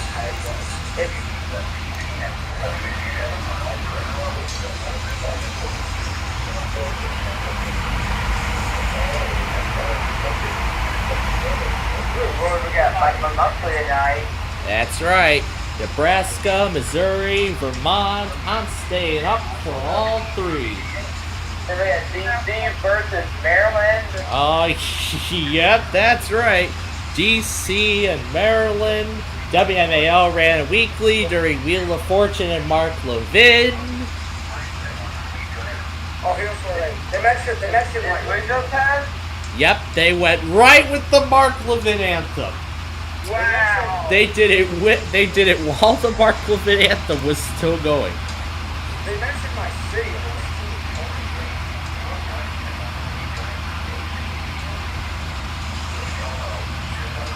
There was so many cities in this movie. I don't think they could say it. Yeah. Oh, there's May 19th. That's where I got some girl that destroyed a little bit of my roof. Like, on the May 19th was extreme. I was under 3 severe thunderstorm warnings that day, and the hail literally destroyed like a little bit of my roof. So we had to get a new roof. I mean, I recall that one severe weather event where just a few shingles on my neighbor's roof were just blown off. So they just got a few shingles replaced. Yeah, me and Gage were both getting severe weather events. We both had that stuff. He had a TOR sheet for his county, and I had hail destroying my roof that day. Yeah, I believe this was June. Oh no, was this June 13th or is this something else? May 19th. May 19th. Oh yeah. Yeah, May 19th. And I also got some surprise severe weather on that same day of 2021 too. Yeah, May 19th, 21. Yeah, that was just a long time. Yeah, man, that was definitely something. Honestly, I wonder why I was scared that day. Why hail? Alright, get those in ready. Yep. What's That's the Blackhawks are about to play against the Golden Knights. That game begins in about 10 minutes. And because we're going to be at the United Center tonight, that means we get to hear Jim Cornell sing. That's going to be a lot of fun.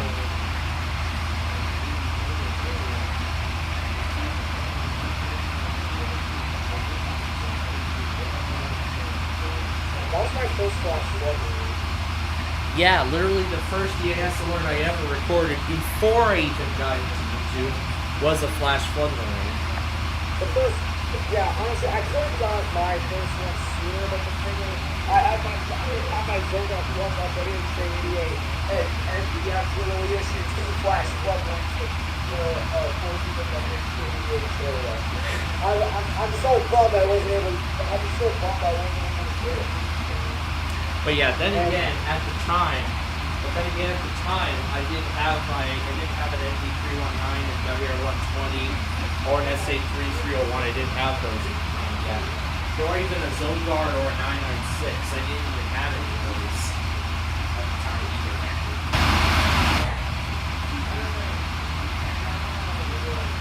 I'm watching WWS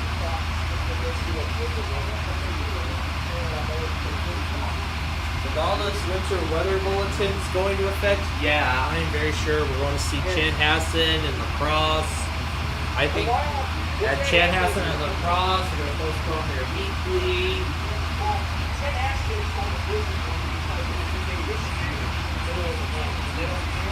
Yeah, blackout. Yeah, it's blackout hours.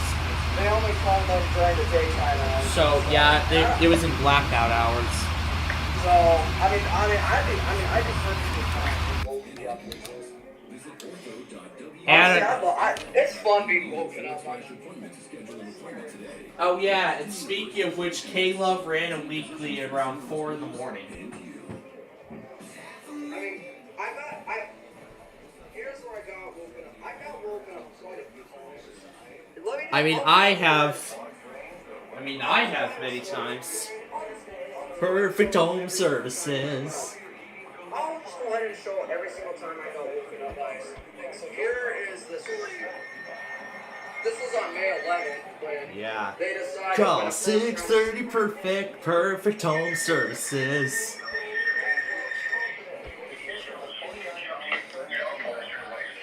And it was sideways. That's what happens to my iPad a lot. That's what happens sometimes with my tablet when I'm recording stuff.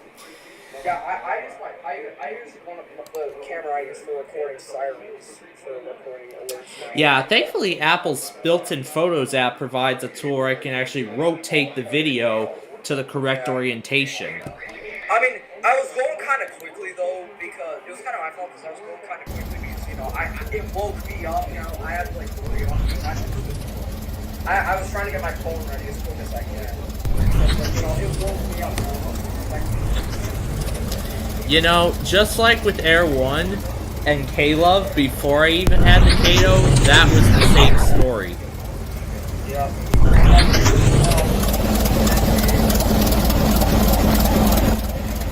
That's actually, I actually got woken up by a severe thunderstorm watch.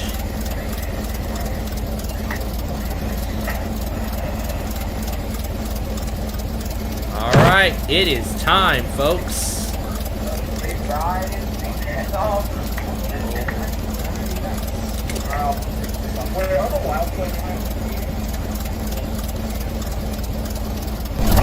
Starts right now. And you know what else is starting right now? Another train in Kearney.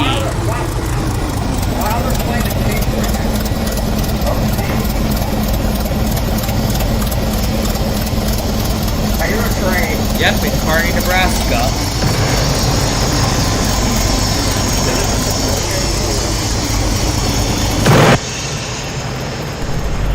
Yeah, train on the Kearney rail cam right now. I heard there was actually a train derailment near Gothenburg earlier this morning. Yeah, there was a train derailment near there, and that backed up traffic for like 7 hours. Around 8 o'clock this morning, that's when train traffic reopened, but still light. But train traffic was still light, but now it's slowly getting back to usual business. I remember back in 2021,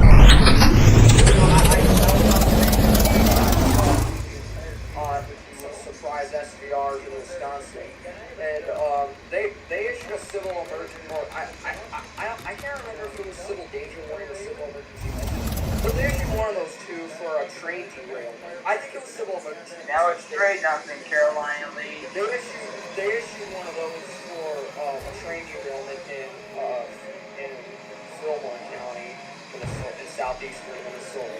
Yeah, and then let's not forget about the latest one that was in East Palestine.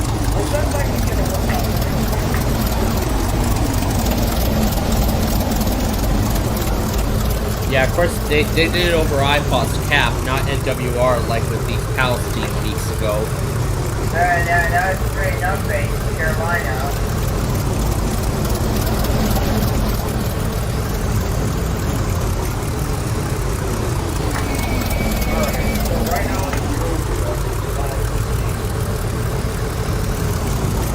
Yep, and my game is just getting started. They're about to do the national anthem.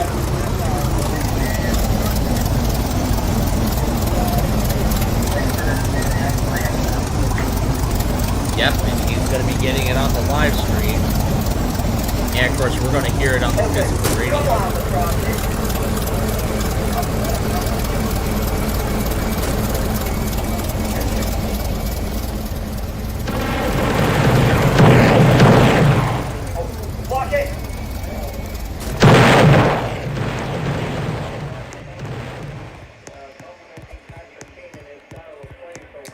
And of course, I really enjoy spending 2 hours of my day watching Classic Concentration.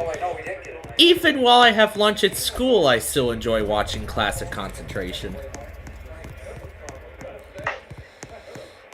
I mean, that thing is such a classic, and even my mom enjoys that show. She likes Classic Concentration. I mean, I don't know if she even got to see it when it was, like, brand new, but... Ooh, nice one. Looks like Amtrak 3 is... Looks like Amtrak 3 is half an hour late. Looks like 3 is half an hour late this evening. And now, for the national anthem. Here we go. So, Sport Coco and soloist Jim Cornelison perform our national anthem.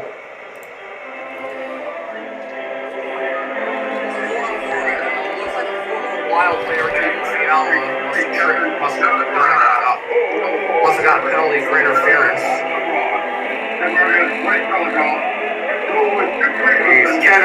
Kevin Vial used to play for the Wild.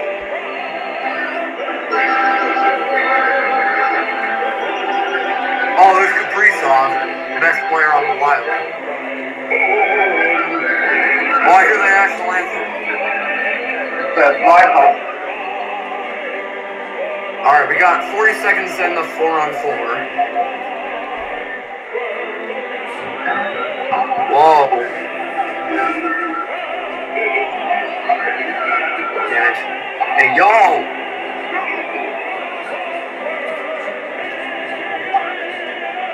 Oh, nice save! That was a sprawling save, though.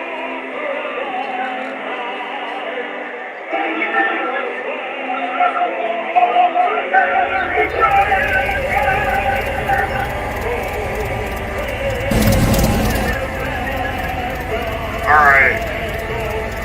Looks like Jordan Greenway's out of the box. Now Minnesota has a power play for about 1 minute and 10 seconds now.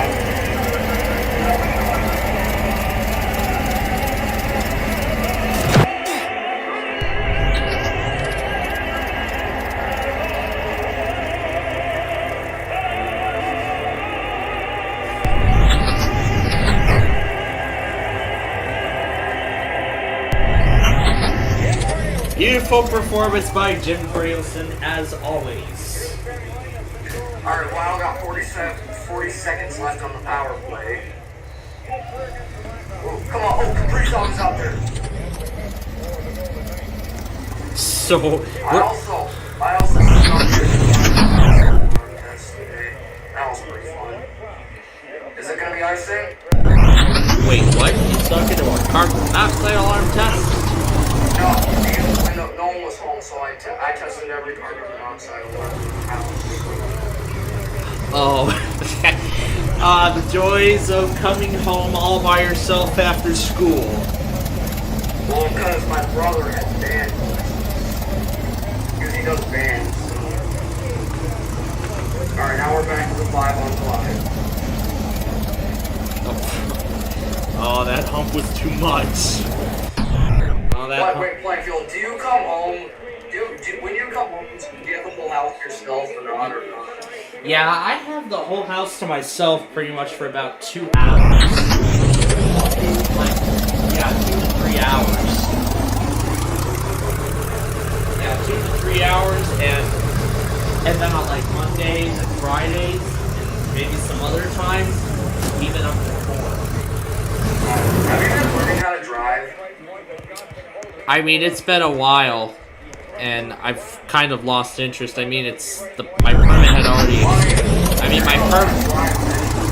I know, but my permit had already expired, so if I wanted to even drive again, then, well, I would pretty much have to go back to the DMV and reapply for the permit.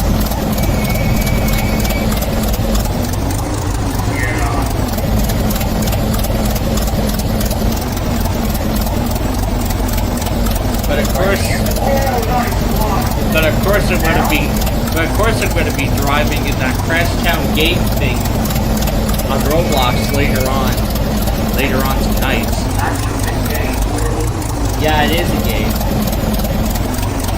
And look what we got going on. Canada's doing more winter storm warnings.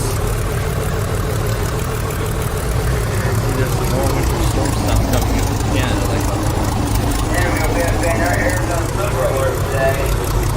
Honestly, are those things even real? Arizona Super Alert today.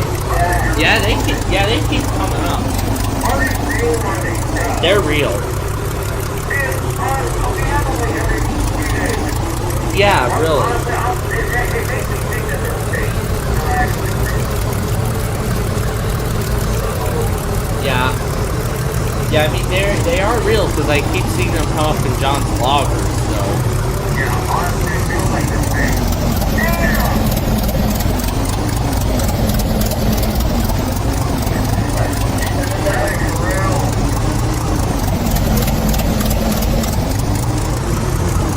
So now we're pretty much covering 3 different sports games at the same time. The St. Louis Blues, the Minnesota Wild, and of course our mighty Blackhawks. Oh yeah, Plainfield. Oh yeah, what? Yeah, what? I remember when I went to a Wild game back in March of last year, and it was against your team. Yeah, and of course March of last year when I went to a Blackhawks game, that was against the Ducks. Yeah. And boy, what a game that was. Yeah, and also, Gage, I remember when back in 2017, I went to a playoff game against your team. Yep, you did. Yep. You beat us, though. How dare you? How dare you beat the Wild in the Stanley Cup playoff? Yeah. Well, I didn't even know you at the time. Right, yeah. I do have pictures from when I was there. Oh my god. Like we were so close to the ice. We were in the second row. Whoa! Yeah, when I was at the Blackhawks game, we were literally like right on top, like one of the top rows. And boy, the Blackhawks really put on a. Go ahead. I also remember when I went to a I was also pretty close to the ice when I was at the Wild game back in March. That's what you just mentioned. Yeah, Gage said I was close to the ice. I mean, it didn't look like I was close to the ice. Yeah, and the Blackhawks really put on one heck of a show when I was at the United Center to watch the play game there. Yeah, we beat your team pretty hard when I was at the game. Yeah. We got you, Plainfield. But yeah, with that incredible 8-goal win from the Blackhawks, oh man. It was totally one heck of a fight. That is the end of the first period here in St. Paul. So everyone's going to the locker room now. And the Golden Knights have gotten the first goal of the game, and they have the early lead. It's 1-0. We got the Toyota intermission report coming up. Yep, and then tomorrow we have the Mississippi, Louisiana, and Tennessee statewide tornado drills. I think with this, not that I really care about tornado drill. the Mississippi and Louisiana are set to happen at the same time, but then Tennessee will be.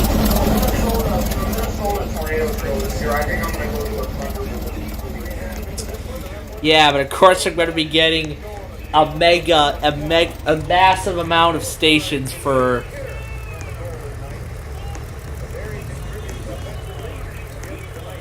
It is. Did the Blues score? Yes, they did. It is now 2-1.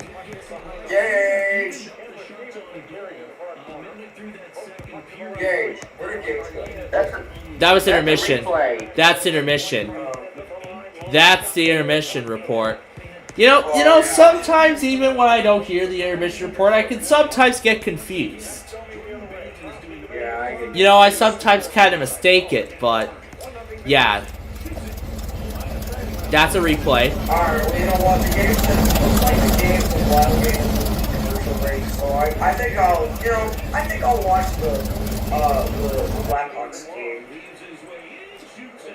Yeah, see what's going on with the... Alright, so right now it is 1-0 Golden Knights. Aro scaled the warehouse. Yeah, it's 1-0 Golden Knights right now.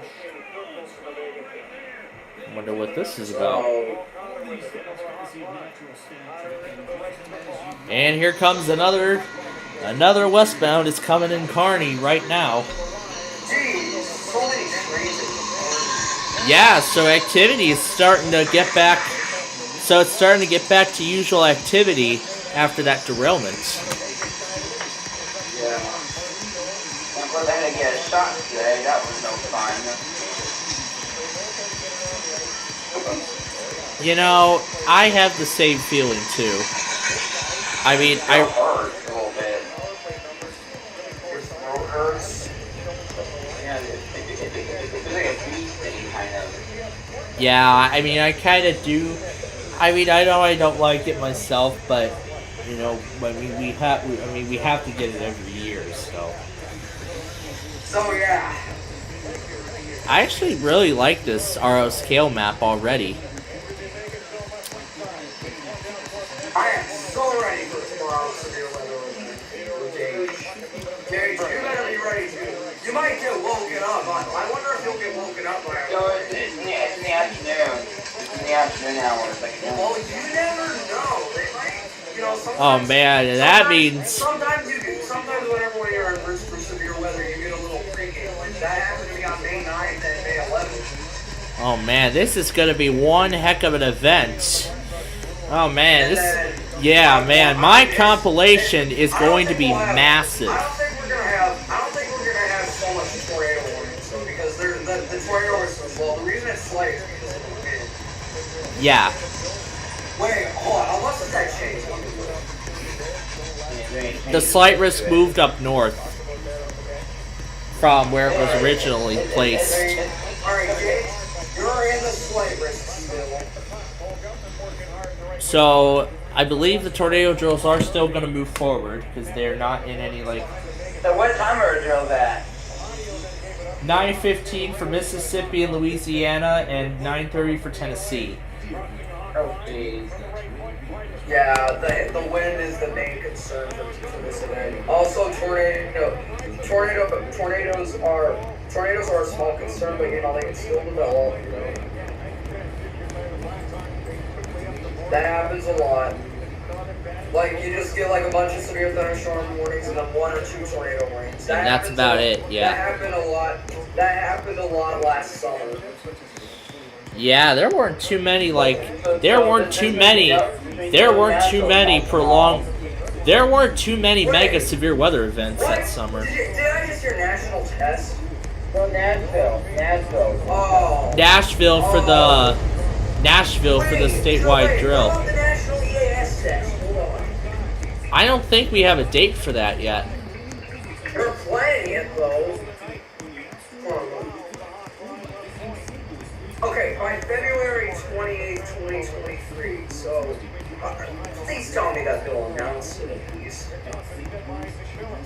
I know FEMA would actually announce the date months in advance. Maybe that's a deadline for station log submission. Or maybe that's the deadline for when they have to plan the date.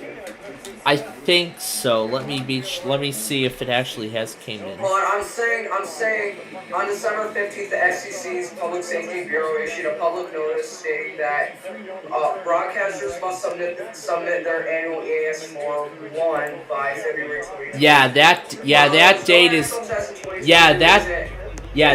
is for the. Okay, so it's not. That date is for those forms.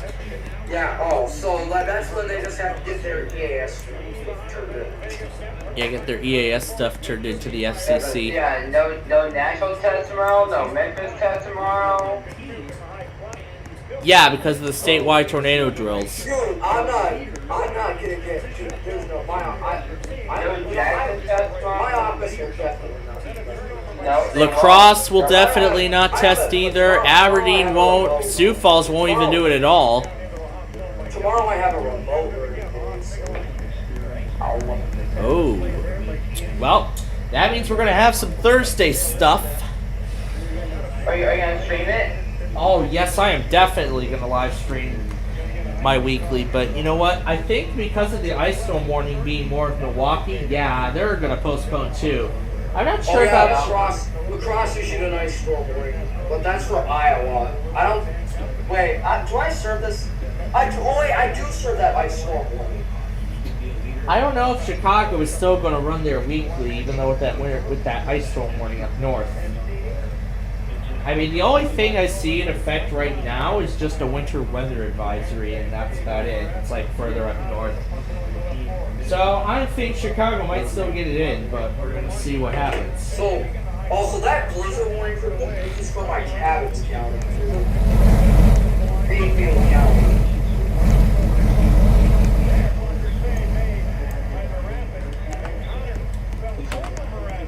I love AccuWeather. It can literally show like what the weather's gonna be like a month.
And now I see an eastbound approaching.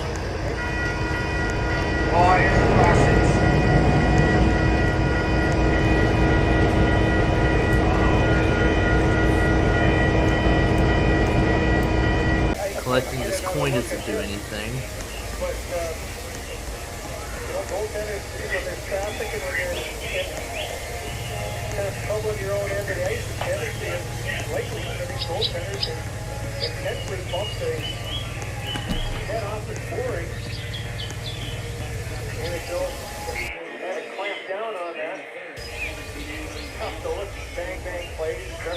Looking at that. I would think the referees would issue a... Yo! Northwest Weather 16 is playing 65 on his intro weather coverage stream. Wow. That's pretty cool. There's Gage's video of Blackhawks. There we go. This is what's supposed to spawn. This is where I can teleport.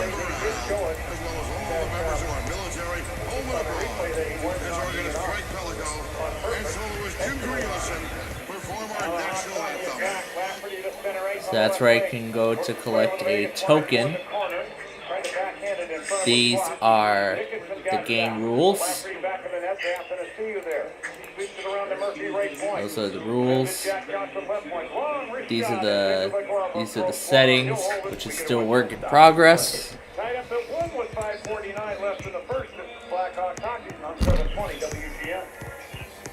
So now the question. Now let's see where we go to spawn a train here.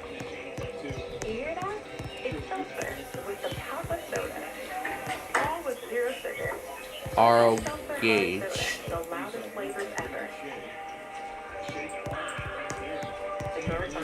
Looks like these are... There's my EMF test collection, that Bad Robot logo. And here's that playlist of all those going out of business commercials. All those going out of business commercials.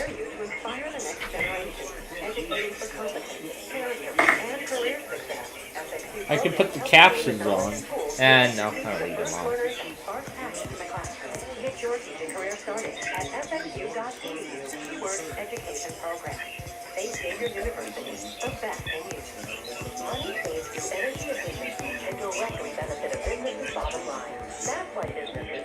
I'm assuming what those markers are for finding tokens.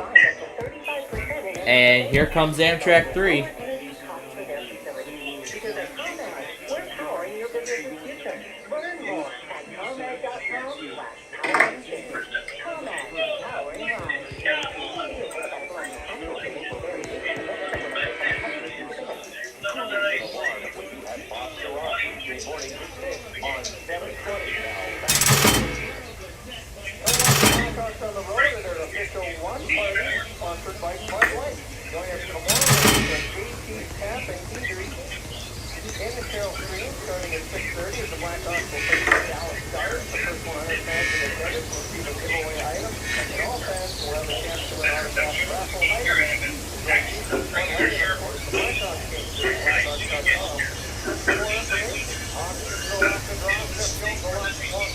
Tonight we got 14 and 78 are on this 3 tonight.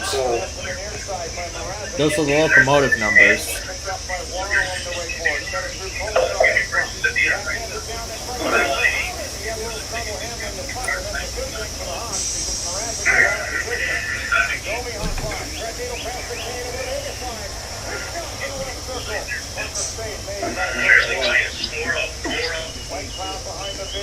Battling now with Matt Nomi all the way over the far corner. Nomi works the punt break. And Nick LaCroix won't go get it. Hit it up the left wing to center right in front of the benches. At the end of his ship, just bears down the board, shooting the hot no get up on the thing. Fourth line centerman for Vegas. Nick Rock. Lemon Cold. 24 points.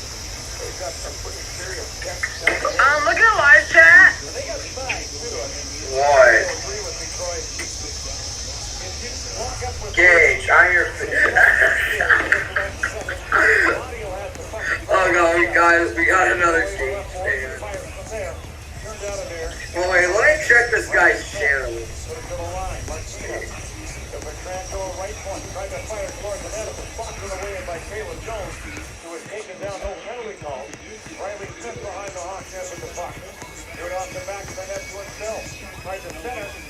Bro, Ryan Gage is the biggest fan.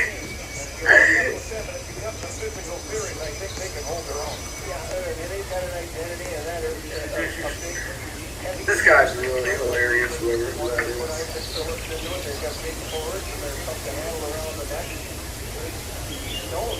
Ryan Gage exposed.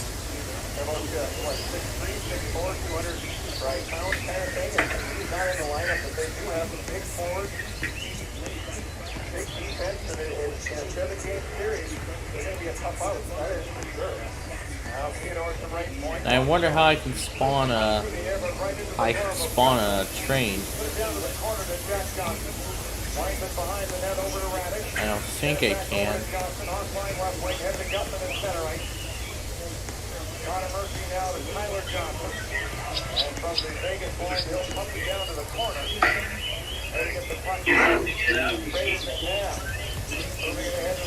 Yeah, I don't think there's a way I can spawn a train just yet. I'm not gonna add it to my favorites just yet. Did you get WeatherPro today? Ride a box down a slide. Let's see what this is about. So I'll pass on the Lake Railway.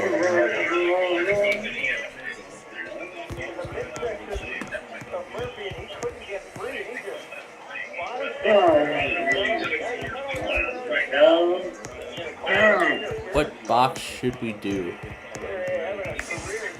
Wednesday box. Let's spawn a Wednesday box. Let's ride in this Wednesday box. Oh, this is fun.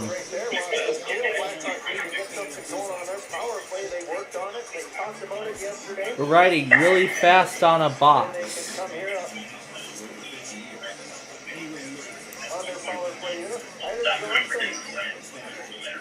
Wee, it's like a water coaster. Yeah, we are gonna win this game. There's no way. Oh my gosh, the whole thing changed over to lava now.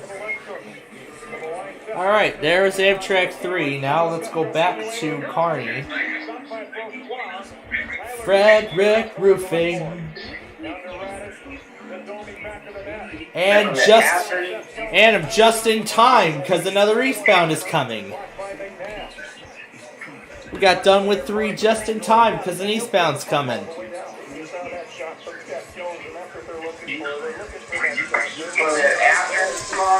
The fake Athens test, out of all things. Let's do the Illuminati box. Are you gonna get it? Oh, no way. Oh, there's absolutely no way. Oh, great commercial. We tried. We failed. We quit. And we have a meet in Kearney. I see a second one just showed up. We have a meet going on in Kearney right now. I see a manifest just showed up.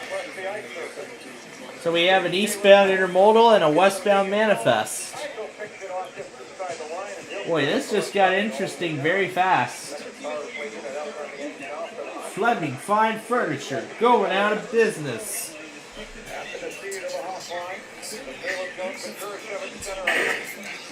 Alright, what did I miss? Oh wait, were there any goals? I like the fact that Justin is not afraid to make plays. He's not afraid to take it, go to the net. To dish it off to anybody.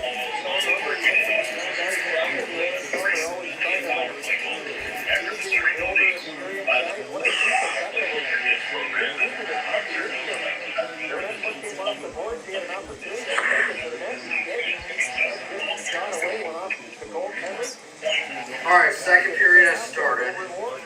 Wait! We scored! Yes, Wild scored! Wild scored! Wild scored. Let's go. Yeah, let's go. I gotta win this game. There's no way. Update y'all. Lyle just scored a goal. Oh wow. It's 1-0. My game is tied at 1 right now. Yeah, My game is right now tied at 1. No way. It's still 4-1. We're still 3. No way. Oh, this is fun. And then I assume this is the end right here. Winners. And of course there are some DPUs on that. Winners.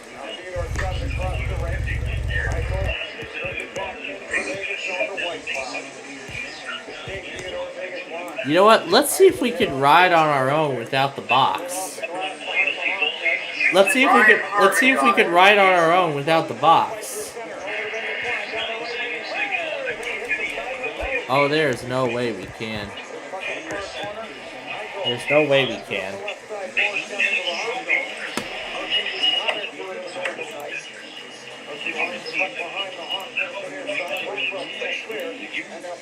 That's a fun game.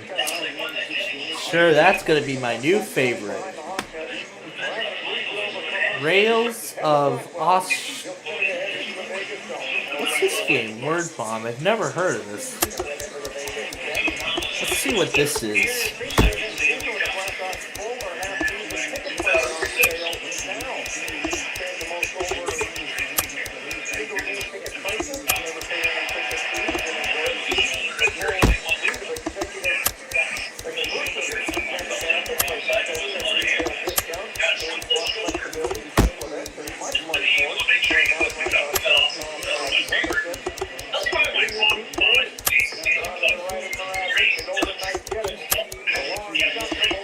And we're getting back to the PRV tonight.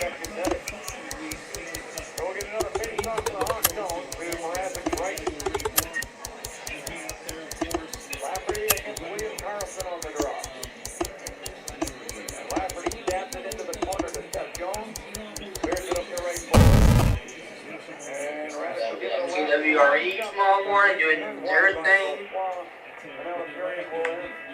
And that's the end of the first period. That's the end of our first period, and this game is tied at 1. Designer first is going out of business. So let's see what this game is about. See if the...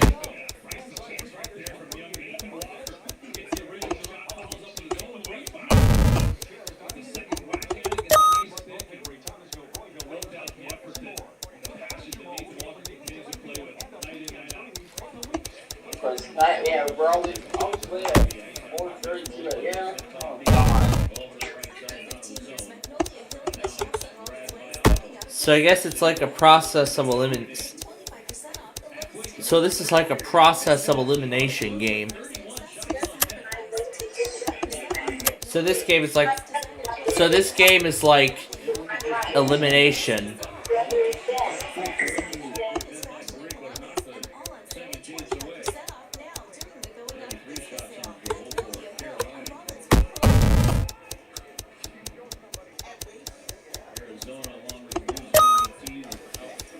Oh, close.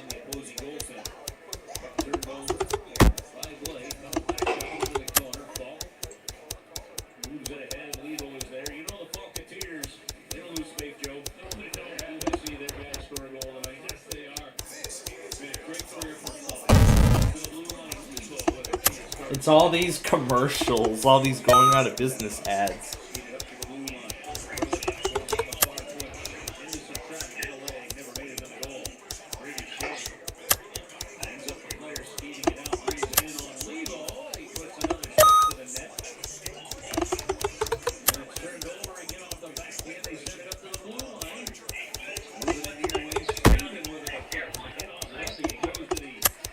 Yeah, we are. There's no way.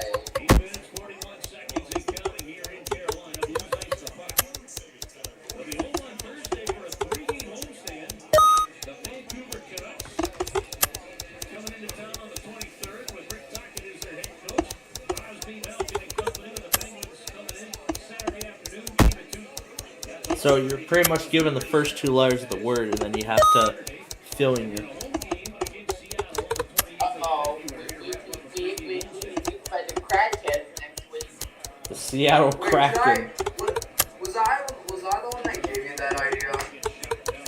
Alright, look at the picture I sent you. You. You sent me a test. If it's a test, not for my coverage, it's not up there. No, look. It's sweet, that's bad.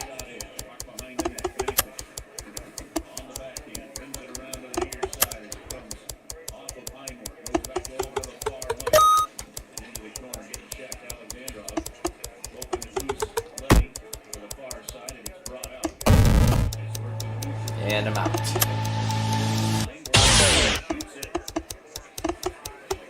Yeah, we're not gonna win this game. It's still for the winner, especially to go. There's no way. No, this game's over. Look awful. So yeah, that word bomb game actually is kind of interesting. So yeah, I'll give that a like. So pretty much what you do here.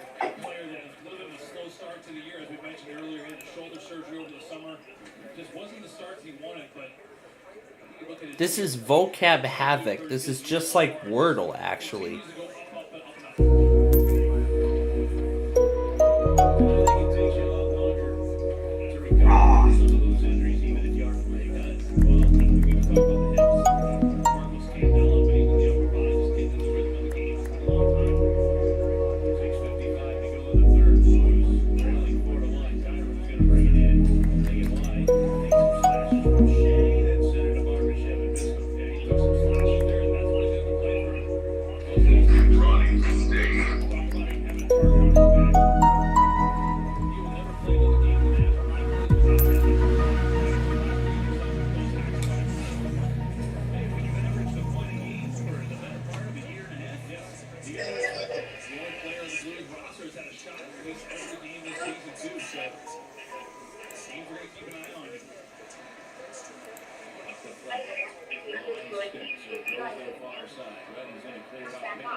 Oh, nice save. Is it the picture I sent you? Did you see that? So that's an interesting little game too. So sure, I'll give that a like. And here comes another westbound in Kearney right now.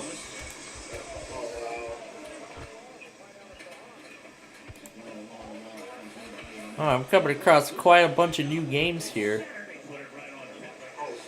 Jesus. His brother died, huh? What the heck is this? Cart ride around used car battery. I honestly don't even know what this is. Cart ride around used car battery. Can I use the arrow keys? Oh my gosh. What the heck is this? This, I think, might be a lot more exciting than that other cart ride.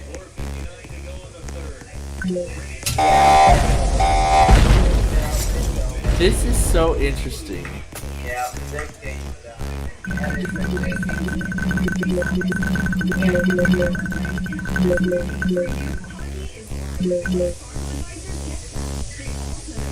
Slow down, short turn ahead.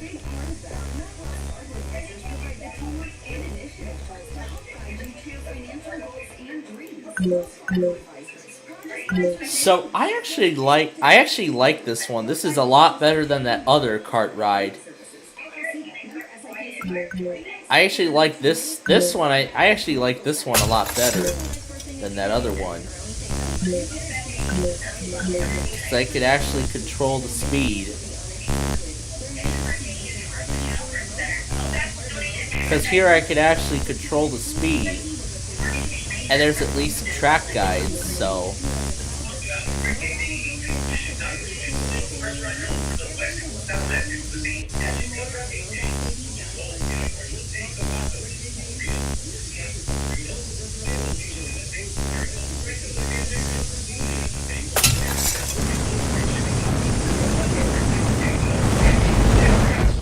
I better get out. I left just in time.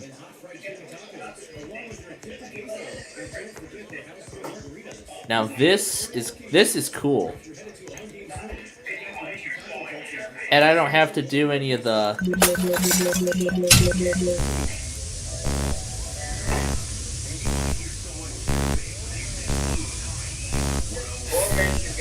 fuel tank, and it's in all lowercase letters. Yeah, this game though. Yep, the Blues are gonna get beat.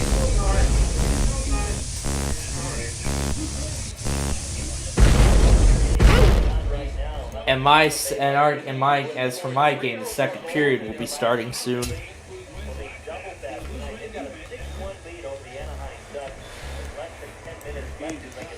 This is cart ride around used car battery. I honestly do not know what the heck on earth this game is.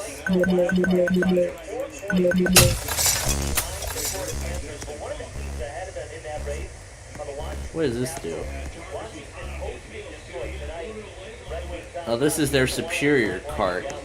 This is its superior card.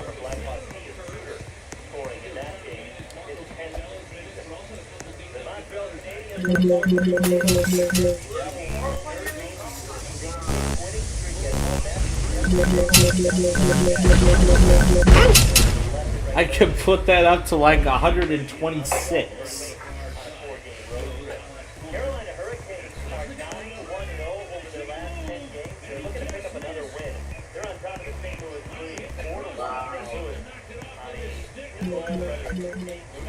This is cool.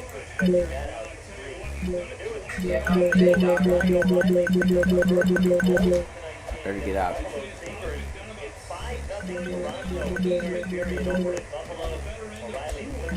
Oh gosh.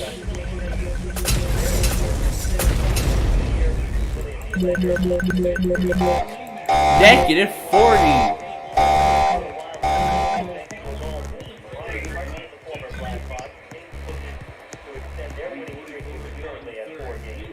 There's a huge cart pileup.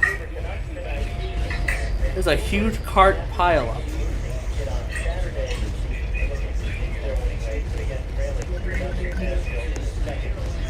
Okay, I can't seem to clear this area. This is at like 185.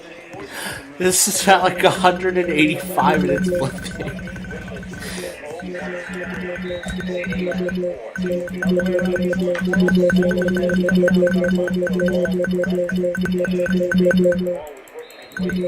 Let's see how high we can go.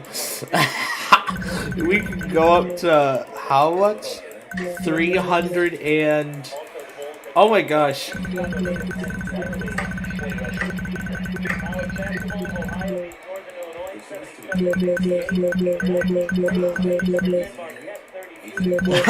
Oh my gosh, we're bringing this thing up to like 600 miles an hour.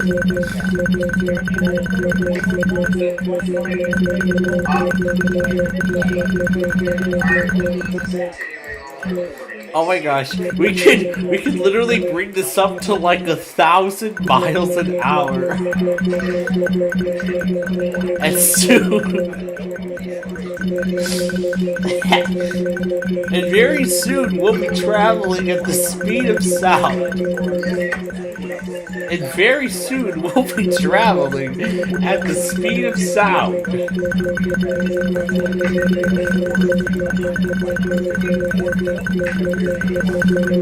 We got to like 1,045.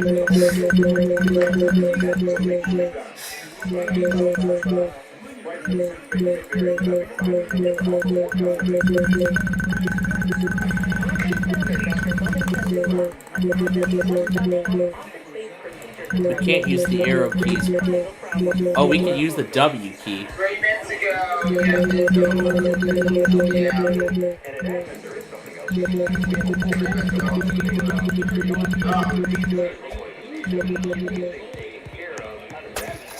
Alright. Let me find a blank server, because this one is too packed. This one is too packed.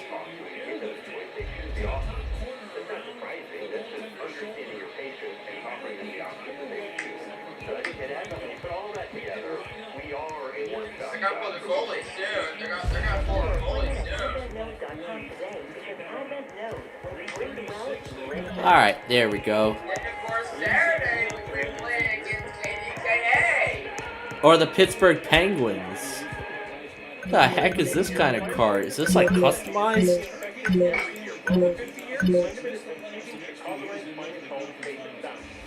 Slow down, short turn ahead.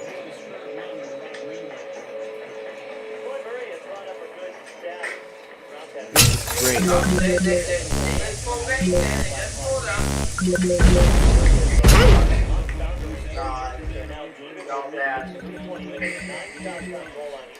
Does it detonate at random or what? I think it does.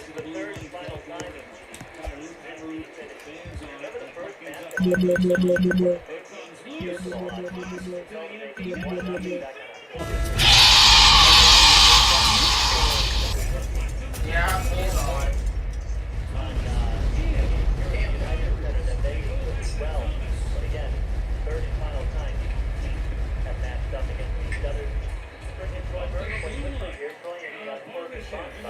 Let's see how much farther we can go this time.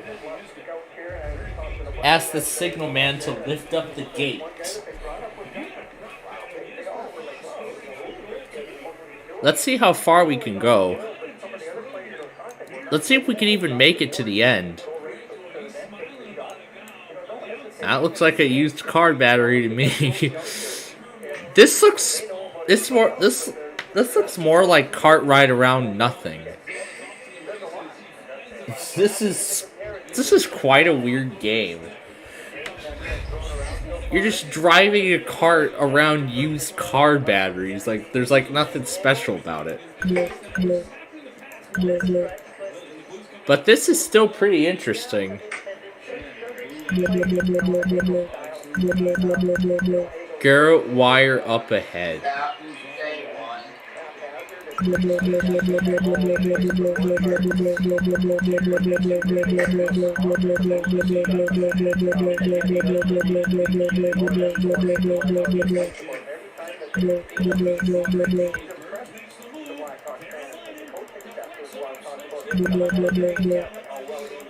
Let's see how much far up we can go before it derails.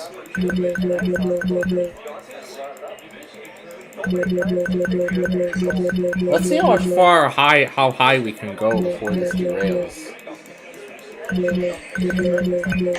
I think it just has a limit and then it stops automatically.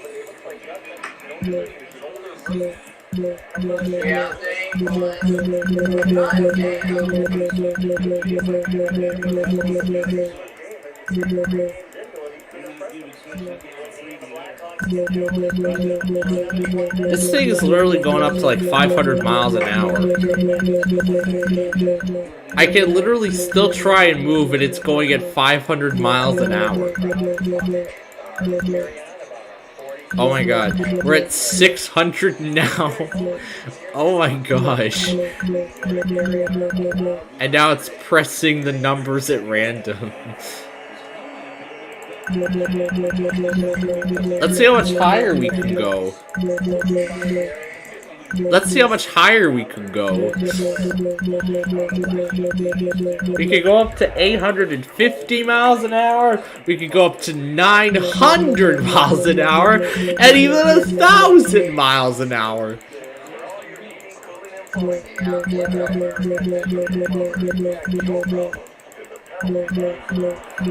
Oh my god. Oh my god. Perfect home services.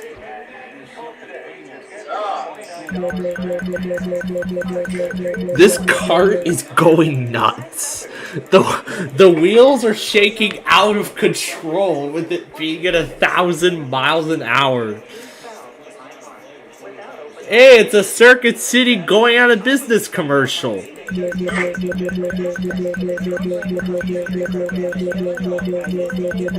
I suppose the game is over.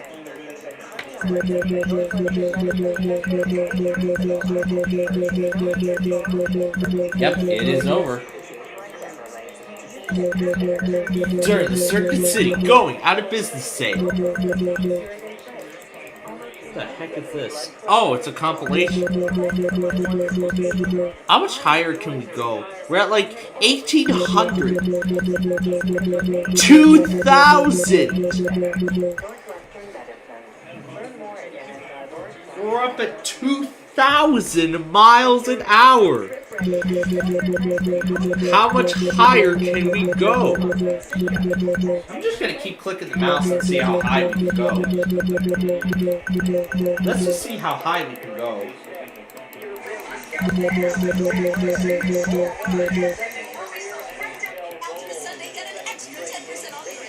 Oh God! Oh. That was good.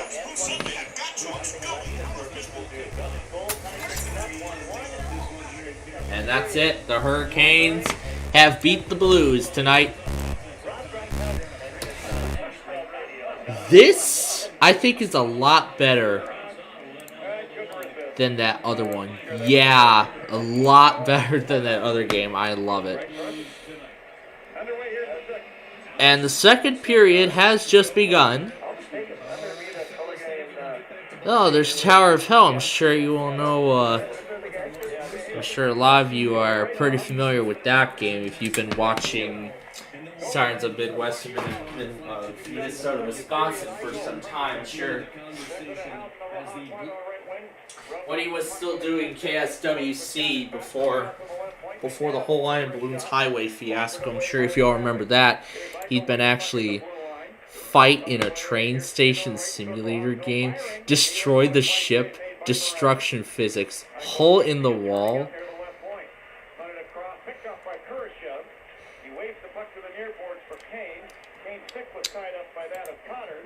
I remember that show on Cartoon Network. I'm surprised that Hole in the Wall actually aired on Start Survey.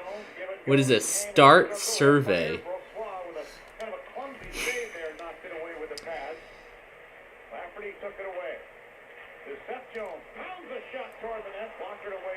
The Survey.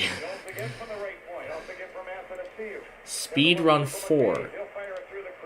And then there's a lot of my other favorites, but... Well, this is interesting. These are a lot of cool games that we found so far tonight. I mean, we didn't even get to do a lot of my favorites yet. That's because of how much of this has been made. Well, how much of this... My gosh, we found so many new favorites. We have found so many new favorites tonight. Man, it's just incredible. Let me see what's on that other channel.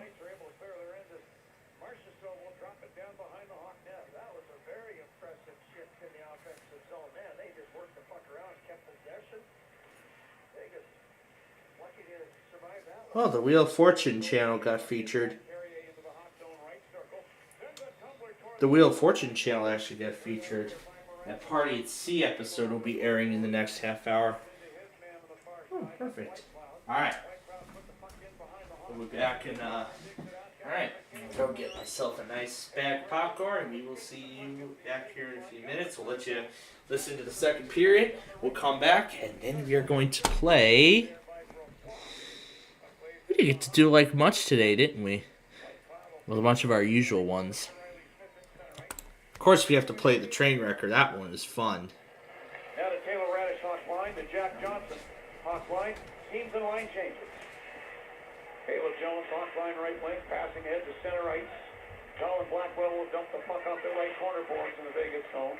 Haig back to get it, spins it behind the net, but not out. Here's a shot from the front by Feeney that just missed the net. Feeney again from the left circle fire. Shoulder save made by Brossois. Loose puck to the left wing corner, Blackwell digs it out. Well, lost it up the boards to Amadio. He'll ferret out to center ice. Hawks get it back. And Caleb Jones will fling it down the boards and in behind the Vegas net into the far corner. White Cloud with the lead pass, ends up on the stick of Jack Johnson, hawk line. Put it over to Caleb Jones. At center ice on the right wing, and he'll wave it down behind the Vegas net. Now White Cloud putting it ahead up the right side at center ice. Amadio grabs the puck, sends it all the way down. We're going to get icing to Vegas. Well, another shift there. You know, once you get momentum, you can start rolling over, and you get Vegas on their heels, and that's what's happened here the last couple shifts. A great job by the Blackhawks to start this off. Now you've got a face-off in the offensive zone. You get Domi out there to take the face-off, top off offensive line against the Carlson line that has been out there for a little bit. Good pressure from the Hawks.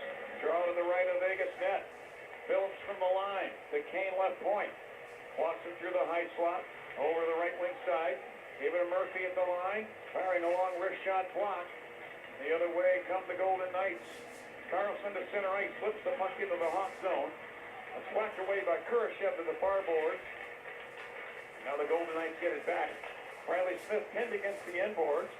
Works it around at the right point. Here's Petrangelo. To Waugh, top of the left circle. Headed over to the right wing boards. Howden there. Moving into the right circle. He'll fire, and Mrazek blocks that up into the protected netting. We get a whistle 1-1 with 15:37 left in period number 2. Good news on the goaltending front. Alex Stalock is the practicing with the team here and is expected to join the team at some point on this road trip. Jackson Stauber has done an excellent job in filling in. Mrazek. Goaltending again, it really hasn't been an issue this season. Goaltending has been solid for the Hawks. You know, some of the numbers don't back that up, but they've struggled at times defensively. But the goaltending, not very often when you say, boy, you just pin that one on the goalie. And right there, a nice glove save made by Mrazek off of a hard wrist shot to the left circle from Kolasar. And they both look at each other there, and I think there's a big acknowledgement from Kolasar and Mrazek. Why'd you stop that, man? That was headed for the corner. Because it's my job. Here's Nick Waugh, long shot from out near the line, turned out of there by Mrazek. Petrangelo on the left wing corner, sent it out to the left point. Martinez will fire from there, hit traffic in front of the net. Kolasar again to the puck along the right board. Sends a slot. Waugh fires. Knocked away by Mrazek with the blocker. Domi the other way to center ice. Shot the puck across the rink to Kurashev. He'll put it down to the right wing corner, Vegas zone. Kane recovers it there. Kane tried to flip it back to the point. Picked off by Howden. Head to Waugh. He sent it ahead down into the Hawk zone, and we're going to get icing to the Golden Knights. I know this is not what Bruce Cassidy wanted to see, especially with the teams being the long way from the bench here in period number 2. No, if you're Bruce Cassidy, you've got a kind of a veteran group of guys, especially on the back end. You've got some guys that have won some Stanley Cups, a little scrappy between Kolasar and Max Domi way behind the play. What happened was that the two were headed to their respective benches. Kolasar skated up behind Domi and gave him a little shove. Max told him to cease and desist. Kolasar probably said, "What do you want to do about it?" And the gloves came off. Domi is heading to the box. Kolasar going over to the Vegas bench. I don't know if he's going to get anything on this play. Boy, he had 13, 2 minutes, roughing, 10-minute misconduct. Oh, that one stings a little bit. Just a little. Mike Markovic only tagging Max Domi. Well, they ran into each other. It looks like Kolasar heading out on the ice. Max Domi heading off. Here, Kolasar started all that. Yeah, this happened as the two were on their way to the bench. Their respective benches. Kolasar kind of diverted his pass so that he could skate over behind Max Domi and agitate him a little bit. Well, if he was trying to draw a penalty somehow, some way, he got it done for Max Domi. Now he's going to spend some extra time with that 10-minute misconduct. Now back at the Vegas line. Eichel got the puck and he'll wheel through center. Crossing the Hawk line down the left wing. Puck on the backhand. Better across right circle to Waugh. To Theodore straight away in the deep slot. Got it to Eichel. Top of the left circle. To Waugh down the side of the net. Tried to feed it in front. Lafferty broke that up. Chandler Stevenson got it back along the right board. The Theodore high slot. To Eichel. Top of the left wing circle. Fires it across. Ends up with the line again to Theodore. to Eichel. Tried to feed it across. Seth Jones reaching out. Poke checks the puck to himself. And carries into the Vegas zone. Hits a wide open Lafferty. He fires from the left circle. Turned out of there by Brossois. Wow, what a great play by Seth Jones. Vegas kind of quit on it. Lafferty gets onto the ice on the line change, and he was wide open. Now Marchessault takes a drop pass and fires from just inside the Hawk line. Turned out of there by Mrazek. Khrushchev takes a loose puck between the circles, and he'll airmail it all the way down. Now Brossois casually tips the puck to the near boards in the Vegas zone. Colin Blackwell nearly took it away from Theodore. Here's Carlson back in the Vegas zone. Chased in behind his net by Boris Kachuk. 37 seconds left on the Vegas power play. Little handoff to Kessel at center ice. Crossing the Hawk line. Nice poke check by Kachuk just inside the line. Puck tumbles back to center ice, and Pietrangelo will pick it up and backskate down between the circles in the Vegas zone as the Golden Knights start up again. You look at Vegas, and they've been struggling on their power play. 1 for 30 in the last 13 games coming into this one. Should be better than that with the personnel that they have. Certainly missed Stone. Oh, yeah. Kessel with Pietrangelo at the line in the deep front. The Kessel top of the left circle fires. Murphy turns sideways, blocks it. Murphy will get the puck at center ice, and he'll clear it all the way down. Effective penalty killing by the Hawks.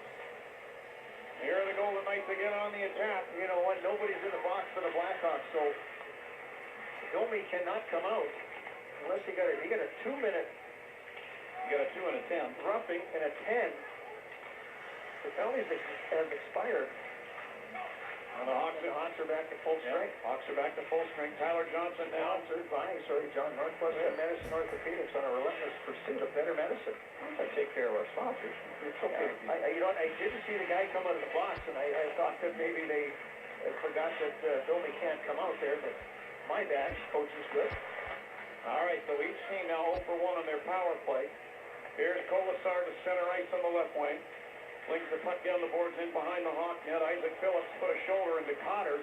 One of the Hawks was sent over the top of Peter Mrazek. A penalty coming up here to the Golden Knights. Meanwhile, Phillips from the Vegas zone down the left wing fires one in on goal. Brossois turned that wide. And is Kolasar going off? I think he is. Mrazek is going to head to the Hawks bench. He may be in. I'll tell you about it after the break. 11:52 left in the second. 1-1 the score. Blackhawks hockey on 720 WGN. Attention. Truly Punch Hard Seltzer contains alcohol. We know. It tastes so good you might forget. But please don't, especially during your Zoom calls. Truly Punch, our biggest flavor yet. Hard Seltzer Beverage Company, Boston, Mass. Jackson's Wings and Ria, the official Blackhawks bar of McHenry, now serves Truly Vodka Seltzer plus a large selection of drafts and daily food specials. Watch your favorite Chicago sports teams and enjoy Jackson's award-winning wings in McHenry or order online at jacksons.com. Here's something most homeowners don't budget for: a catastrophe, a flood, a fire, weather damage, or mold. These events can change your life. And with mold, it may not be in plain sight. It could be in the walls, ceiling, carpet, tile. It could actually make you sick, and you won't know why. The good news is Oasis Restoration can remediate these problems. They're the Chicago Mold Guys. If you suspect mold anywhere in your home, visit ChicagoMoldGuys.com. They'll figure out the scope of the problem, physically remove the mold at the source, and use HEPA air scrubbers to remove all airborne mold spores. Mold is a serious problem. You'll need a serious solution. Trust the ChicagoMoldGuys.com. When mold, water, fire, or weather damage threaten your home, the team of skilled and licensed professionals from Oasis will take care of it. And many homeowners' insurance plans will cover the cost. Visit ChicagoMoldGuys.com. If you've got mold, fire, or water damage, ChicagoMoldGuys.com. Hey, Hawks fans, this is Connor Murphy. Let's get back to the action. Now, back to the game. Create memories with the whole family and check out the excitement of Blackhawks hockey at the United Center. With the Blackhawks family pack, the game ticket includes 1 hot dog, 1 drink, and 1 buttery popcorn. Visit Blackhawks.com/family pack to secure your seats today. As always, John, our military salute. Rattlers timeout in the second period. A sign of respect by the officiating staff too, Troy. The officials were clapping as well. That's great to see. Hawks on their second Citgo power play of the night. Adventure awaits. People at first for Citgo. Seth Jones with the puck behind the Hawk net. Sent out to Patrick Kane through center ice. Put the puck in over the Vegas line down to the left wing corner to Kurashev to Kane. Pokes it left point, Seth Jones. He'll walk it into the deep slot. Jones now put it right circle Radish. Back to Jones right point. Backing up to the high slot, gave it to Kane, top of the right wing circle.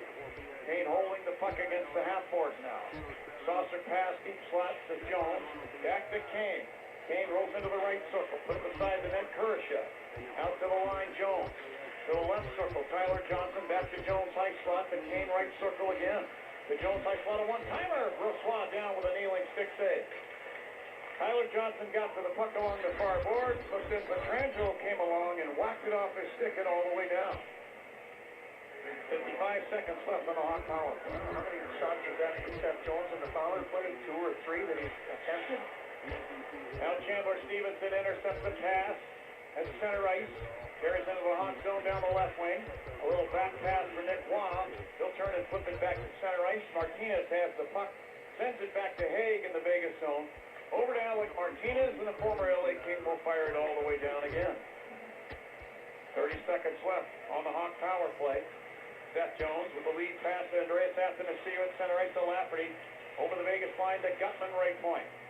To Caleb Jones left point. To Gutman high slot. Fed it over right wing half board now to Athanasiou with 12. Behind the net it goes. Pass to Kurashev. Back now to Athanasiou. Athanasiou, top of the right circle. Put it in low front. Cini. Put it out in front. And it's shot over the net by Lafferty. Golden Knights at full strength. Caleb Jones, a long shot from the line. Turned out of there by Brossois. Cini nearly had a chance for the rebound, but could not convert. Golden Knights at full strength. Athanasiou takes the puck in the Vegas zone. And a puck checked off his stick. Colasar's got it. He'll wave it in behind the Vegas net. And the Golden Knights will start again.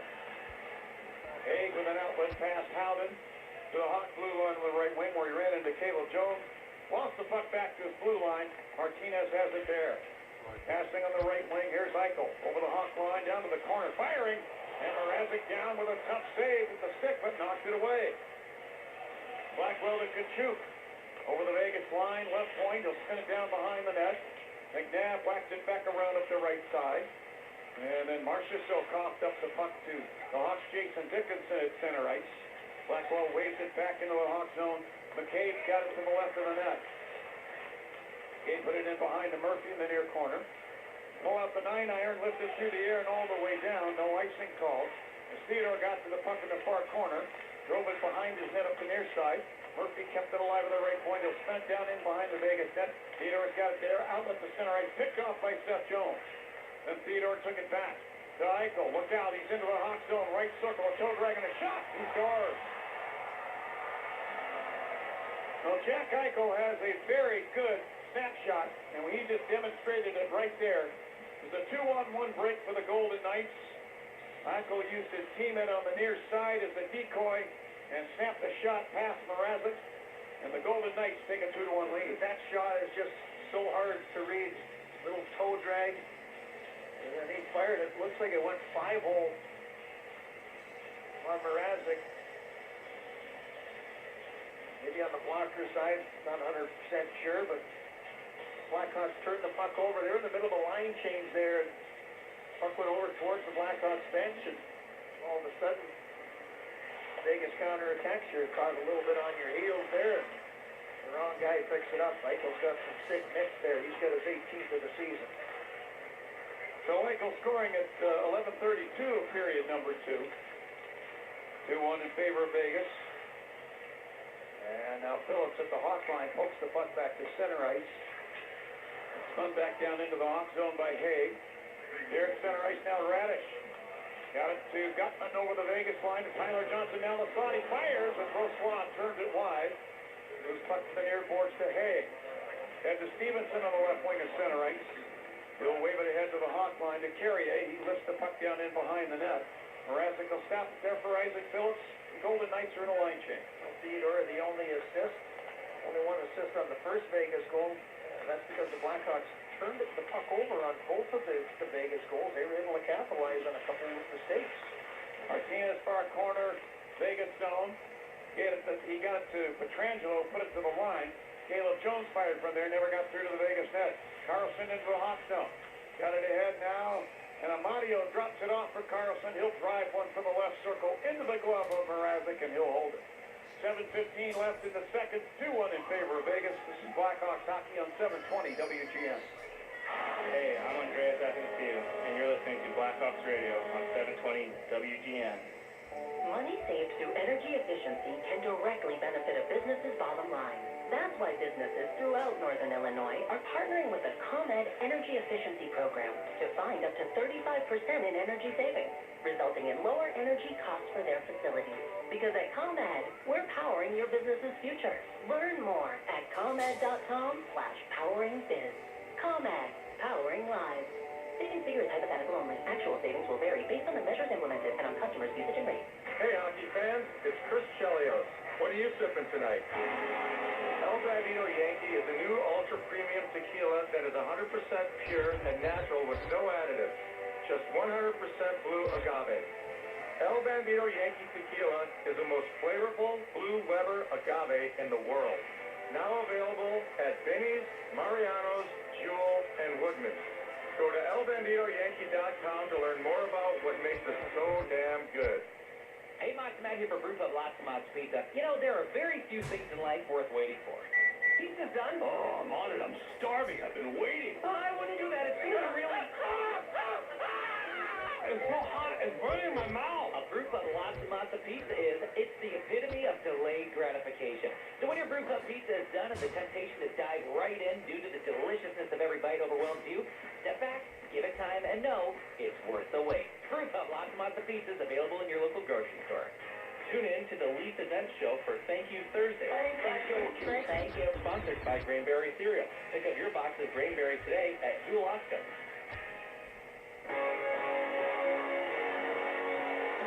We are back at the United Center. The Blackhawks are not going to be back for a while at the United Center. After tonight, all right. Dallas to take on the Stars tomorrow night. Saturday in San Jose. Now, Monday. Let's go ahead and play the trade record while we still have time. Excited to see that new Mullen Arena. You can have your mullet all ready to wear at the Mullen Arena. I would imagine. I wish I had. We're gonna make this quick here. No, we can go mullet. That was shame on me for even suggesting that, Troy.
All right.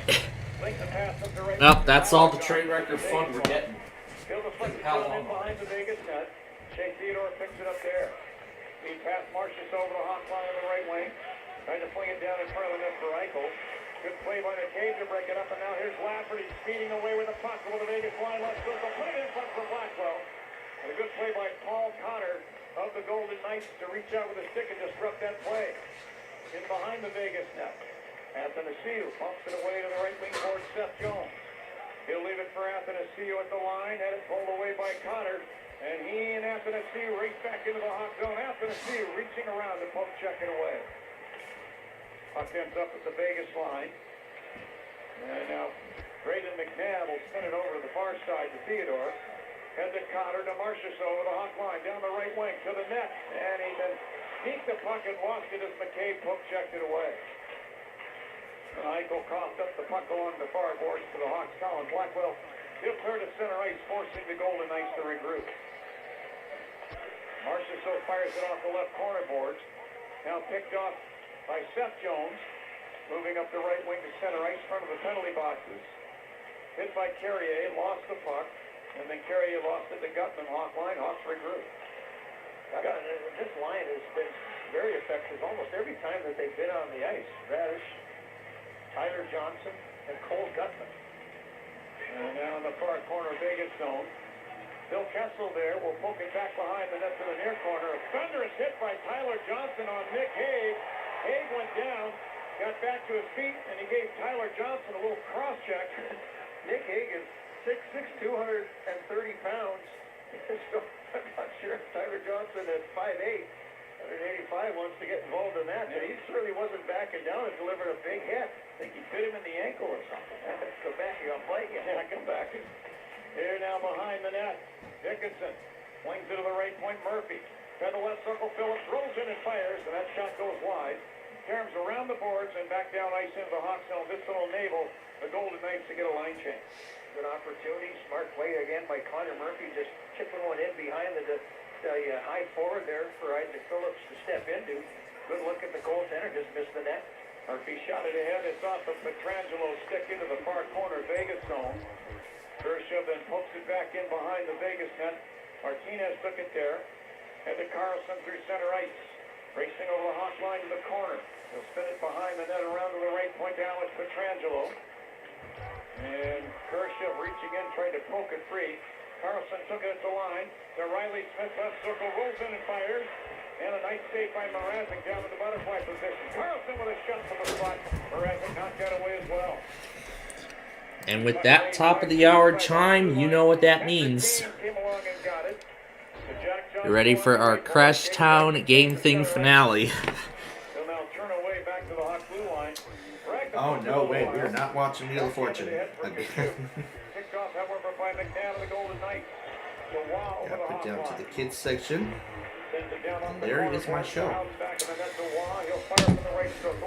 Blocker save made by Mrazek, and the puck deflects over the near glass and out of play. 2:08 left in the second. 2-1 Vegas. This is Blackhawks hockey on 720 WGN. The Blackhawks, Wildcats, and the NFL play here on AM 720. Keep it here. So let me tell you about that. So I was watching Wheel of Fortune for the first portion of my popcorn snack. And then after that,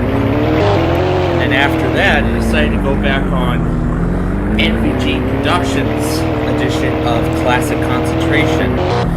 He actually did a reboot of Classic Concentration, and you know, that was actually a lot of fun. Already, wow, we're just getting started, and already this car is totaled. We didn't even get to the intro yet, and this car is already totaled. Here we go.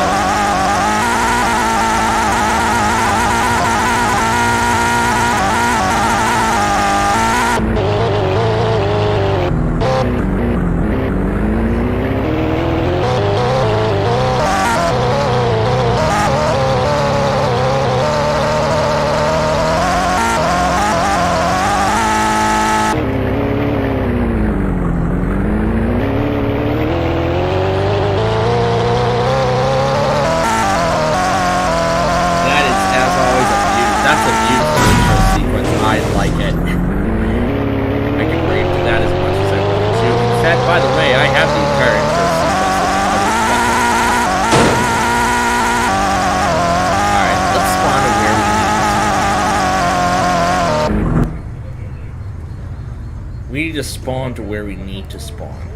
We're going to spawn to the downtown. Oh, yes. What should we start with?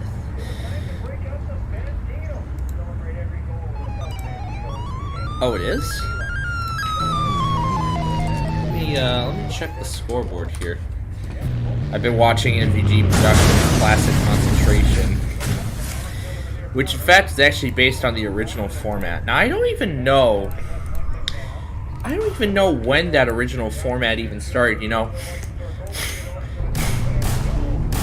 Well, kind of the format that most modern game shows have nowadays, which, you know, a contestant only plays once, and then another set of contestants gets to, and then afterward another set of contestants come on, and well, in the next show another set of contestants come on, play the game.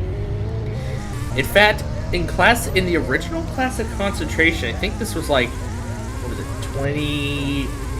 2019 it was? If I could correctly recall, it was 2019. And that was like literally when I was introduced to Buzzer, and oh my gosh.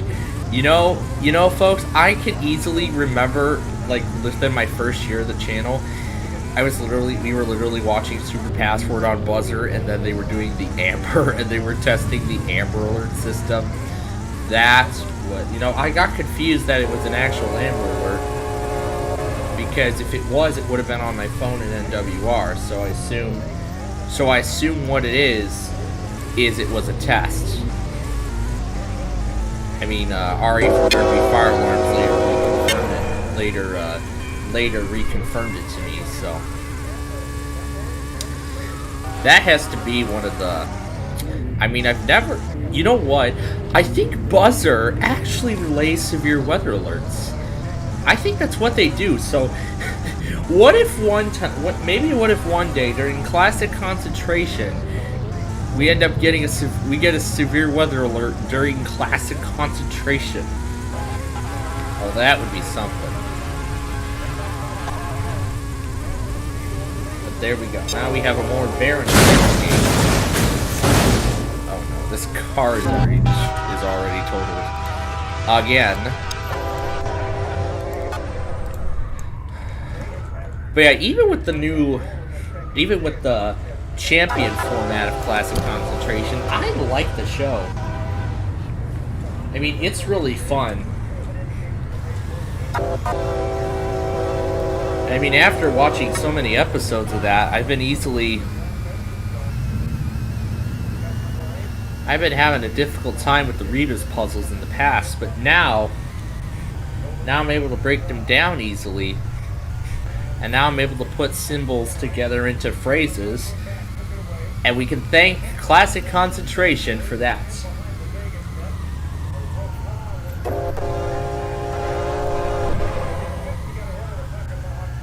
Or KC 94. I'm assuming that's for the weekly tests.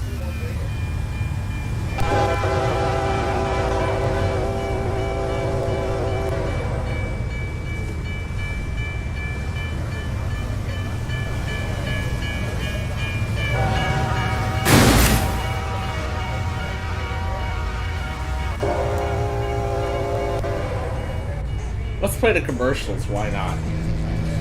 Let's play all these going out of business commercials as well.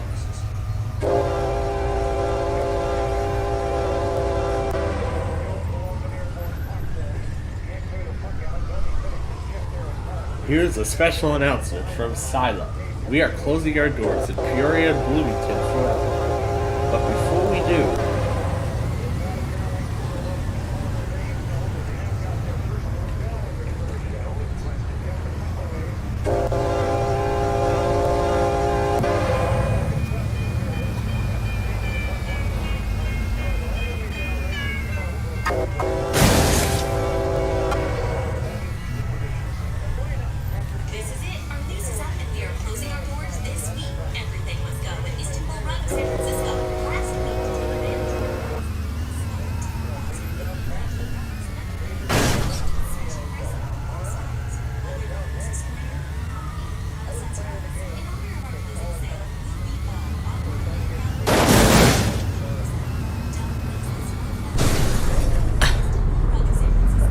oh gosh. This is getting fun already. We haven't even reached the best part yet, and this is already getting nuts.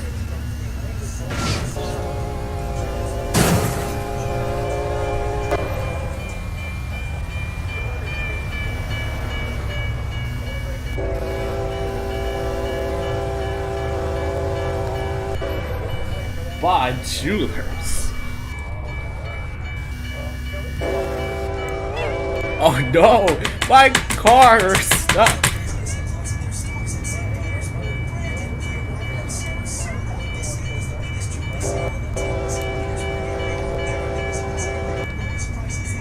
I'm gonna try and gamble on a motorcycle. I'm gonna gamble on a motorcycle. I'm gonna gamble on a motorcycle. Ooh.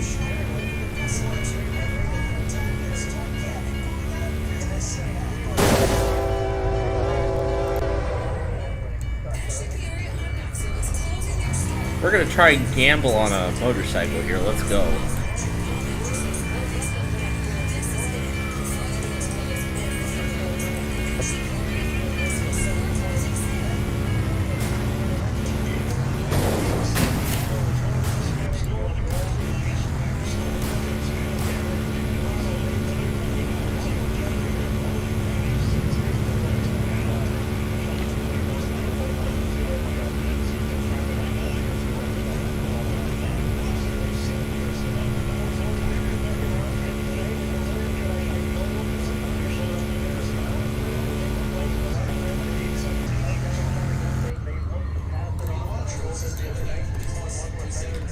We're gonna try race car again.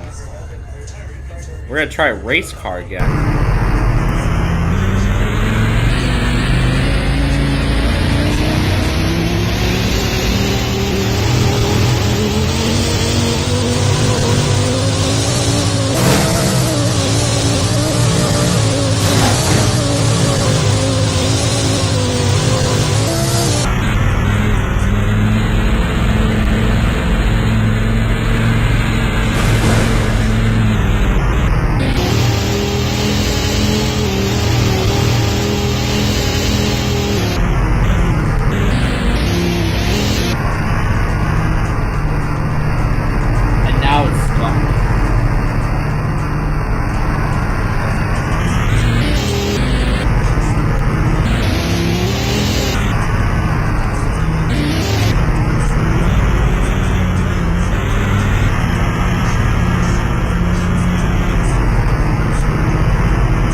Century 21 is going out of business. We got tow trucks, a dump truck, and now a race car.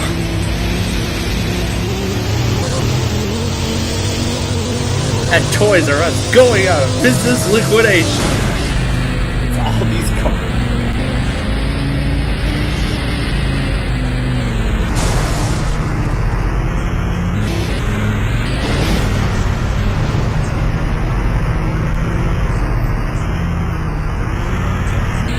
Babies R Us across America.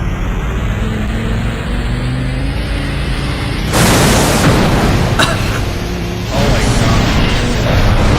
god. All the sides are just ripped off.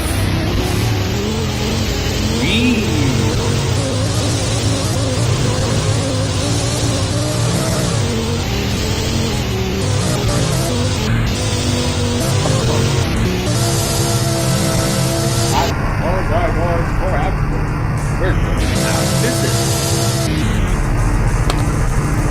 Oh my gosh.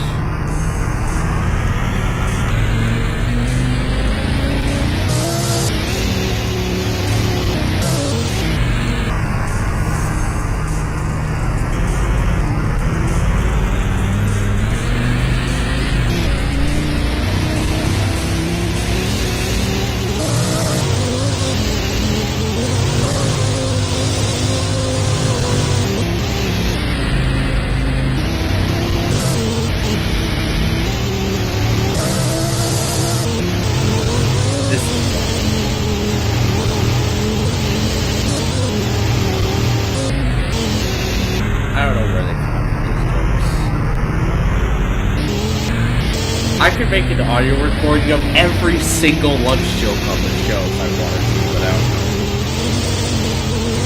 I mean intently.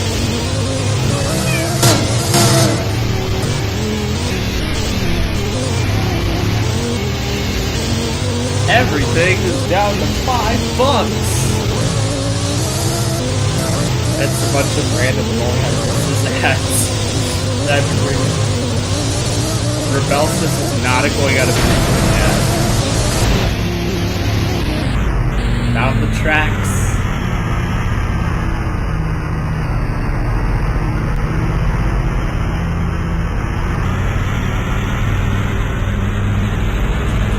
Woolsey and Company is closing forever. Oh, how is this car still running without a tire? There's like one tire missing and I can still operate the whole thing. There is literally a single tire missing and I can still kinda use this race car.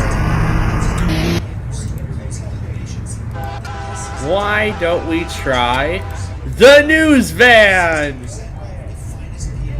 In a news van.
We just...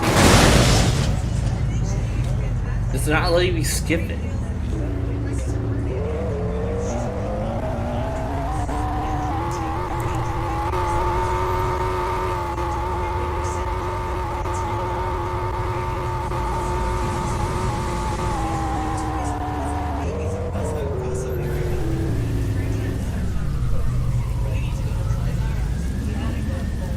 Wait, more tests?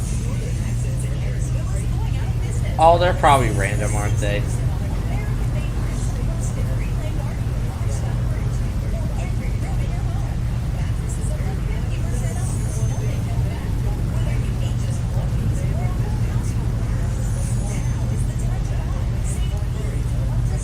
We're gonna drive this van on the highway.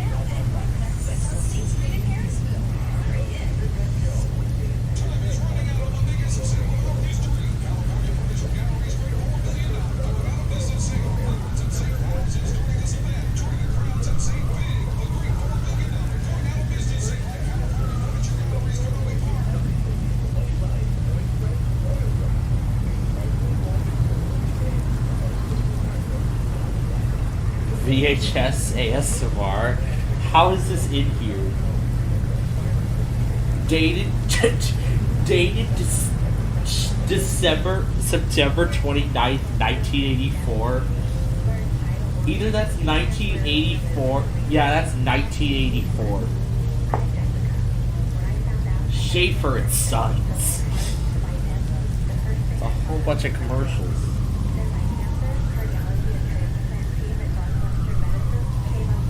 And it crashed. Wonderful. And wonderful. Crash. You couldn't even handle playing all those commercials.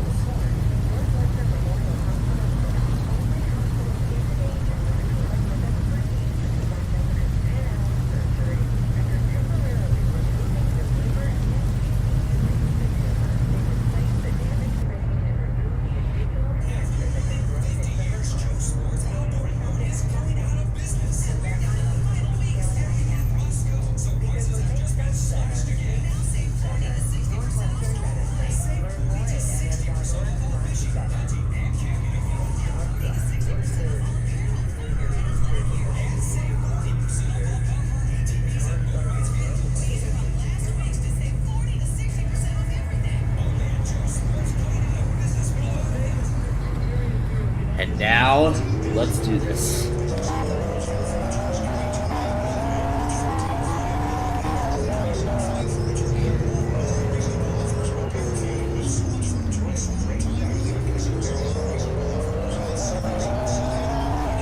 Oh, come on.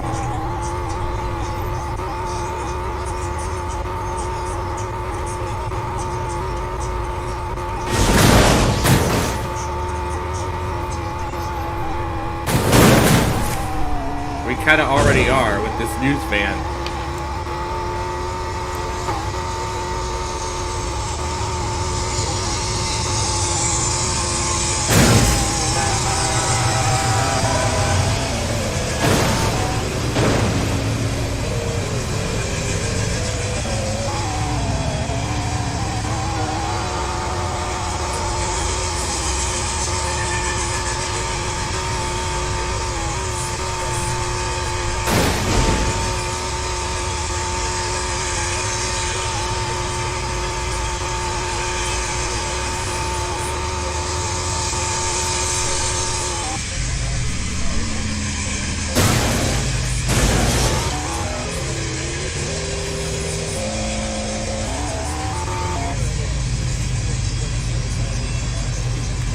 That was great.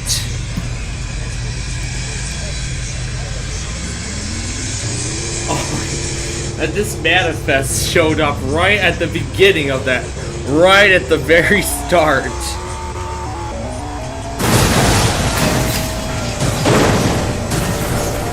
Oh my god.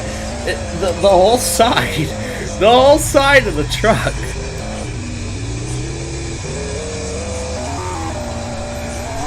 I can literally see inside of the van now. The side has been chopped off so much that now I literally see the inside of the van. Oh, I'll come. By getting on the freeway, that is.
speaking of go, I'm trying to get this.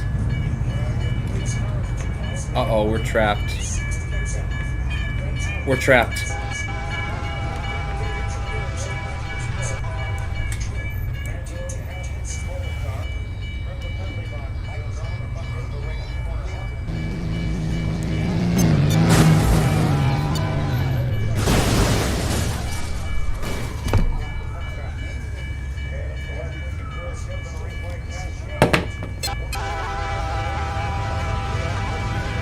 Save on all your favorite furniture with all new price cuts.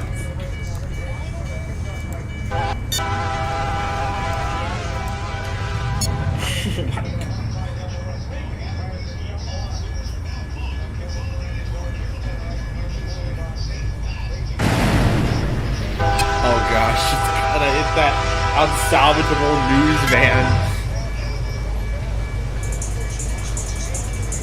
At the Ben Furniture and Bedding bankruptcy. I've been having too much fun with all these going out of business commercials. I've been having too much fun with all these going out of business ads. Okay. Anyway, let's go ahead and update the game. It is currently 2-1 Golden Knights in the third period of play. I guess I'm not going to delete my vehicle after all. At least that helps. That's good. Well, let's see how much we can, let's see if there's anything salvageable inside of this van. Can we still drive it? Oh, yes, we can still drive the van. However, not with much power as it used to be. However, not with as much power as it used to have. Used to have a whole lot of power, now it doesn't have that much.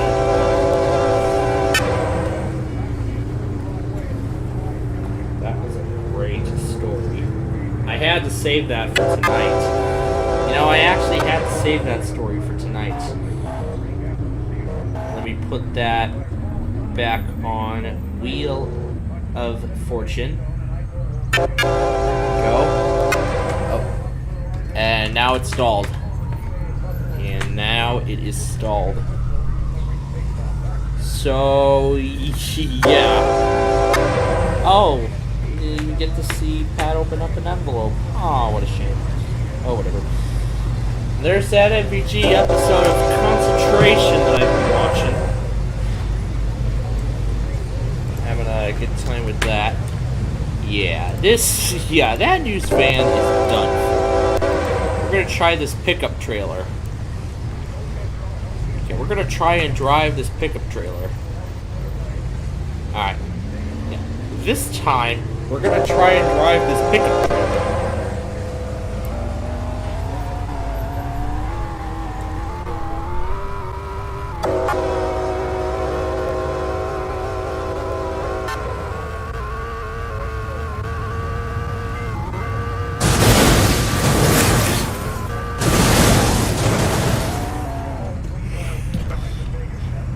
The trailer went on a runway.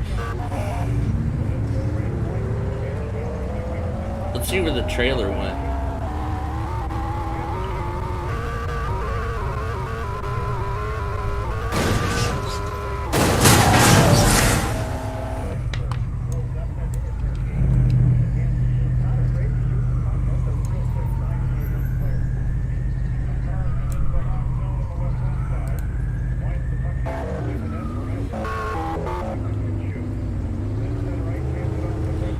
Trailer.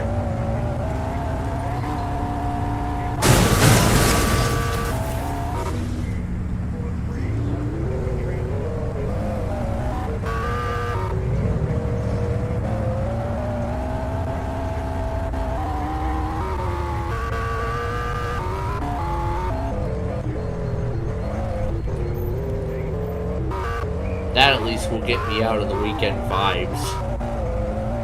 Well, what I have been thinking about all weekend when we were off the air, well, for now that is, because by later tonight I'm sure that's all going to come right back.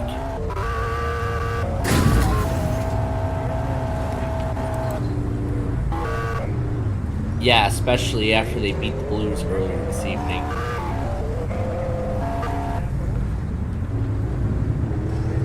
They're talking about the Hurricanes here as the third period of our game has gotten underway. So let's see if we can even get on the freeway. That'd be interesting to see.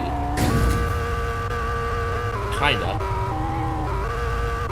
I feel like I'm playing Mario Kart. This game feels like Mario Kart.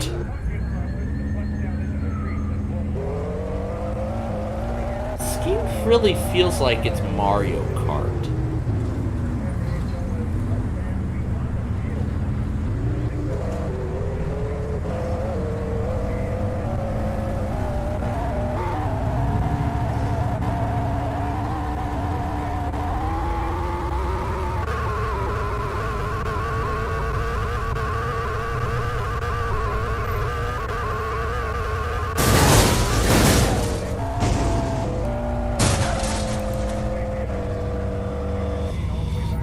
And then, of course, we gotta throw some good music in for the end.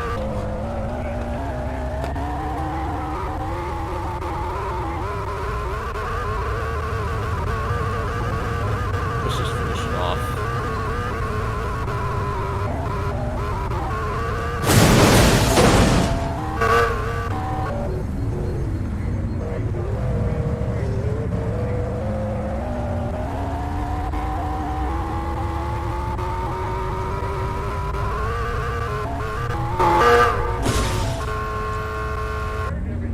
We'll keep going until it reaches a point where it's no longer usable, or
oh, yep, this sand did it. Yep, that did it. Oh my gosh.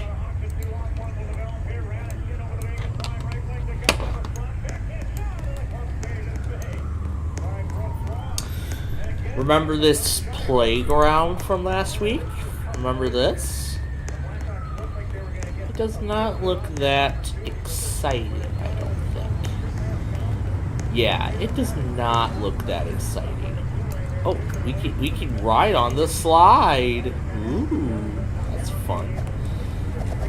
And for some reason, I'm back up at the top. At the top again. Wee. Ah, yes, that's how it's supposed to work. It's supposed to... This is the only exciting piece out of this whole thing. Yeah, that's really the only exciting piece. This part is really the only exciting portion of this thing. Now, I actually want to open up Google Maps for a moment because as I just mentioned, this playground does not look very exciting at all. There are actually a bunch of other exciting...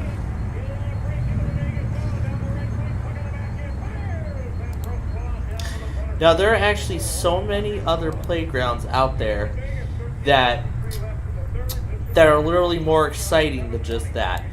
And I'll show you, we know they're so good you might forget, but please don't, especially during your Zoom calls. Who even does Zoom calls nowadays? I mean, the pandemic is really over. Anyway, I was gonna show a bunch of, yeah, you know, I mean, the developers of Roblox, I mean, did a good job with the playground and even made the whole thing usable. But I think in terms of the play structure, they can do better than that. They can actually do better than that. Like, I'll show you several examples. I'll show you several examples of good play structures. Like, for instance, this massive one in Homer Glen. This is near one of my relatives. This is actually this is near the closest relatives that I have. The closest they are from our studio. So that's where they are. That's where. But yeah, that's. Yeah, I mean, I haven't been there. I haven't been there in quite a while. What was the last time? I think it was, maybe it was in the middle of the Saturday test or something. I think it was that 1 week. Yeah, it probably could have been. Let's see. There are a bunch of other examples out there. Yeah, let's get back to the action right now.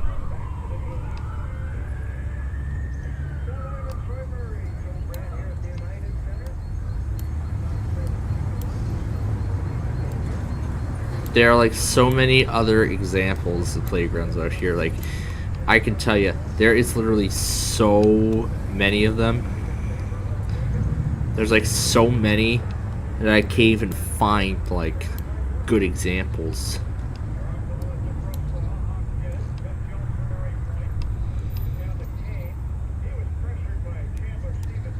There's like so many. There's so many playgrounds out there. But as soon as I could find one. That's a cool swimming pool.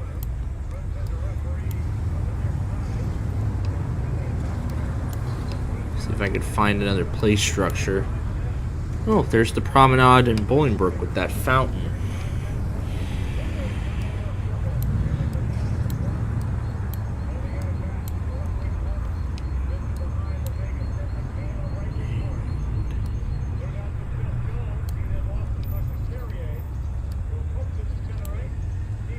So like near the end of Boughton, right over here, Boughton Road, this is another good example of a playground.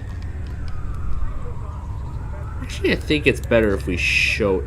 I think on Boughton Road it'll be a lot better. It'll be a lot better if we show it on Boughton Road, because I think this is the best view we'll get. There's all these trees in the way. Did they actually replace it? Because I swear it did not look like that before. Looks the same to me. Here, let me go up closer. September 2018. Yeah, that's as far as it... Oh yeah, it totally got replaced. Oh yeah, that play structure totally got replaced. Because it surely did not look this way before.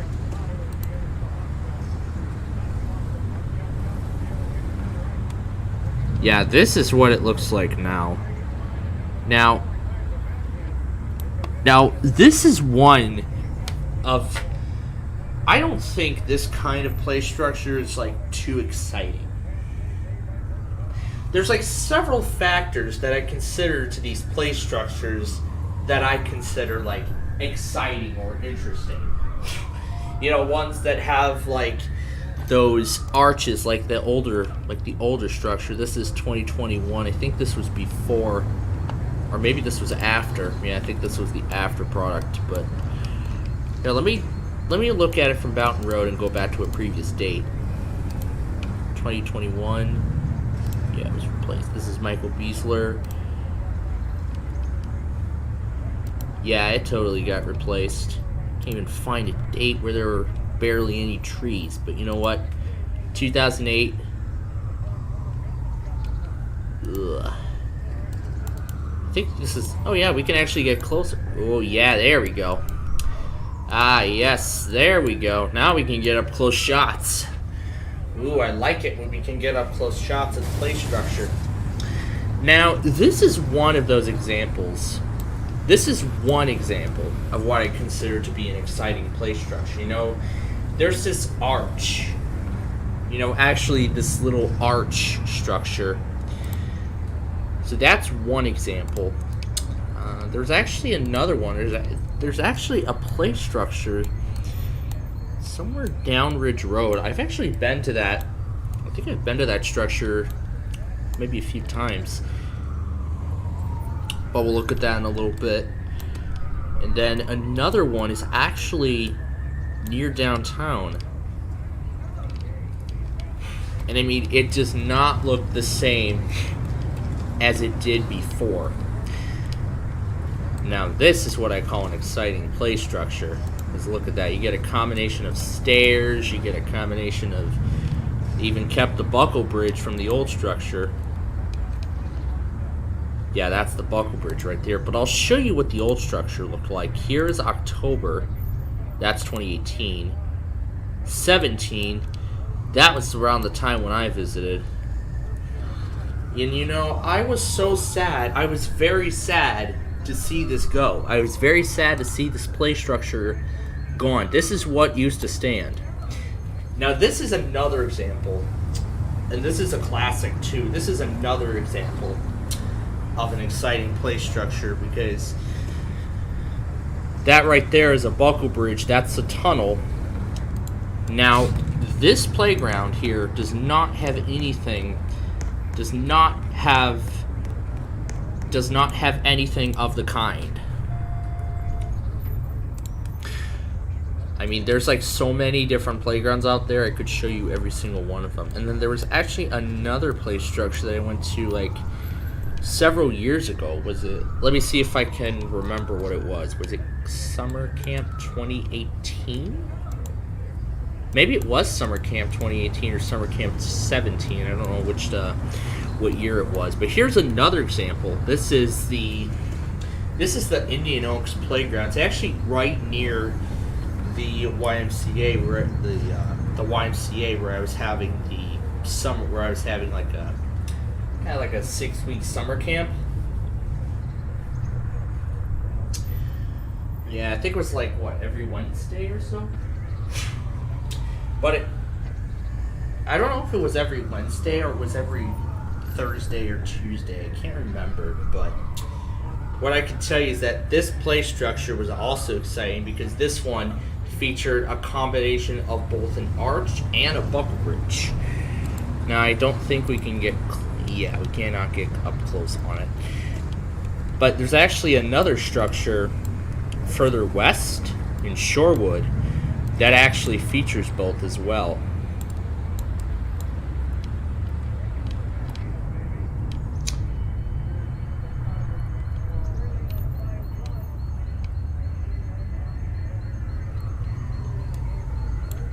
That's the same song that was being played during at the end of the Hurricanes game.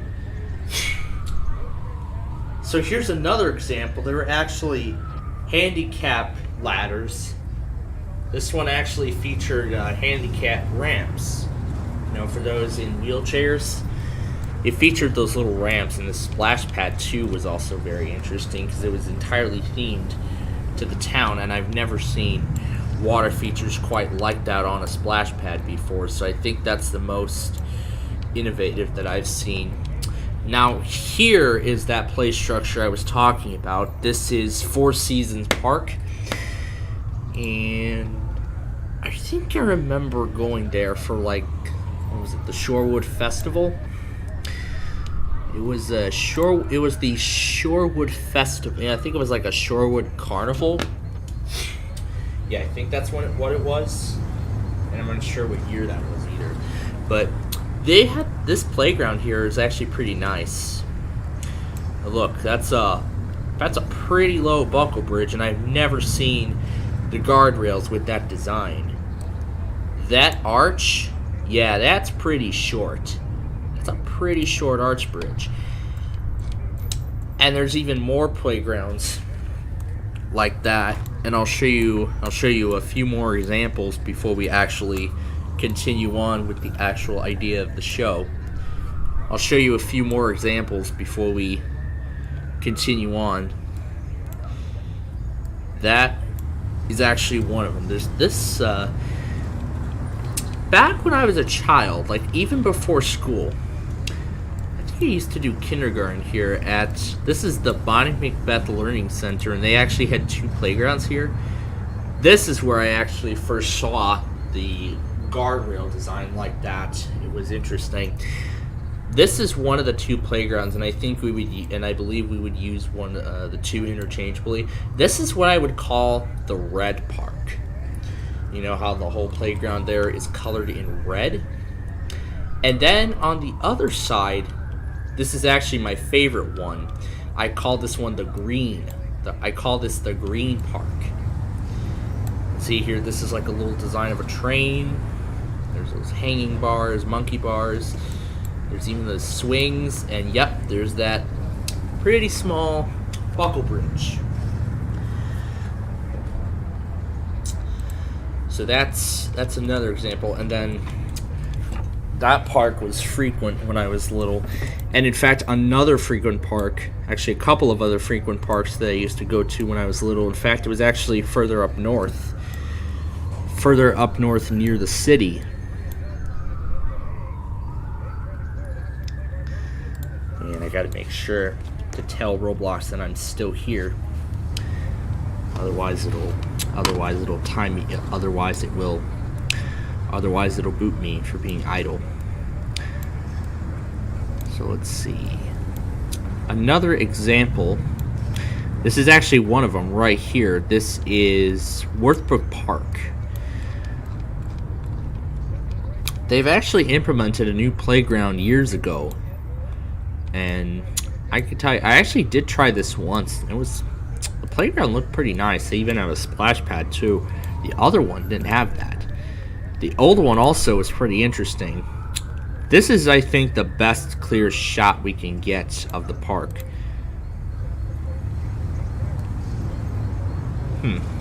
July of 11. Yeah, this park was getting pretty old, I can tell. You could tell even in 2011, yeah, this park was getting pretty old. But look, there's this ramp, there's a buckle bridge. You know, this playground was actually very interesting. This was a very interesting one. And in fact, this actually had 2 separate playgrounds. There was actually a second one. In fact, they even had a second one. And see, that's the new one. I want to show you the old one. Yeah, this one had a buckle bridge as well. So 2 different playgrounds, both with very similar features. And there's another example, and that's if we continue on. No, that's not the school. Oh, yeah, sure, we can use this as examples too. So at this school here, there actually is another playground. And this one isn't too exciting. Oh yeah, remember this siren? Remember during our Minecraft live stream on June 13th? I'm sure you were all familiar with the severe weather event that happened that day. I was able to hear that siren actually sounded for once. And I'm sure over here all those kids were starting the day. This is another not so exciting playground. It's pretty small, but I mean, it does fit. I mean, those 2 on their own do fit their respective demographic. This is actually the school. This is actually what I was looking for. So this playground, unbelievably enough, actually still stands today. And this one I have been to a lot when I was little. When I was little, I've been to this playground a lot. But look at that. This is a buckle bridge right here. This is a little arch. I remember my grandma and my nanny, yeah. When my nanny still lived in Oak Lawn, that Homer Glen playground I showed you at the beginning, That's where she lives now. This was in the past, by the way. This playground has been here for a while, but I'll show you what it looked like before. This school went through a pretty good renovation. I can tell you that the playground's got a pretty substantial upgrade, because that's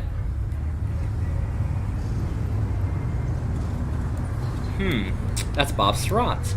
Bob Surratt. I could sing Bob Surratt all day if I wanted to. Anyway, this is what the playground looked like before. This is what it looked like before. Yeah, unexciting. But look at the shot after the switch. Look at that. Incredible. That is an incredible upgrade. That is certainly an incredible upgrade. And in fact, there was actually another playground on the other side. Let me see if I can still get shots of it, though. We probably can't.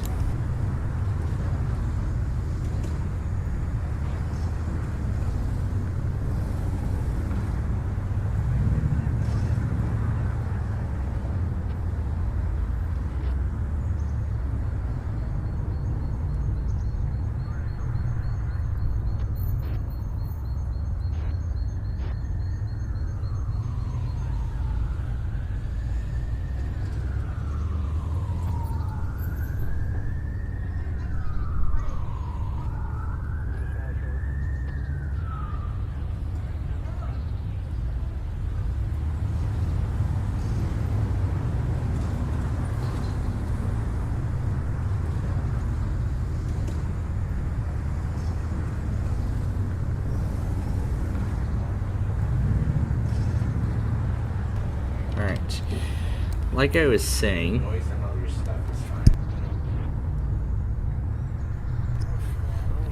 yeah, I highly doubt we're going to get any footage of the playground.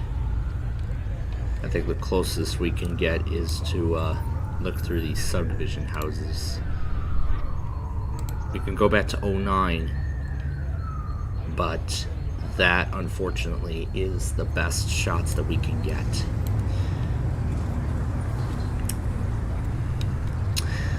And then there's actually one more. There is actually a couple more playgrounds out there. And there's actually one over here that was actually built fairly recently. This one over here was actually built fairly recently. That's the...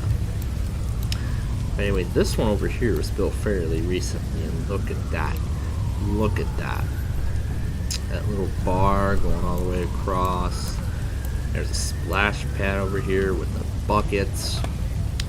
Yeah, that's what I'd call an exciting playground.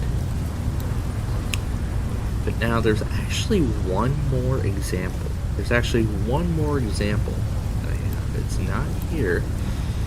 It's actually like further, let's see. It's like way deep in like Brookfield or Riverside, or it's not. Yeah, I think it is Western Springs. I mean, it's been a lot. I think I've only been to this, I think, twice, maybe even once. And look at that! I found it just by guessing. That is wonderful. That's what it looks like now. I went there when it looked like this. This was years ago, and man, oh man, this one was pretty exciting. Look at that. Springs on the swing set here, a buckle bridge, little swings over there, you know. Every time I would go to a park, you know, I would literally be more intrigued by the swings.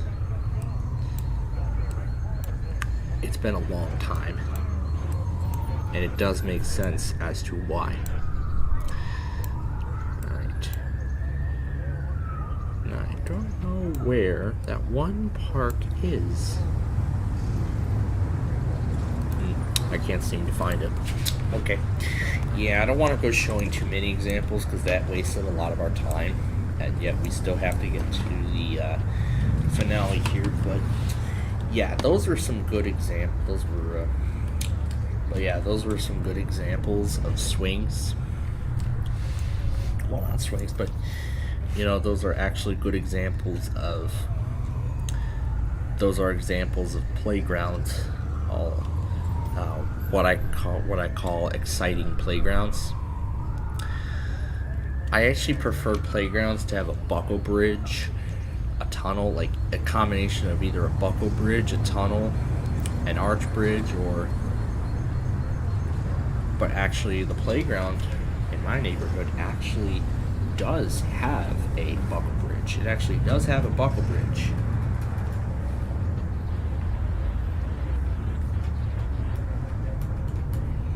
Yeah, it actually does have a buckle bridge. So, I think the creators of this game should probably make some update. I mean, as far as I know, the creator of this game is making a update. Actually making updates to this map.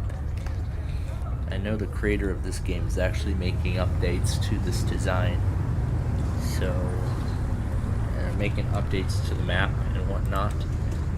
So I'm sure we are likely going to be seeing those updates very soon.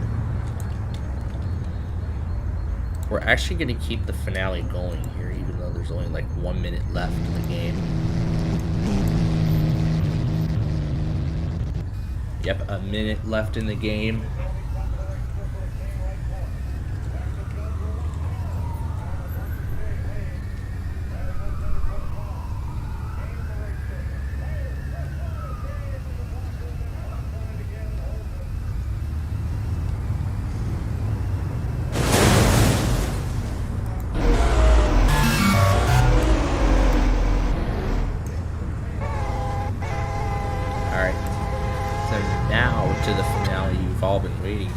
Talking about, we went from raving to bubble guppies to playgrounds and stuff. But overall, I'm very pleased. I'm very happy with the upgrades the creators have done.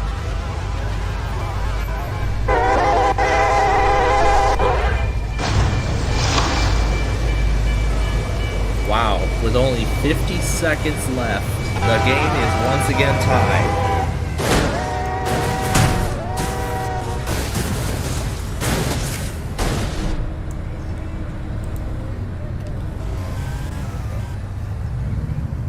And just like that, we have prevented the Golden Knights from taking this game for right now, that is.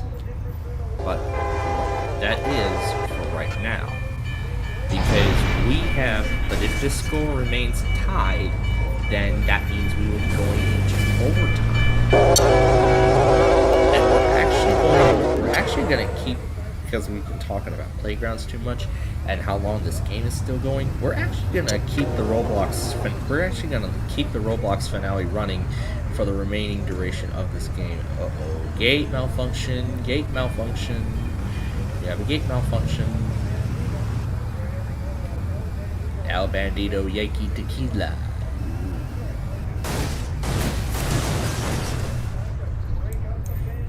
That's exactly what he just said. And there is the top of the hour chime. So, yep, it is about to have time, or we're about to. I mix up sports. You know, sometimes I mix up sports terms, but you get the point. Again, we're tied into. We're about to go into overtime.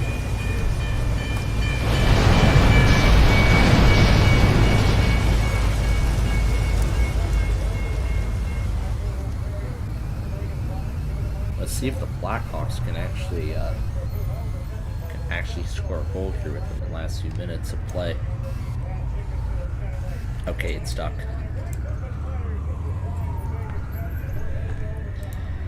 Wow. What a game, folks. What a game it has been. It has been quite a game.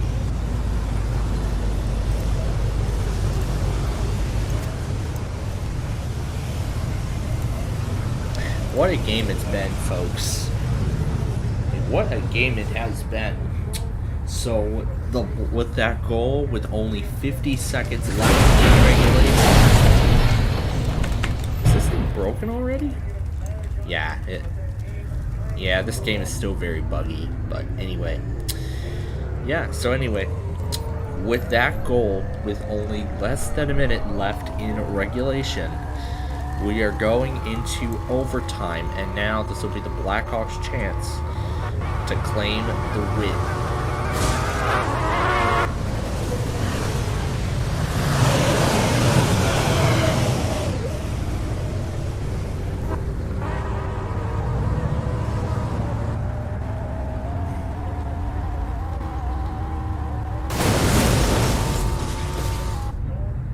Yeah, this thing is too tall. Really tall. There, I can see it is the gate, which goes up very rapidly.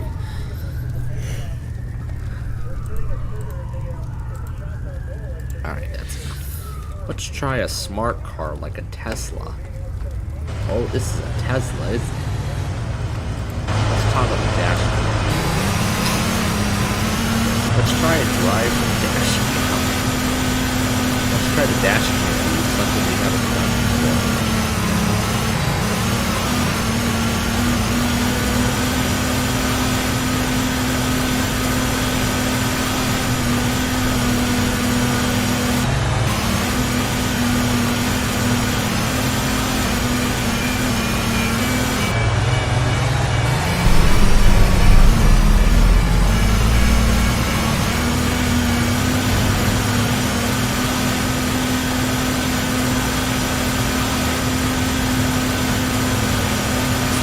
Yeah, the last overtime was in Ottawa. The last overtime game we had was in Ottawa. And here comes another train in Cerri. I am assuming it's a westbound. Here comes a westbound right now. Westbound is coming right now. Feels pretty surreal that there's absolutely no cars crossing the tracks at all. Yeah, the gates. Oh, this is going to be a good one. This is going to be a good one.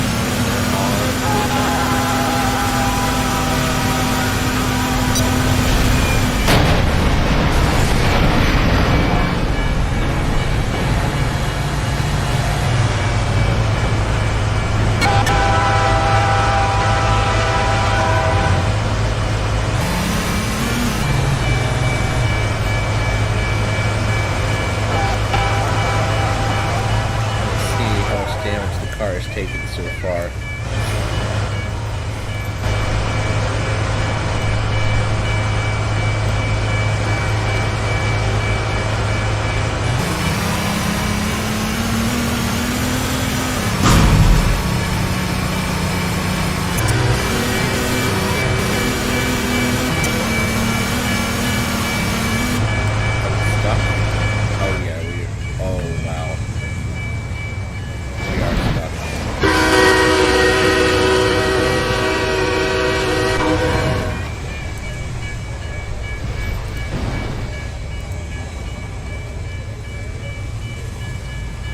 We're going to try this utility van now.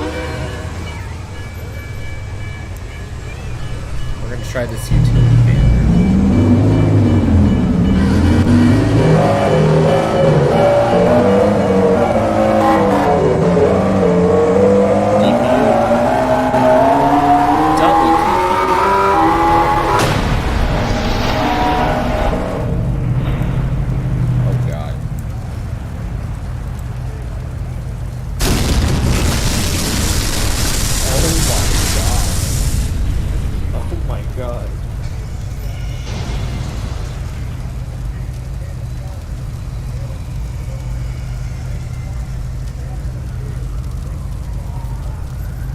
Yeah, the DPUs are always exciting. Oh my gosh. My van is unusable.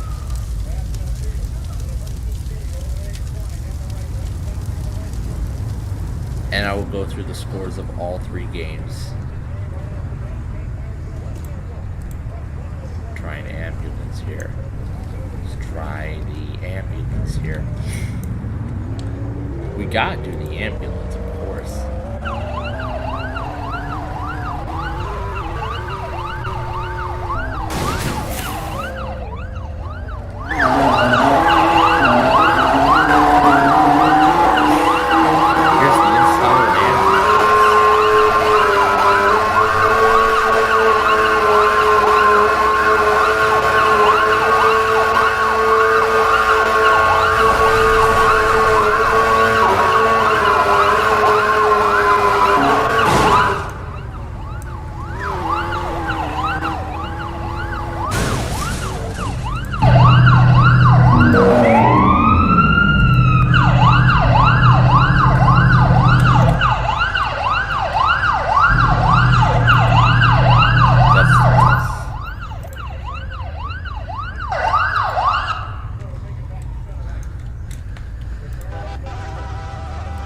We're gonna try a police car now.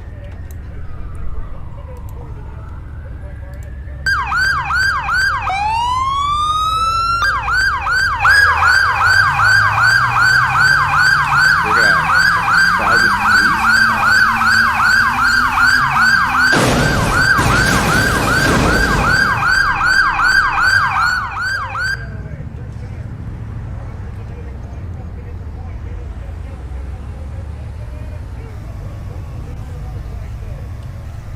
You know, overtime is a little more dramatic.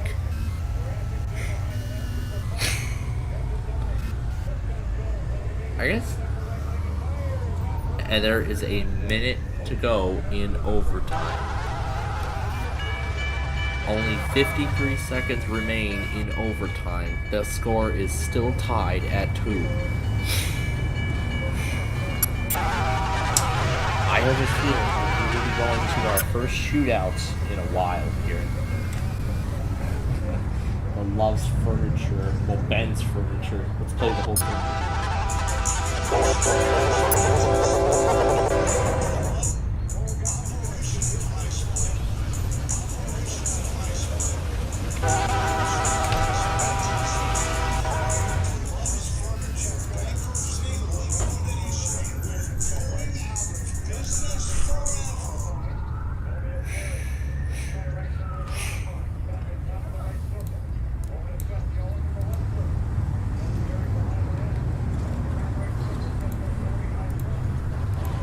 I'm gonna try this tow pickup truck.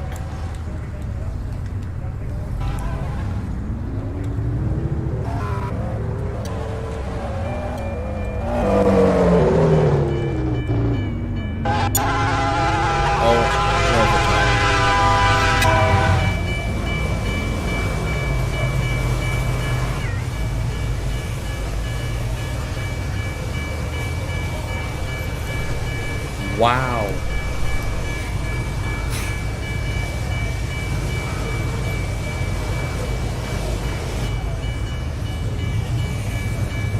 Fifth goal in 3 games for Patrick Kane, and he has won it for the Blackhawks in overtime.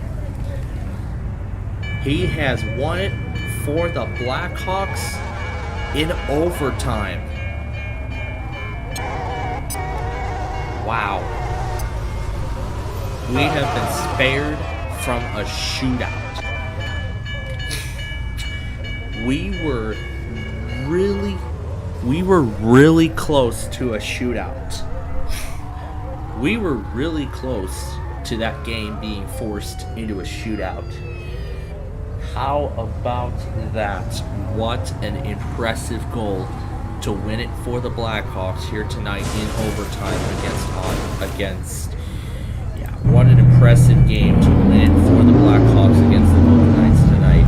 The final score, Blackhawks 3, Golden Knights 2, just by a thread. We missed a shootout just by a thread. That is incredible. That's right. Oh yeah. forget about the El Bandito Yankee Tequila.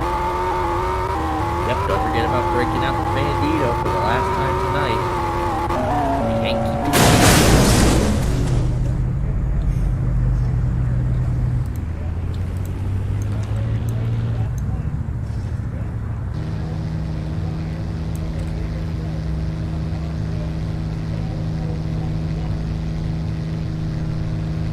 We were super close to a shootout. Let's see what...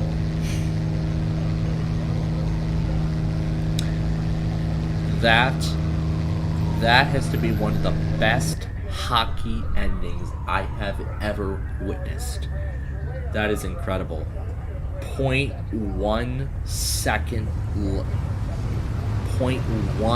seconds left on the clock with that game-winning goal in overtime.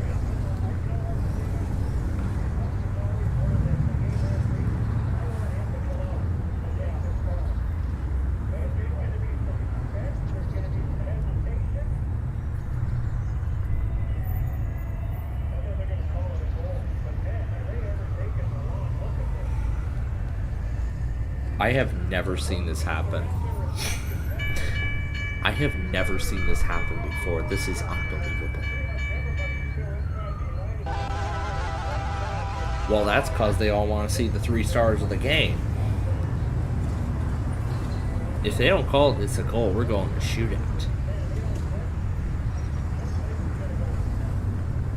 If they call this a goal.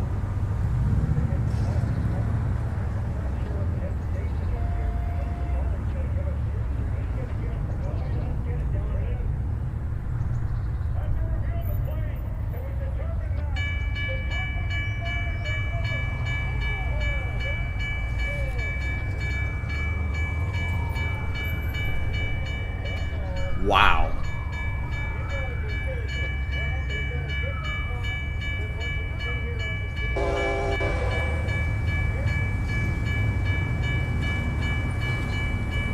Really?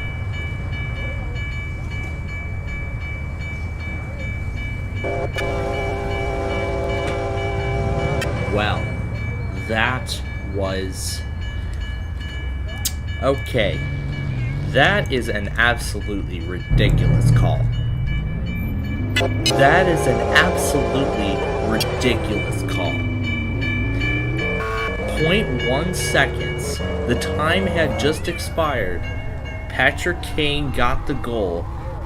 They looked, yeah, 0.01. That was how much time was left. So apparently the referee's clock was different. They looked at the clock and they reviewed the play, and they said that the time had expired and therefore was a no goal. Oh my, we could have been done with this by now if they had called it. Oh, that was what I was anticipating. But you know what? But that was interesting. But you know what? We can still... But don't worry, it's not over yet. We could still win this here. This is the first, but in fact, with that being said, this is the first shootout. This is the first shootout we're gonna have in like, when was the last time we had a shootout? When was the last time we had a shootout? I think it's been like months.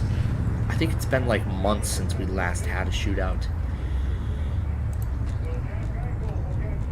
Alright, so here we go. Jack Eichel will start us off in the shootout.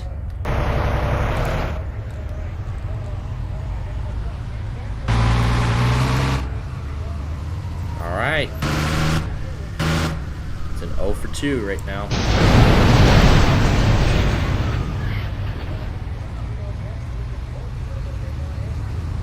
Wow.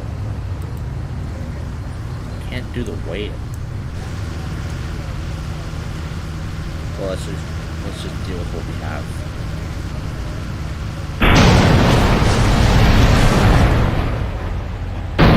Shootout wins. No score so far. Wow.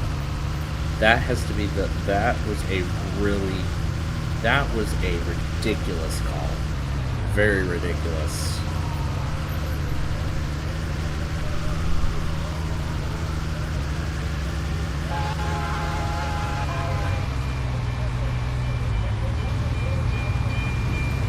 score remains, and it remains scoreless. The shootout remains scoreless.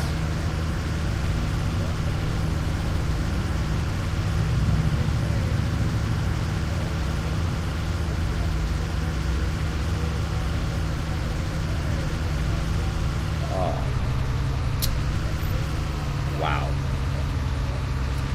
Once again, it's still scoreless. It is still scoreless in this very unnecessary shootout.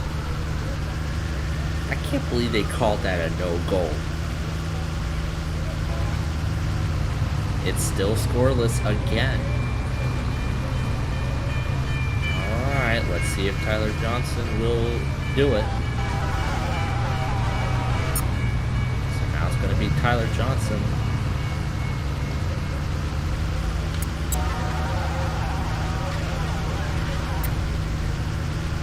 There we go. Now we got the win we've been looking for. There's the win we've wanted.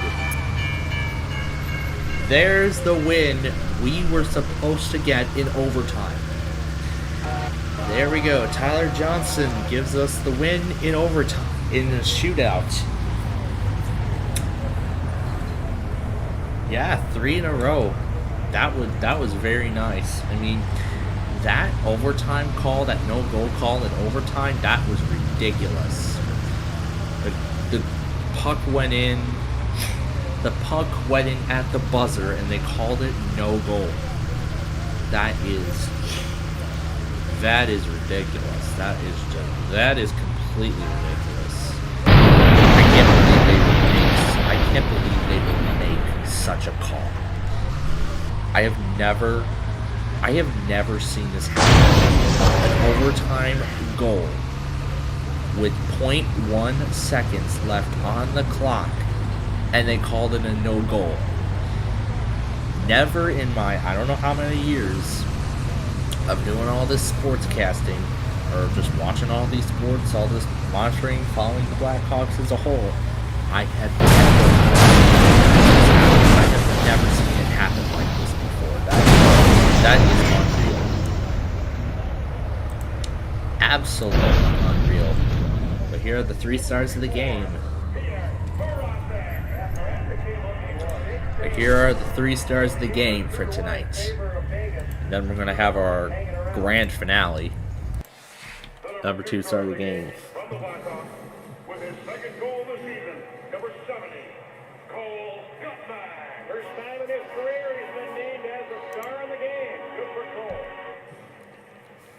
And now the number 1 star with the game-winning goal in the shootout.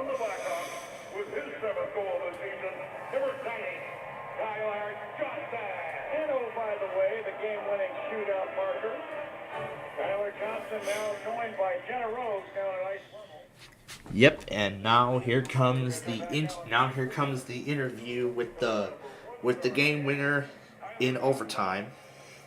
Well, in the shootout. Patrick Kane was the winner in overtime right at the buzzer, but then it was Tyler Johnson who saved the day. That was still a very ridiculous call.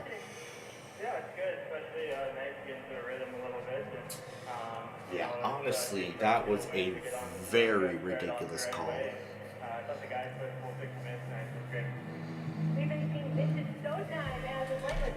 Wow.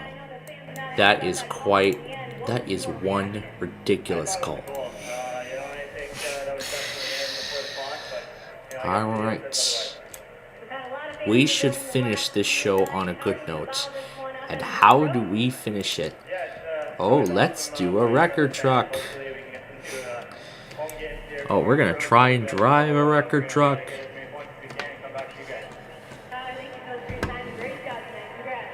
Alright, Tyler Johnson, the number 1 star with our Generals. Final score, the Hawks 3 and the Golden Knights 2 in shootout.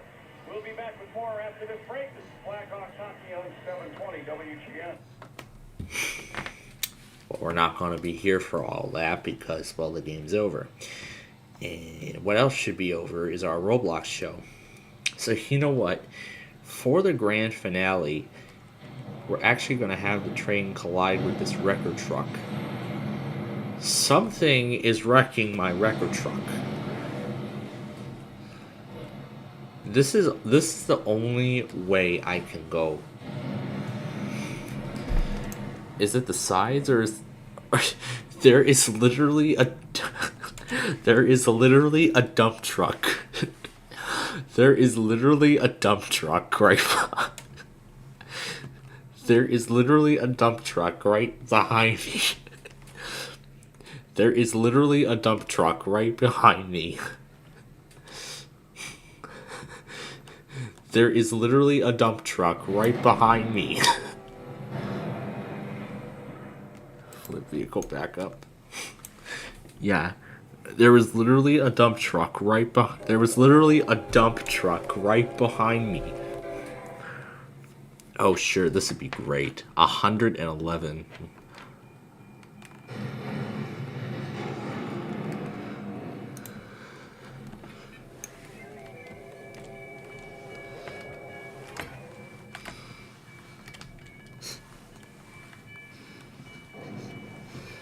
For sure, we're trapped now.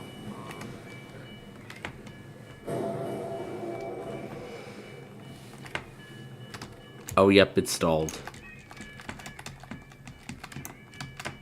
Yep, it's stalled.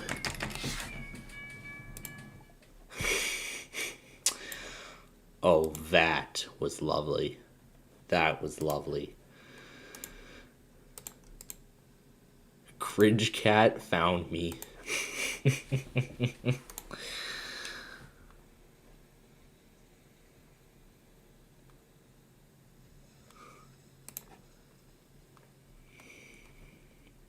Oh my gosh.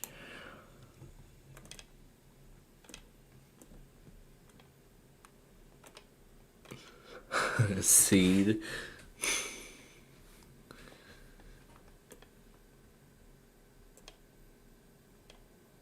It's about the test tonight. Oh, yep, that is what we are going to go over here in just a second.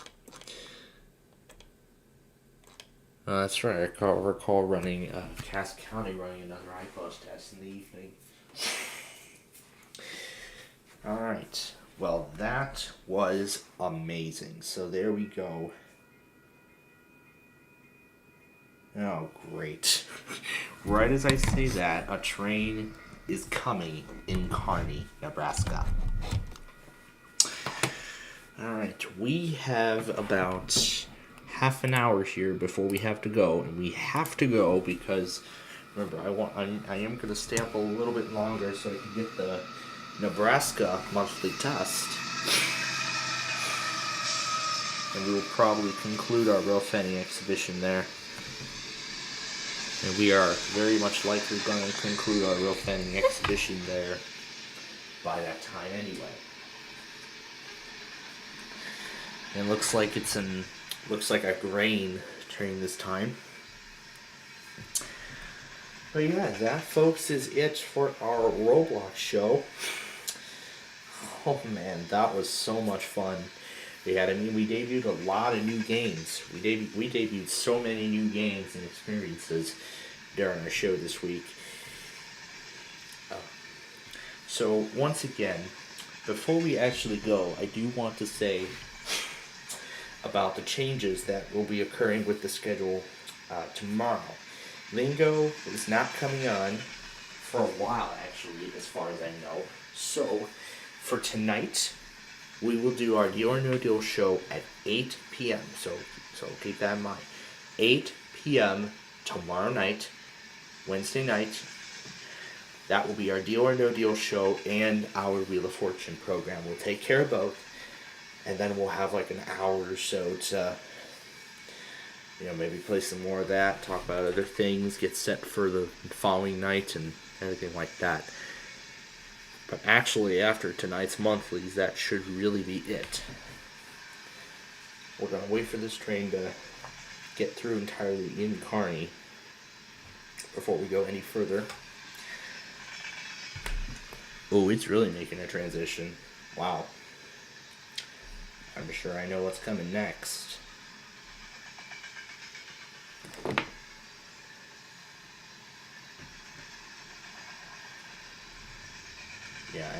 I know what's coming next. The DPU.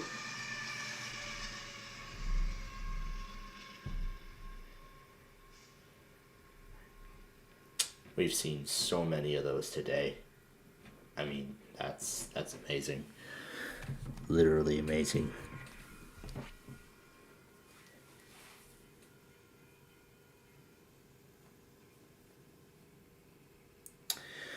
All right. So now that that's done, again, the weeklies that have happened so far, WZHF and WFMT so far on my board have done their test. So right now that is 2 out of 8 for this week. We haven't gotten a KMOX yet. We didn't get a YCT. We didn't get a YND. Well, let's hope we get those. Now, there are actually a few factors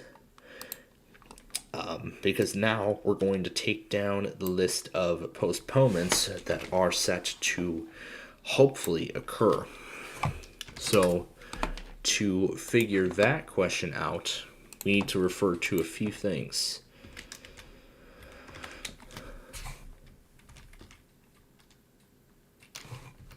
We need to look at the Weather Prediction Center homepage. So, first we need to consider tomorrow's risk for severe weather. Wednesday morning into the afternoon. Oh yeah, there are definitely going to be postponements. And then next up will be,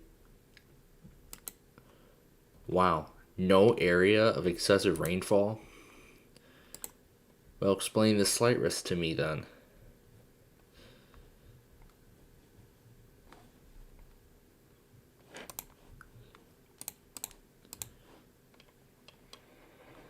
Wow, I've had Carney down the whole time. Dang.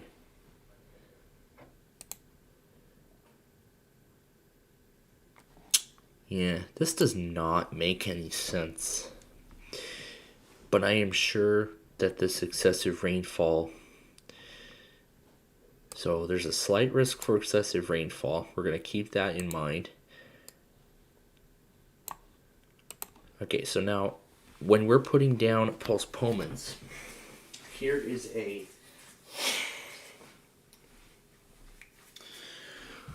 So here's a good thing that we're going to mention. So I'm going to go ahead now and we're going to put down the list of offices. We're going to start... We're actually going to go in order. We're actually going to put all of the postponements in order.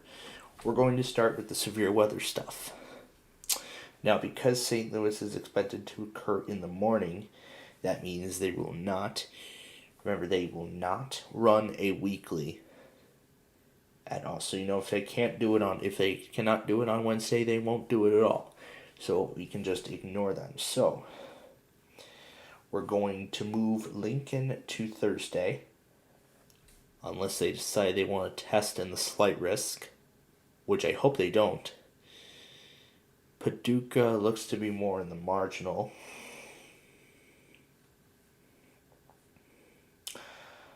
They are more up north, but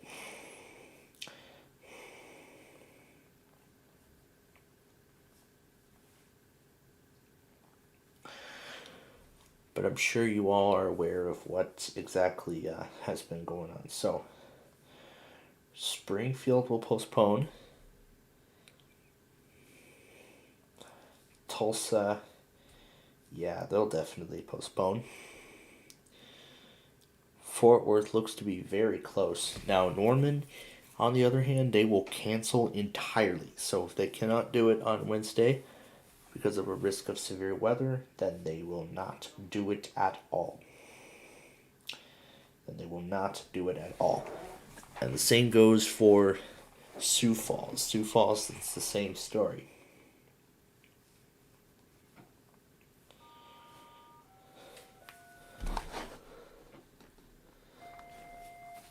Now, I think Fort Worth may postpone both of their tests. So I'm going to put down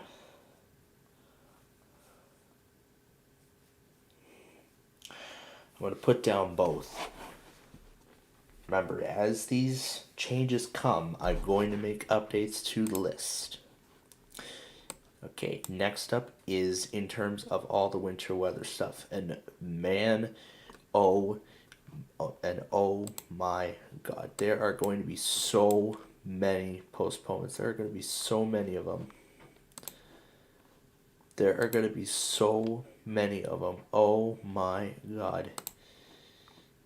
Okay, there are going to be so many. There are going to be so many postponements. Gray, Maine. Albany, New York.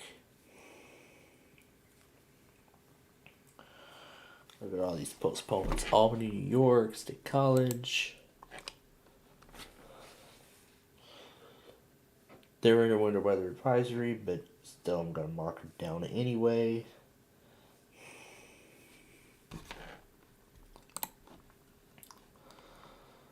It's going to be insane.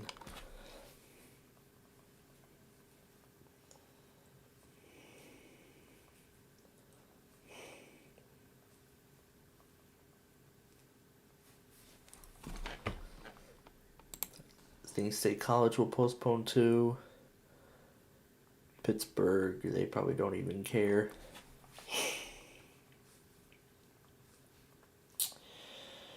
Grand Rapids will be on Thursday. Detroit will be on Thursday. Gaylord will most likely be the same story. Milwaukee.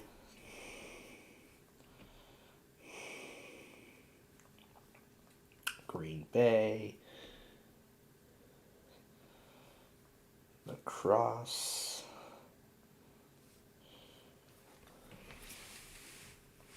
Duluth.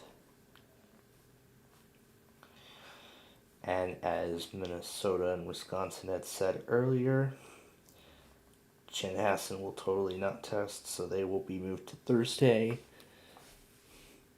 Sioux Falls usually cancels entirely, so I'm putting down both for Des Moines.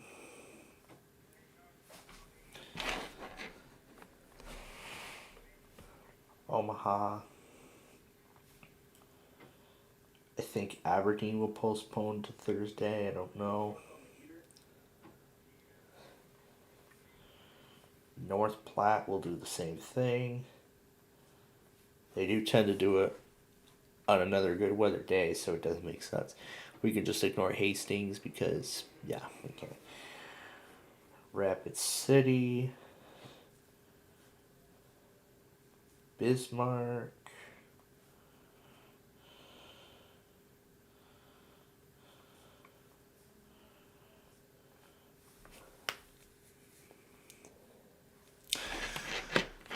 I think Missoula may do the same thing. Riverton, oh yeah, that is going to be nearly the same story. I swear, if all the mountain offices actually postpone this week, oh my God, it's gonna be a first.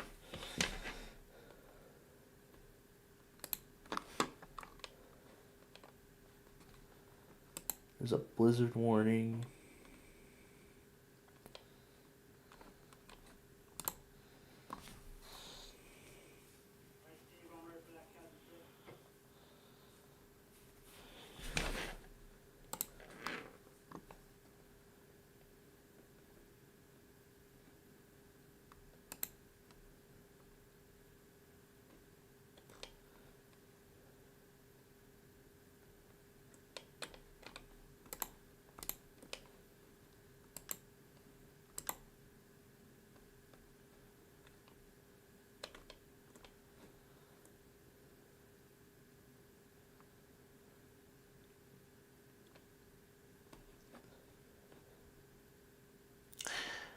Now, I think that's for some of the higher elevations in the mountains, so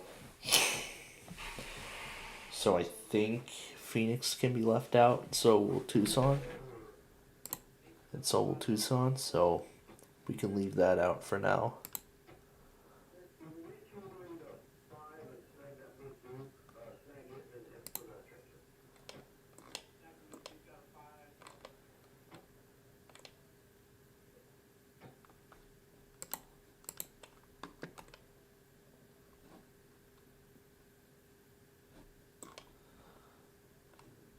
I don't know about Amarillo.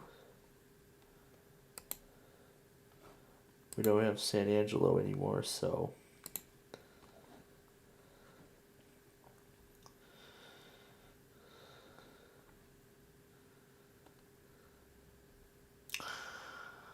This is going to be absolutely unbelievable.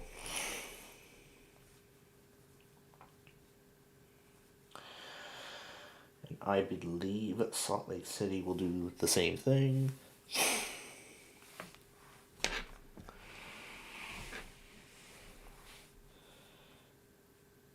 We don't have Elko, but you know what? I'll actually leave out the entire Pacific time zone and we will see what ends up happening.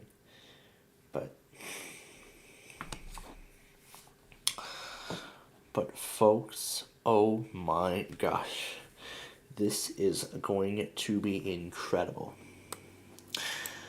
And then finally, we'll turn our attention to the risks for precipitation. Now, considering where we are, northern Indiana may postpone. Chicago will probably do the same thing.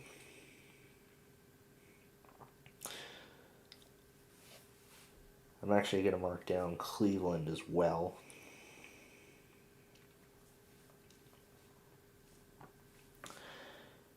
I can consider Pittsburgh's test to be automated. So we're good on that for now.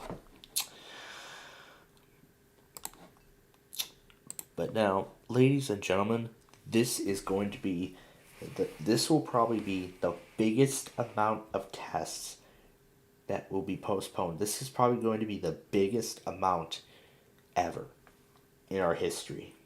And this will be a huge redemption. A big time redemption from last week. As if you remember, I was expecting all those offices to postpone their tests, but yet they all still did it. And honestly, I can't believe that happened. So now we're going to get the other side of this, which is what should have happened. And so far on my list we have 10, 15, 20, 25, 30. So, okay, I'm leaving out Elko because the stream does not work, but this is a new record right here. 35 offices. Yes. It's absolutely unbelievable and incredible. Almost 35 offices are going to postpone their tests. Some of them may still do it on that list, but again, as I see, now this is going to be an incredible feat to set up tomorrow. It is going to be unbelievable. And if this list actually goes through, oh my gosh, just you wait and see how slim it is going to be. Just you wait and see how slim this is going to be. This is going to be unbelievable. We are going to have a lot, and I can't believe this, a lot of the central time zone cut off. A lot of the central offices, a lot of the mountain offices. Well, maybe a lot of the mountain offices too, I don't know. Maybe because they get snow all the time, so they're probably still going to do it, but I don't really know for sure. But still, this is going to be unbelievable. But still, in terms of all of these offices, this is going to be unbelievable. If this list actually goes through, and maybe just a few being taken off, it is going to be unbelievable. It is going to be unbelievable how many offices are going to be taken off this list. It is so unbelievable. It's going to be so unbelievable how many offices, how unbelievable so many offices are going to be when this list actually goes through, it is going to be just incredible. I mean, I'm already getting excited for it, and I hope you are too.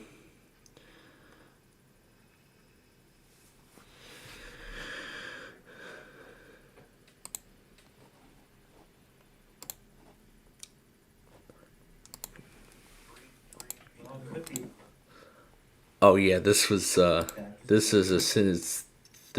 I was in the stream. This was earlier.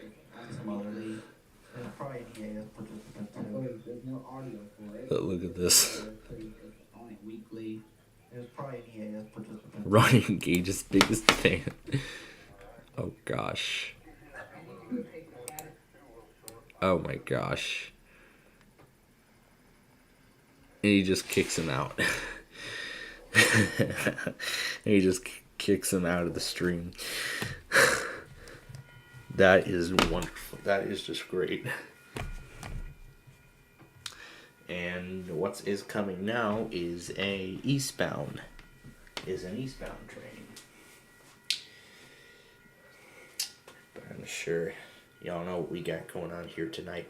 And then also now because the severe weather event and precipitation risk is outside of the range of Mississippi, Louisiana, and Tennessee, this will all still be enough for the statewide tornado drill to proceed. So they've been spared, and they've been spared big time. So tonight it is going to be an incredible evening because we have several monthlies all within the same night. That's right. I'm actually going to do WTTR for Maryland. Usually I would do WJZ, but I'm going to do WTTR instead. So we're going to see how long of a delay WTTR really is, so I wish it good luck. And then also, let's not forget, this is a test of the Washington... There was a DPU. That grabbed my attention. And now before we actually go, though, of course we have to play the WTOP pre-roll, because of course we're going to get it tonight. Let me just up and adjust the volume. This is a test of the This is a test of the Washington. This is a test of the Washington, D.C. This is a test of the Washington, D.C.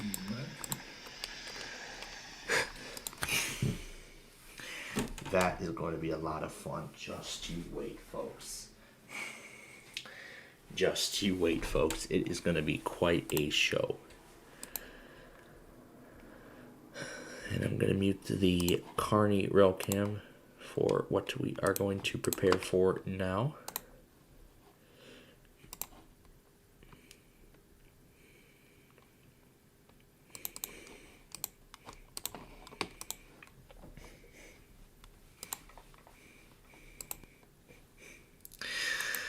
A Cartoon Network themed hotel in Pennsylvania?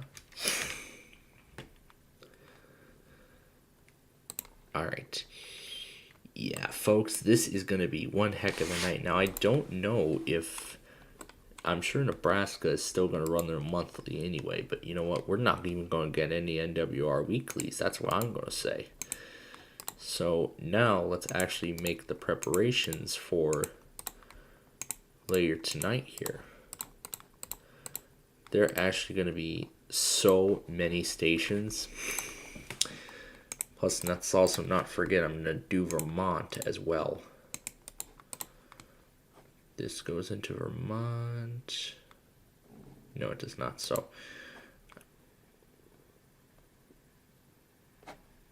let's see what these do. Those don't do anything. So, I'm just going to have the Burlington cluster open. Alright, folks, so that is going to do it for us here this evening. we thank you very much for joining us, and we hope you've enjoyed our programming today. Now, before we actually go, I do want to once again say about all of the tests. And I do once again would like to say about the tests that are coming tomorrow. So again, of course, we're still going to run our weekly test live stream as we usually do, but I'm going to place this under Tests and Storms episode 2 of the reboot. Now, this is considered a reboot.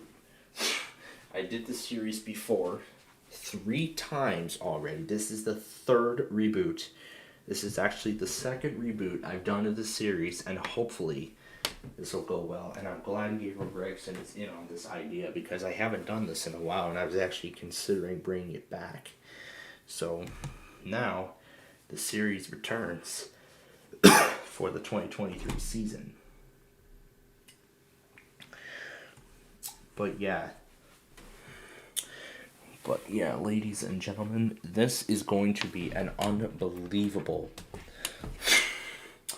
The postponements are going to be unbelievable. You will just have to wait and see. Yeah, you will just have to wait and see. This list of postponements we have up right now is absolutely unbelievable. And when we come back on the air later tomorrow, following the weekly test stream, I'm going to tell you how incredible that list is, if it even is that large. And of course, you will see throughout the stream that I'm going to be looking through every one of those offices' Twitter pages. However, I'll be breaking them down into certain sections. Like, I'll break them down. Yeah, I'm going to break them down. I'm going to break them into the Eastern Seaboard.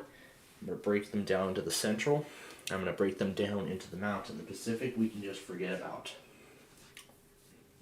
But yeah, it is going to be unbelievable how many postponements there will likely be. And I think I also forgot to mention, too, this morning, Gelatin actually posted a picture of the same chair that I have, but actually he got it in the blue color. I wanted it in the blue color originally, but I didn't want to wait till tomorrow just for it to come from the weekend to tomorrow, so I just wanted it now, and I needed it now. So I'm glad I had it. So that is why I am very happy for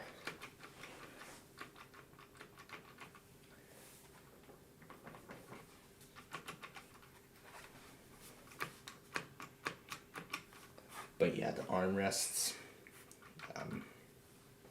But either way, I am very happy that I got the upgrade I deserve. It's in much new condition again,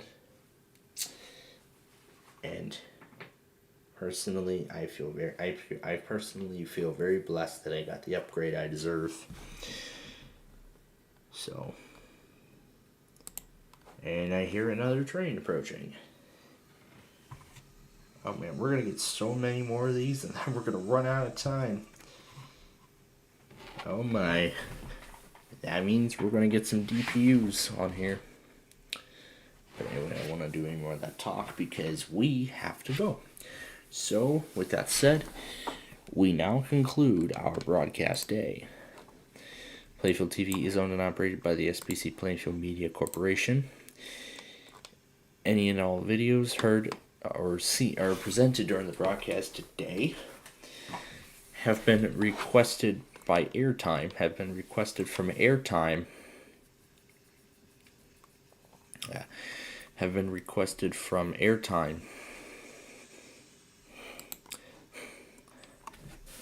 Yeah, so some other videos presented during today, their owners and uploaders have requested airtime, have granted us permission for their airtime on our broadcast today, or even on our station at all, even though we haven't done it in a while.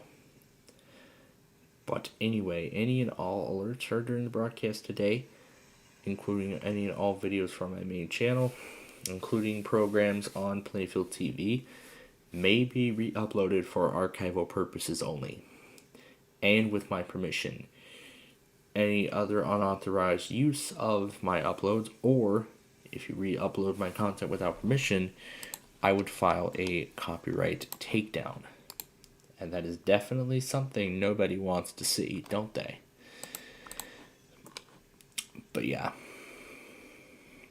A message from the wholesome seal. Seal is typing. Oh god. Alright.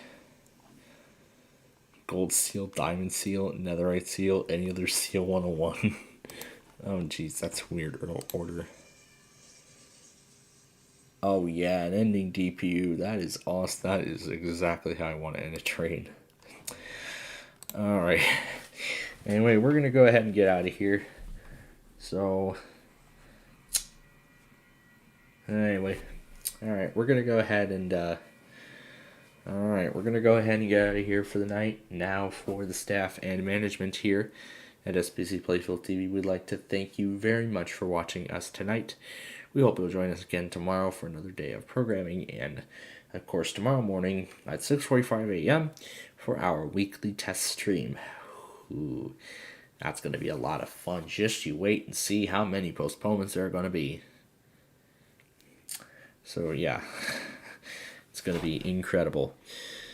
But anyway, up until then, I should probably silence that channel, but I don't know for sure if I should. Oh yeah, anyway, until we see you again tomorrow. So, until we see you again bright and early tomorrow morning, have a great rest of your evening. Mickey Mouse, Mickey Mouse, forever let us hold our banner high. Now it's time to say goodbye to all our company. M-I-C, see you real soon. K-E-Y, Why? Because we like you. M-O-U-S-E.